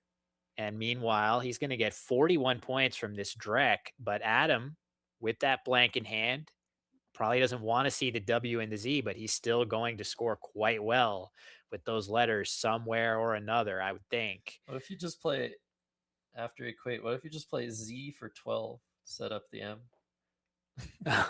Oh, that would be incredible. So just to let me illustrate Josh's, I'm not sure how satirical suggestion. You If never know. if Adam were to play just ZEE, holding the M for the archaic or obscure, let's say, Z hook, that would be extremely difficult for Nigel to deal with productively. Unless he draws the other M. Well, unless he draws the other M right now. That being said, I'm sure there are ways that Adam can score way better than 12 points right now. Well, yeah. Just play Medze or But MZ it's right really now. fun. Yeah, it's really fun to think about stuff like that. And you got to against players like this are both looking for those type of plays all the time. Pretty much every turn they're thinking about, could I have a play like that available that is worth playing? And we've seen it, right? Like in my preview video for Adam, he played Liney setting up Onyx in a really counterintuitive situation where it was 100% warranted. So he is going to go ahead and just play the M. Makes sense. But as I look on my engine, your suggestion, Josh, of leaving the M off is not far behind. Yeah, it's usually just better to score points. Sometimes it isn't. You got to think outside the box sometimes. Not in this particular case. This is a perfectly reasonable play. And I think it's better than MZ just for the fact that you're putting that E in a slightly easier to use position for yourself next turn. Potentially you draw something like Wariest through the E, and that'll fit. Whereas after MZ, it would not. Over to Nigel, DEKLOOW. So what does he do with this situation? I'm very curious to see if he thinks it's worth the risk to play the new word zoodle. Zoodle from the Z of Medze for 34 points, setting up EWK for 41. I feel like that's a great idea, Will. It's interesting because if you don't get your EW, you leave WK, which if you don't get this play, and I do feel like Adam would have a lot of incentive to make a parallel play, you're going to be in trouble with that. But it looks like Nigel is getting set to set up his K in a different way that has a little bit higher upside here. You still are setting up your K if you just play Zoe alongside Metze, but the balance of that leave gives you much more flexibility than keeping just KW on the rack. So I like it. I feel like this is a really nice idea. Similar theme. That's super good. And I wonder if Adam's going to think about this in a way that maybe he's setting up the K, but maybe he doesn't have to think because it also sets up a W, and Adam has the W. So that was the one problem with this move, is that if Adam had that second W, he'd be able to hook the EW first, and he's going to probably just do that EW for 30. You don't have a 7 here. You don't have an 8. Already seems blank. It's okay. We know that Nigel can draw blanks now. It's over. Will. Oh, okay. So he cannot draw any normalcy for the rest. begins. Oh, okay. The normalcy begins. I'm still excited when he gets And one. look at it. He's found clerkdom to the M. Clerkdom to Nigel the draws M. a blank, and suddenly he has a ridiculous playable bingo here. Clerkdom into the M of Medse. If you're wondering and you're not visualizing it, it's right here. It's a crazy bingo. That is not an easy find by any means, but Nigel found it very fast. It's going to score a boatload, and it's going to put Nigel up. I mean, it's hard to imagine. Oh, I guess this C is interesting out in space. I'm sure that Adam is going to have some counter bingo. No. Oh, brutal. Oh my God. So for us, with our engine running, we can see that Adam, despite these nice looking balanced tiles on his rack, I would have thought for sure he would have a playable bingo. To me, Josh, this is a potential major time suck on Adam's hand here. He could spend 5 or more minutes on this thinking, I got to have something. And there just isn't. You guys at home would probably spend 25 minutes on this turn. If you could, this is ridiculous. You have the G of lunging, the F of feint, the T of feint, the C and the L of clerkdom. You have the possibility of a word starting with O or I, hooking the T of feint. But yet, there's just nothing. There's just no words here. There's no words there, and there's no words there. The legendary I can't quote. believe it. It's like, it looks so good. But the Y with a blank is the biggest time sink of all, I would say. The eventual finds, the words you need to find with that Y are sometimes so tricky, so improbable and hard to tease out that it is a bit of a time sink for sure. And Adam down 100, the game situation also necessitates that he really try to find a bingo here, or else things could spiral out of control. So yeah, he's not only do the tiles necessitate that he spend a long time, but the game situation does as well.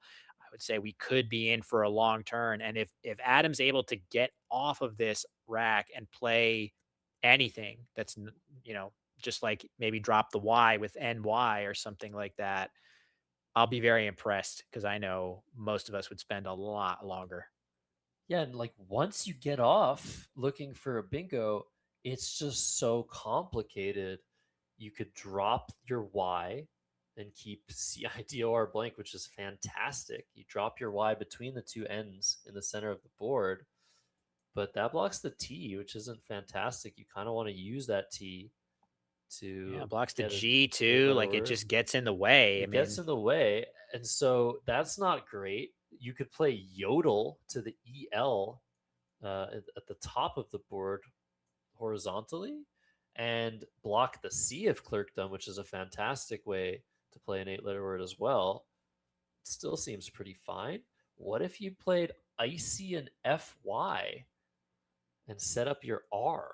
There are 4 R's to come. no, Nigel not the just, D, not the D, yeah, no D. but yes to R. Dicey is EY, Ricey is not.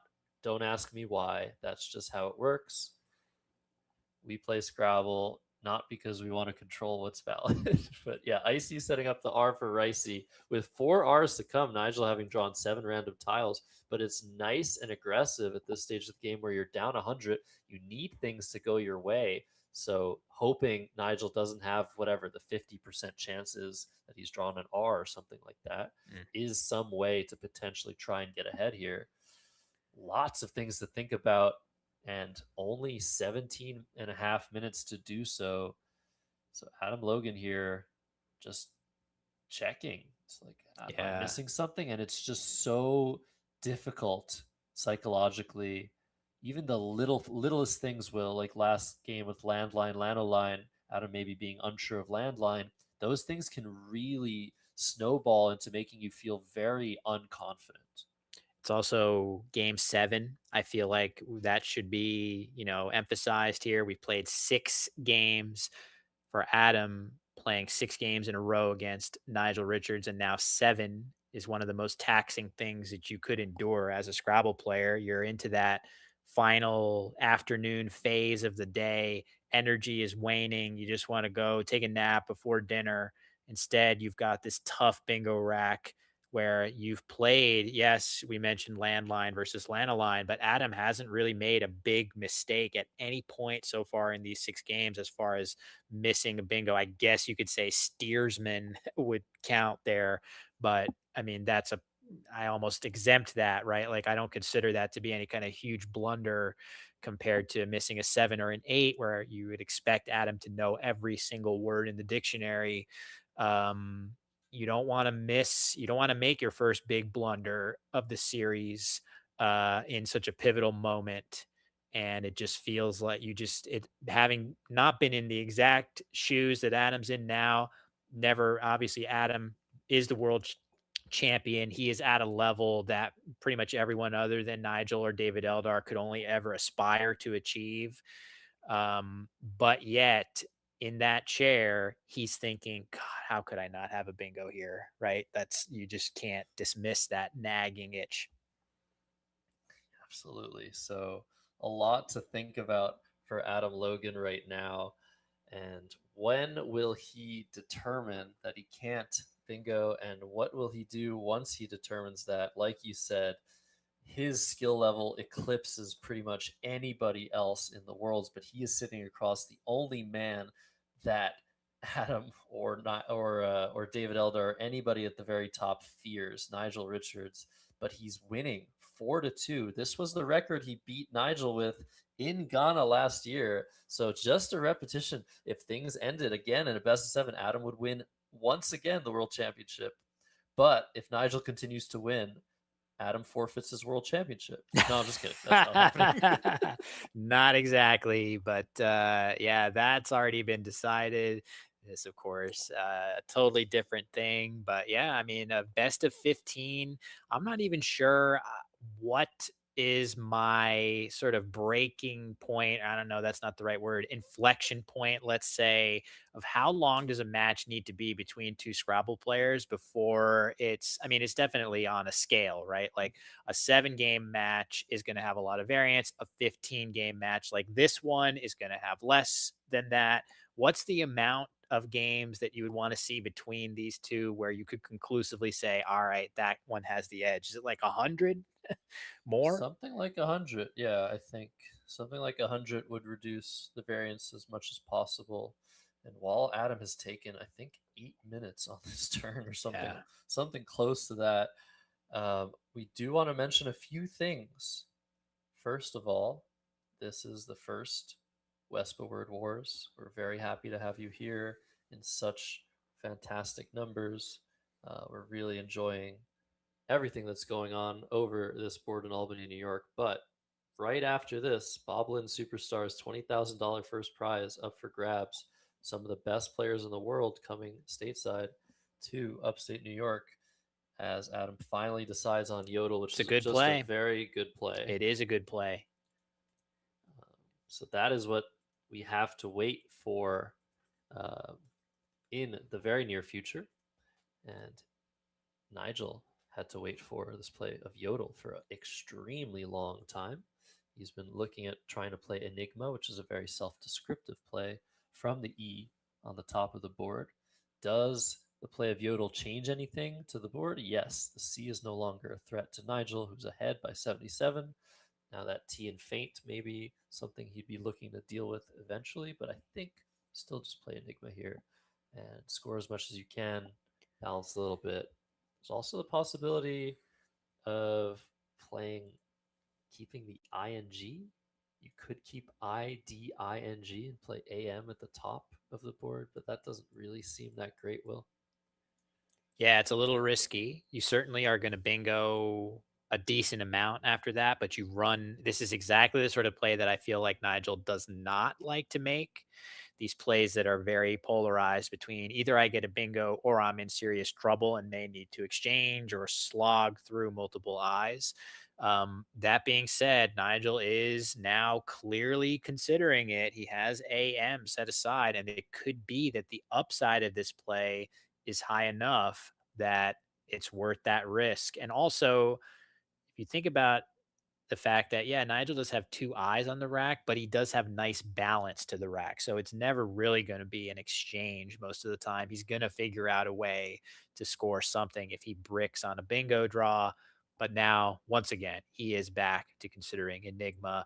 Meanwhile, Adam, with much more flexible letters, he is going to be bingoing on his next turn somewhere or other. But how much will it score? And could Nigel get his rack into bingo shape quicker so that he can answer right back and maintain his lead? That is all still up in the air. And this is just a position where it's just really hard to predict what's going to happen. And so Nigel actually in the tank as well, wondering if he should just play off the A and the M or open the board further. You're thinking about the play of Yodel. What sort of play is Adam? What sort of letters is Adam keeping? Yeah. And there we go. We see AM here. Wow. It's interesting because the play of Yodel says a little bit, but the time that it took him to make that play says it all. Right. That's what tells you what type of letters that Adam had. And Nigel turning over one of his letters. He's slow rolling us. He's very close to having a bingo in response to this, but a lot is going to depend. Ooh, okay. So he's drawn the D. So nice, Wow. nice play there. So dittoing was just blocked by Spicier. Brutal, brutal block there. Wow. And you definitely, anybody would be regretting not playing Enigma here now, given that Nigel is without a bingo now and scored a little bit less than he could have, and he doesn't have scoring tiles.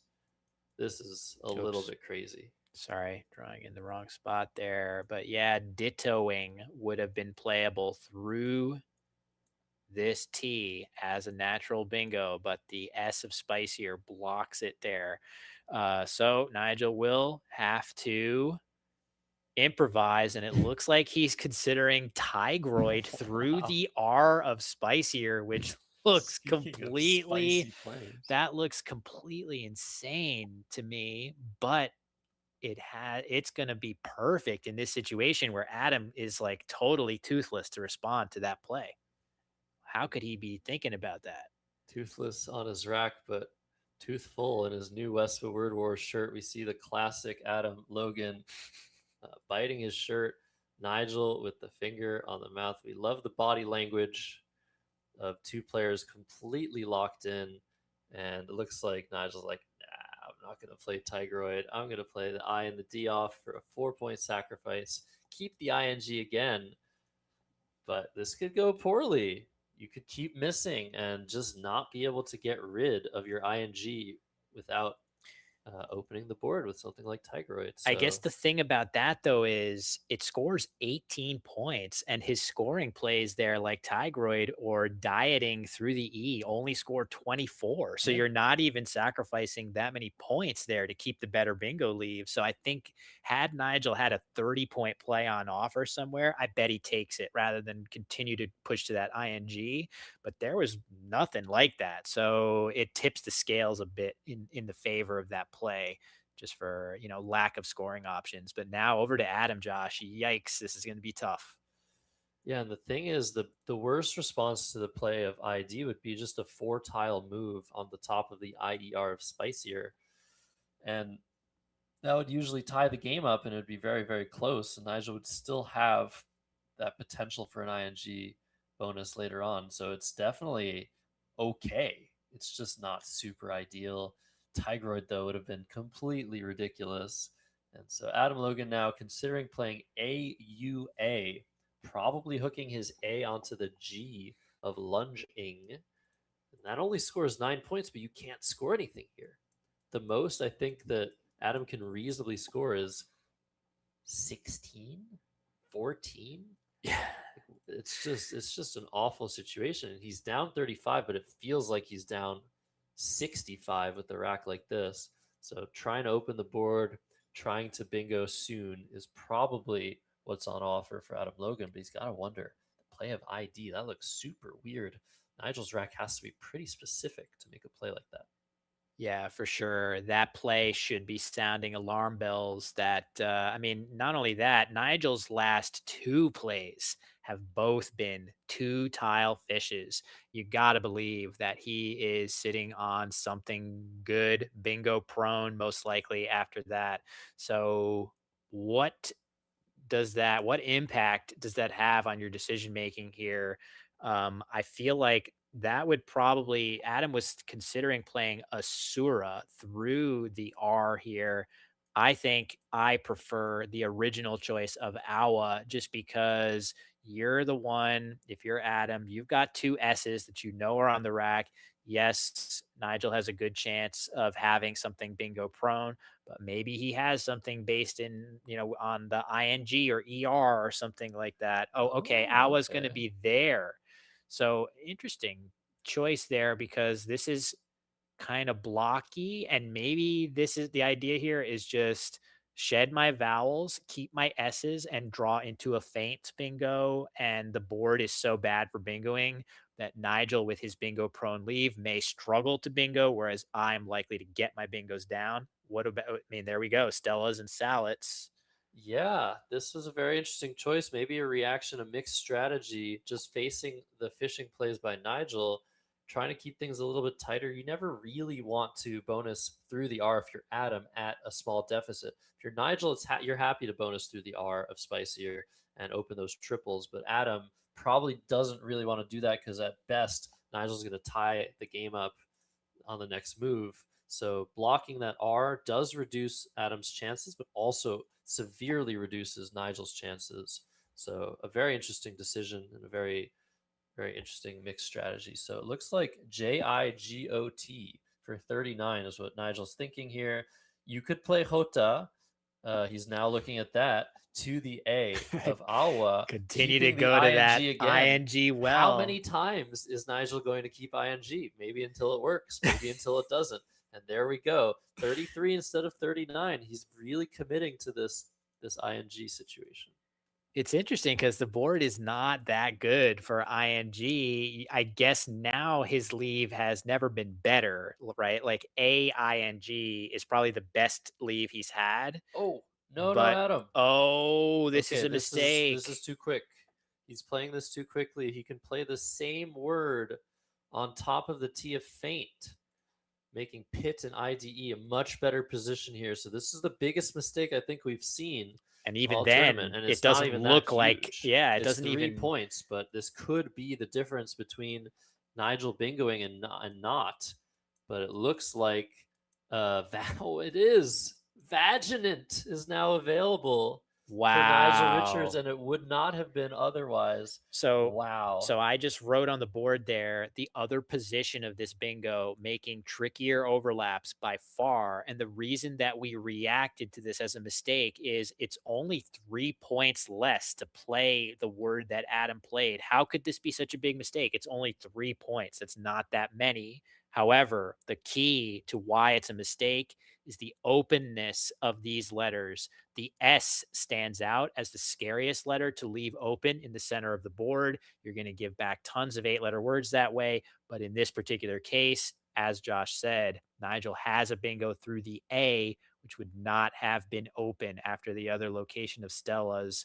So again, the tiniest nuances between players at this level tend to manifest themselves. There's just no room for error. And I guess there is a question of where Nigel will play this. Is there 11 points to sacrifice in order to not open the board? So Vaginant fits in 2 spots, either the first A being the A in Stella's or the second A being the A in Stella's. Do you sacrifice 11 points? Like maybe Nigel's having a little bit of PTSD here from all of the triples he's faced already in this series, but I would be extremely surprised if it's even close between these two options, although it's very defensive to play the other way. But I think you just power through here with the small deficit. Yeah, he does. I'm sure he was tempted after all the bad luck with the triples and things of that nature that you mentioned, Josh.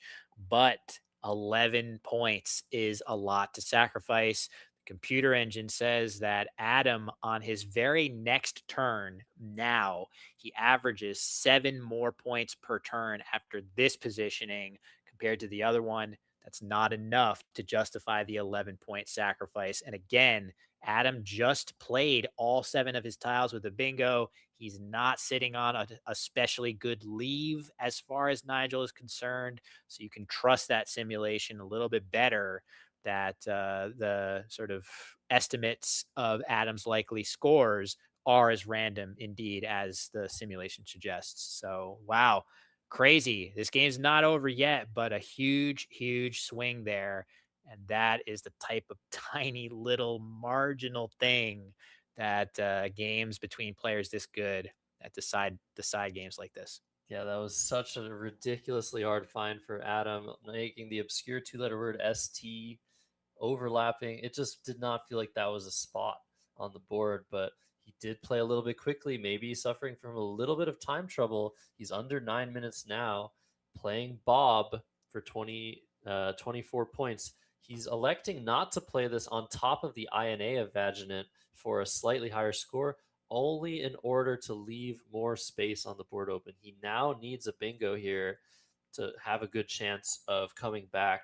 So I think this is a good choice, a good adjustment by Adam. Yeah, he needs every bit of space possible to stay open. He can't be blocking anything. And there is a bingo of riot ties. I don't believe it actually fits as a 7 anywhere. Ironiest? No. I'm not seeing yet, but I guess we'll find out. I'm sure one thing I'm sure about is that Nigel is very, very unlikely to open anything new. And in fact, he's got a very easy X bomb staring him right in the face. Is he going to do it? I feel like in so many of these positions, he elects to play to the triple, to the biggest threat on the board, and keeps the big setup play for next turn. It looks like he's thinking about a front in 30. I actually think this is a The lot engine better. loves it. The Yeah. engine loves it. That's incredible. Incredible, Josh. So a front here. So obviously You Nigel. could keep the A. Yeah. Anyway. True. Refronted. Oh yeah, true. So a front here for 30 points. The engine prefers it to Ox for 50 because it blocks off that threat of instant game over, triple triples through the T. It makes all the sense in the world. And yeah, another great play. So many vowels Nigel can draw will get him that X play next turn.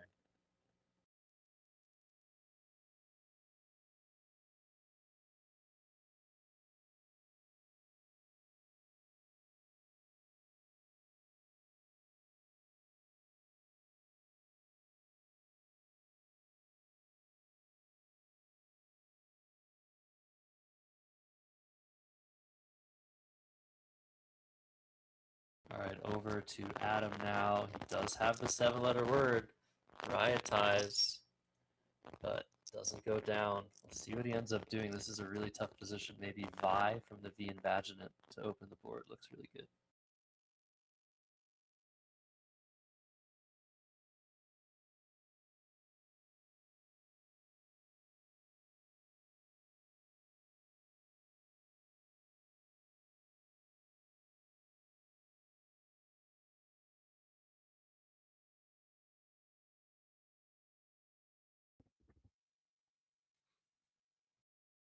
All right, folks. We are getting that word that apparently our audio is a little staticky. We're going to do our best to fix that without blowing anybody's eardrums out. Let us know if we have fixed it. Trying to get that better for you all. Yeah, apologies for that, guys. Think we're stable. And fortunately, Adam is still thinking. Not that he has that much time left to think here, because there's still going to be a few tricky decisions for him down the stretch of the game. But with no playable bingo, this is a tough one here. He really wants to make more space. Looks like he's thinking about playing VIE. Yeah, makes a lot of sense. Get that E out in space right here at the base of the board. This is a nice letter for terminal bingos. Of course, you don't love to give up your E, but this is a spot that pairs nicely with the open letters here. But he's So also looking at VIS, which might be even better. That would be such a cool play to see. wow. Using the S instead of the E, which is almost never the right thing to do. The S, the best letter in Scrabble other than the blank, but that is why we saw the play It's of Sims Perilous. best again. We saw the play of Perilous for Nigel Unbelievable. using that S as an incredible way to open the board for himself. And it looks like Adam's now considering putting the S in terminal position Brilliant. on that bottom middle of the board, which looks fantastic here. That is really, really cool. However, there's always a little bit of recursive value to keeping an S in these late game positions.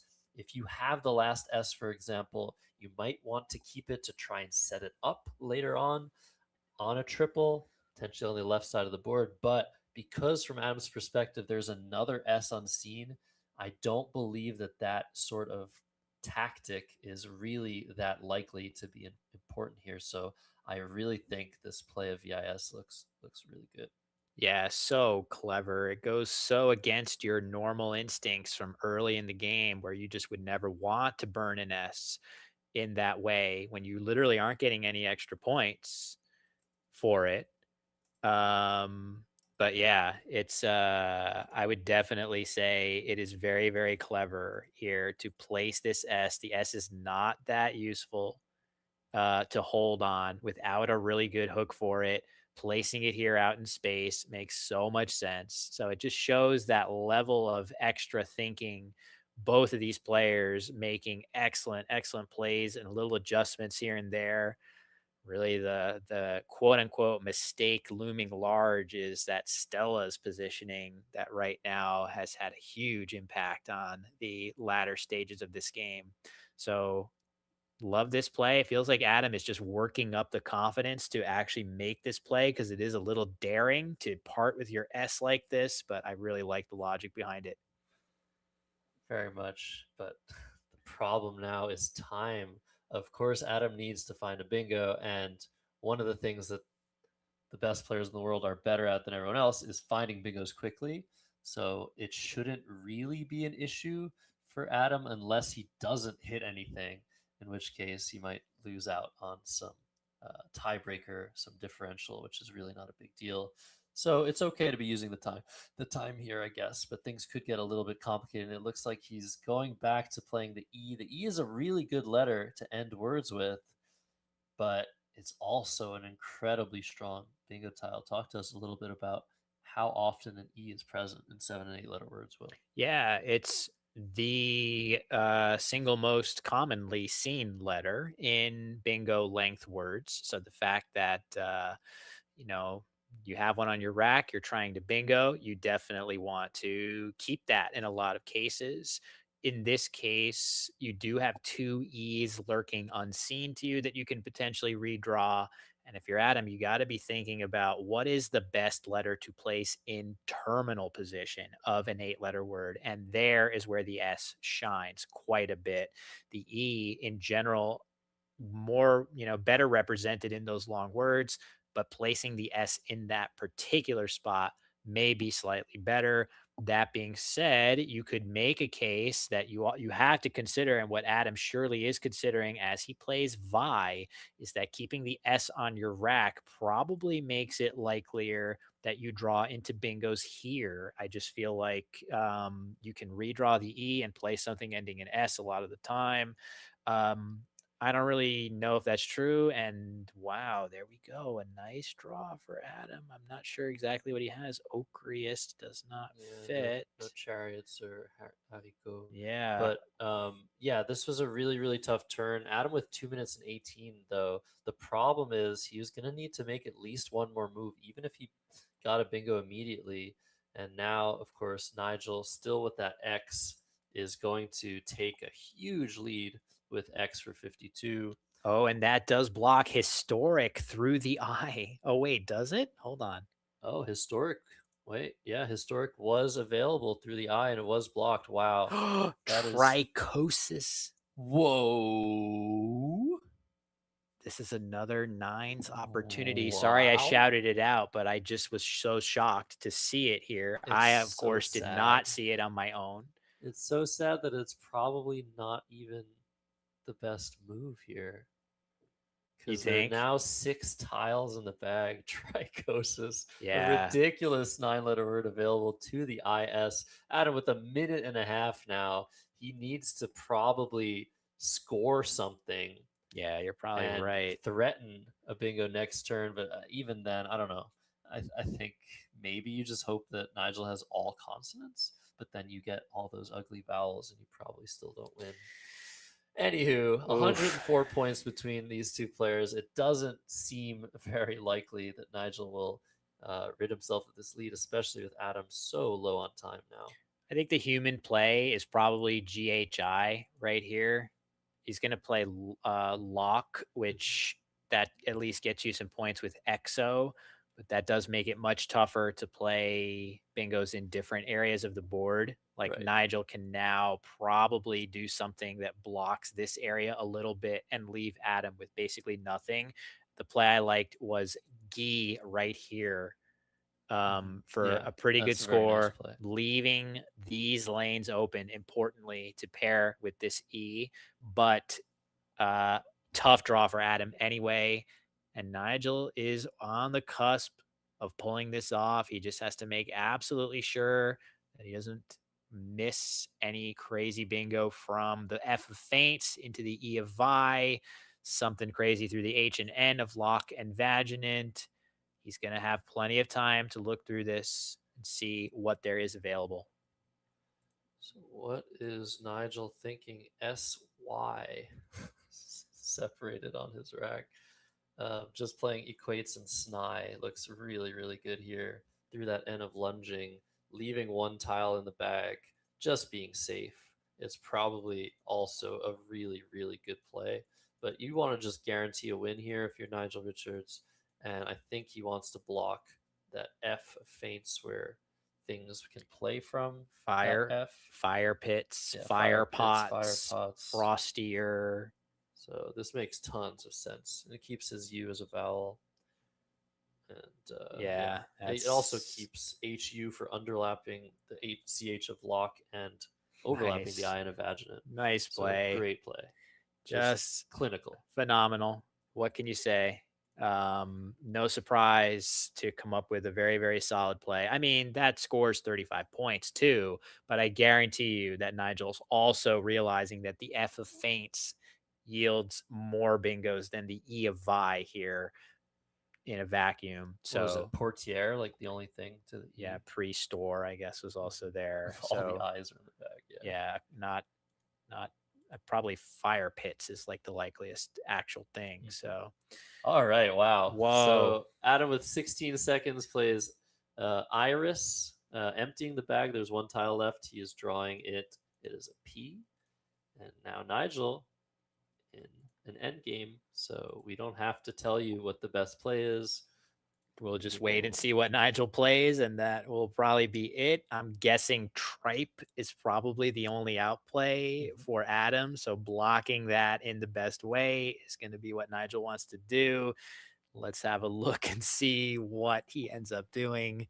It gives him multiple potential outs.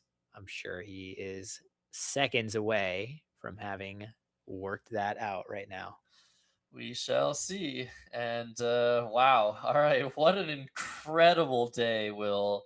Starting off with an 0-3 and an 0-10 blank drought for Nigel Richards. But he's rallied his way back. He won one of the games where Adam Logan drew both blanks. He's won the last two as well after this. And it'll be 3-4 after day one, after the craziest. I don't even know. Yeah, it's you remarkable. could write a book about this. It's remarkable.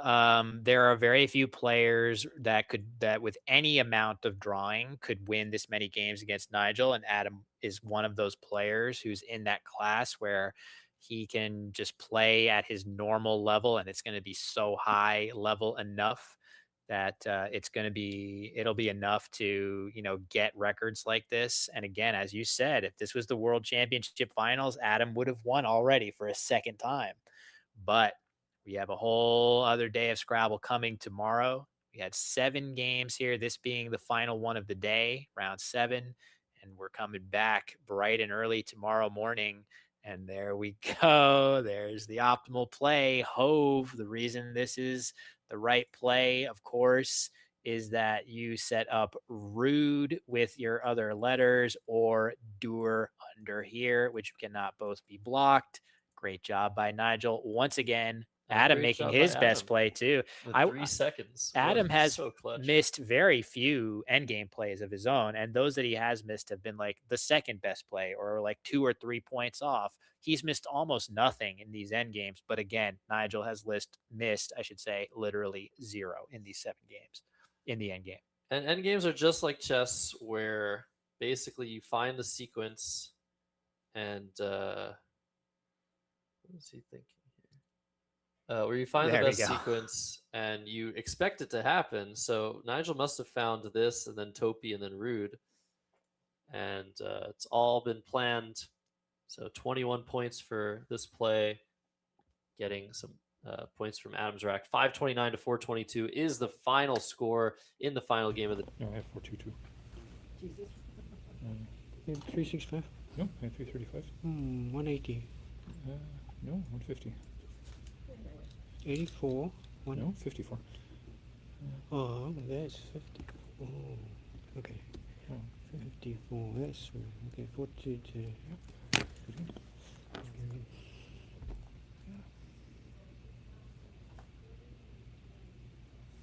good.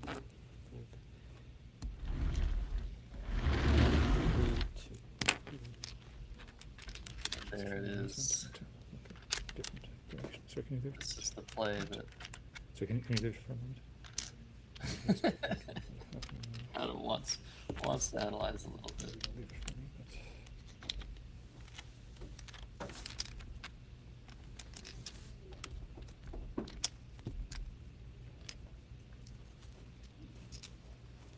I think it stopped raining, right? I think so too.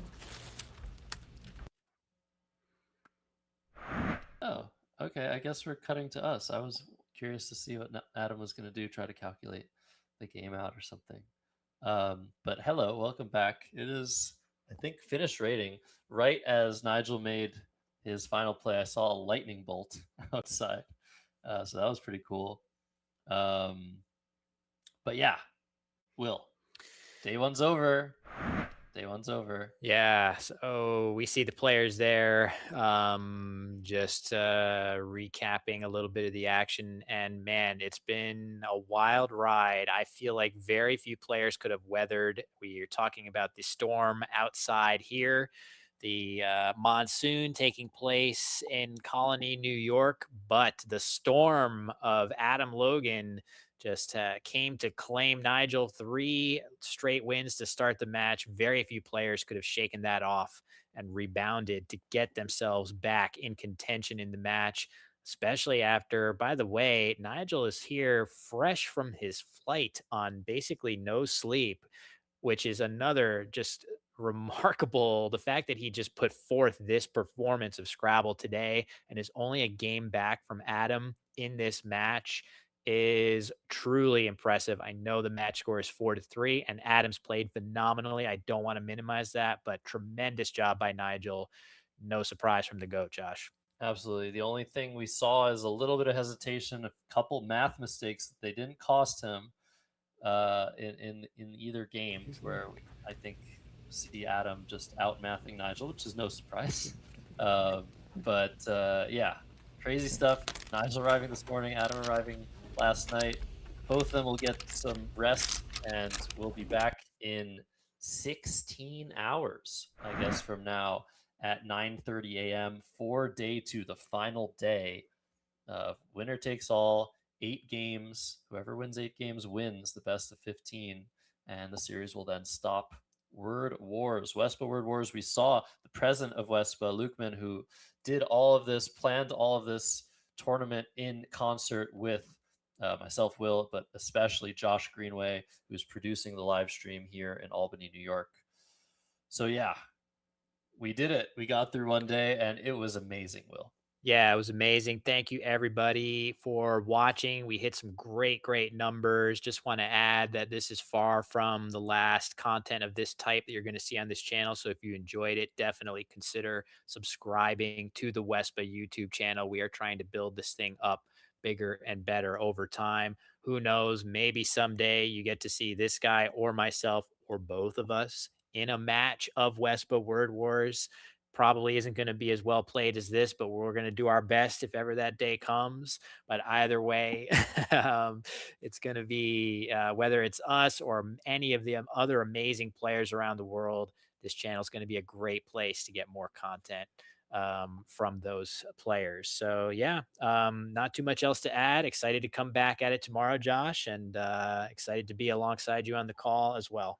Absolutely, guys. So one last time, thank you for joining us today. We'll be back tomorrow at 9:30 Eastern. That is just under 16 hours from now for the final day of this match. So we hope to see you then. Until then, have a good day, good night, wherever you are in the world. Let us know.